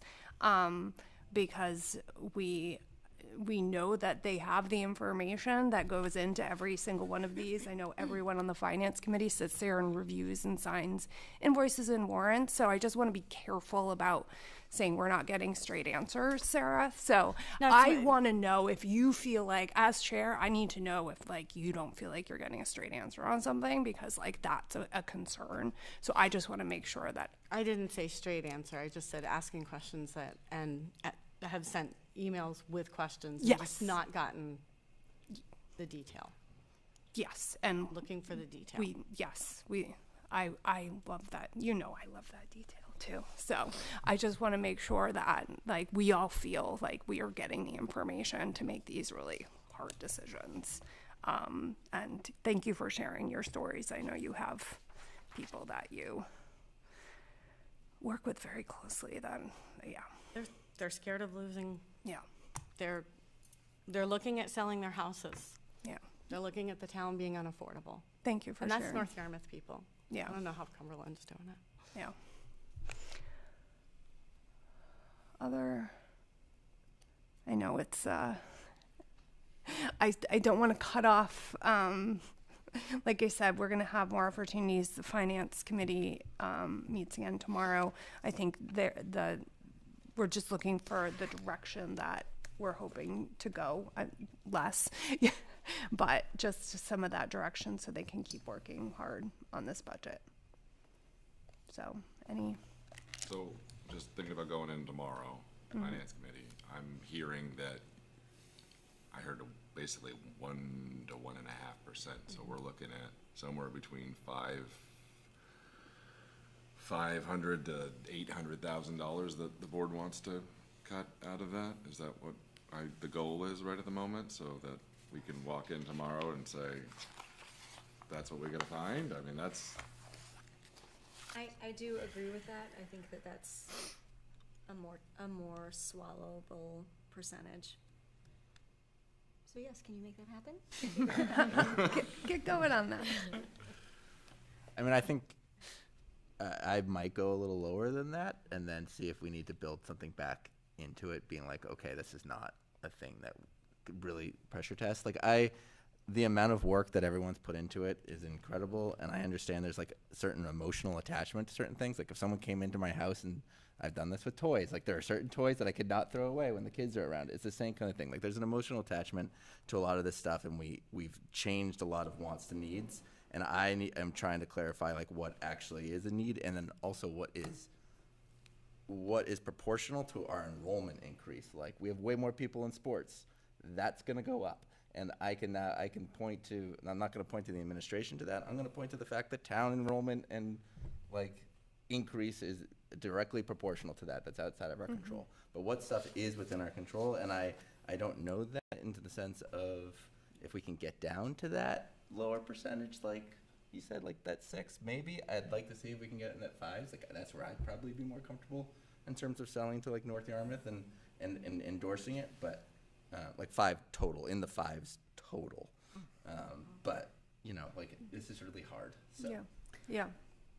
I just want to say, I don't think it's it's more than an emotional attachment. I think Jeff has put together a really thoughtful budget that he believes is in the best interest of our students in this district. I just want to, I appreciate all the thought that you've all put into this. And I know that you're putting this forth because you think this is what our students will be best served by.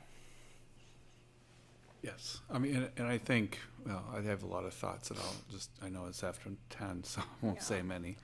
I respect whatever the board wants us to do. I'm sure the Finance Committee will discuss this further tomorrow. When we're talking, 5 to 800,000, and I even heard more than that, we are talking about staff reductions. There is no other place for us to go. So, and I'm just saying that out loud at 10 o'clock at night. So I just want to put that on the table. Because if I don't say it, I'll feel like I'm coming back and saying, well, I didn't tell you that. But I think you already know that. Yeah. Can I just say, Leanne, I think I'm in line with you. I think the number should come down if we can. But I also think if reality is healthcare is going up,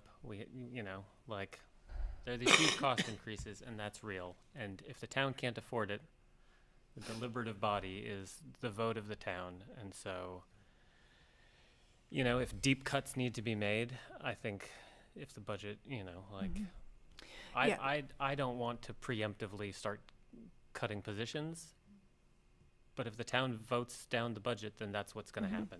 And I think that. And we have the district budget vote, which then gives us more time before the. Yeah, and I think that's the place two votes. Where if deep cuts need to be made, that's when the message gets sent. I don't feel comfortable cutting teaching. If it's going to be cutting teaching positions, I don't feel comfortable saying that's what needs to happen. I think that both towns need to say that to us. I think we should cut wherever we can, right? Like, if we got to cut the field trips, cut hundreds of thousands of dollars, absolutely. But if it's going to be cutting teachers, the deliberative body is the people who come out and vote. So people should come out and vote. And if they vote down the budget, that sends a clear signal that, class sizes are going up, you're cutting teachers, right? But I don't feel comfortable doing that preemptively. But I feel like we should cut everywhere we can up until that point. Right, and let's cut the field trips. Let's cut everything else. But if we can't get to 500, how close can we get? Yep. And to just balance out the opinion, I purposely asked people throughout town, how do you feel about the education, and how do you feel about your taxes, and how would you feel about a 7% increase on the school budget? And there are still people out there, they're like, it's worth every single penny, and I would pay more if I could, so our kid could have a better experience. there is that other opinion. It is not emailed to us, but if you ask for it, We don't hear it is from out happy there. people. Yeah, So I don't think it's fair to ask people that can't afford it to pay it, but there are still people out there that are saying that too. Yeah. Just to be fair. You're totally right. There are people that show up to the budget meeting every year and vote for the budget and will do it again and again. Yeah, it's a tough balance. Sorry. No, it's not. We are all available for other communication.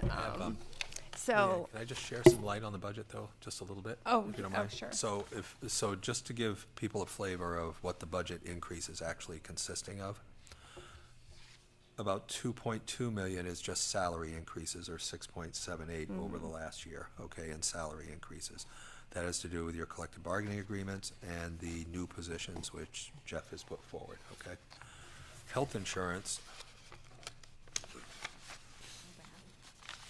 Health insurance is over $1 million. It's $1.1 million, okay? So if you take a look at those two items, you're $3 million on the $4 million increase that you have, okay? So then you take a look at the debt service, which is 600,000 of that 1 million. Now you're down to 400,000, okay? Which is some of the other small items that we put forth in the budget, okay? So, and some of the other areas with some of the increases and decreases that have come about. So there's only one place you're gonna go. Okay. Yeah, that's a great, I appreciate that perspective, Scott. We've talked about that too. And what was the total cost of health insurance? You said that it went up $1 million. The total cost? Yeah, hang on. it's like, I want to say 8. I just want to hear the scary number again. And again, this may 8.9 be a million. happy number, right? I mean, we may see a lesser number when it comes around in April. Maybe it comes in at 10%, right? So I don't know at this point, but on health insurance itself, the gross number on health insurance is $8.8 million. 8.8. Yeah. Yeah. 7.8 last year and 6.5 the year before that, okay? So what percentage of our overall budget is that? So- I've done it. I just And don't actually, have it handy. I actually lined that number up right against our bill where we were this year. Yeah. And our bill is like within $20,000 of the 7.8 million in the year we're in. Yeah. Okay. It's a huge part of it. And as we mentioned, like, this is all over the news. Every school district is in the same position. We are slightly different in that our numbers are going up. They're not going up as fast. They're projected to keep going up. And the other districts, they're having declining enrollment. And so it is a little bit of a different position, which is also why we've gotten a little more funds. We didn't get as much funds as we have. No, we were clipping along at getting 1.2 million more in state subsidy, and that's not happening this year, right? Our subsidy's relatively flat, so we had 1.2 million that was offsetting the tax increase of our budgets that were 6% or whatever, right? So you were able to decrease the tax rate with that additional revenue, and that didn't happen. You have increasing value in both your communities, which the state looks at as that community now receives less money because you have higher property valuation, okay? They look at valuation as a measure of means to pay, okay? So with that, you receive less money. Okay. Kim, what time is the finance committee meeting tomorrow? 2 o'clock. All right. Not 8, no, really more, no. About 10 hours yeah, from now? right? 2, you said? 2. Okay. Any other? Okay. Thank you. Thank you. for the time. Good job. Thank you. Yeah, work. my whining is nothing personal. Oh, Please know that. I don't take it I personal. appreciate the, We understand I completely. know how hard you've worked, Jeff, to put it together, and I know how hard, Scott, you worked to make the numbers work, and I can imagine it's nerve-wracking to come and know that you're gonna get beaten by. It's like Groundhog Day. Elaine, you last know time. I'm gonna. Part of the process. But I appreciate you, and that is the point I I wanted. appreciate you that very too. much. Pass the motion And- to, Thank you. I was gonna say, like, everyone's backing up. No Sorry, one's saying it. everybody's All looking right, for me. Sarah, can I get a second? Second. Everyone. I heard Sean. All in favor? All in favor? Okay, Kim, are you in favor? Kim, you want to And we're adjourned. Thank you, everyone. Hope everyone gets some good sleep.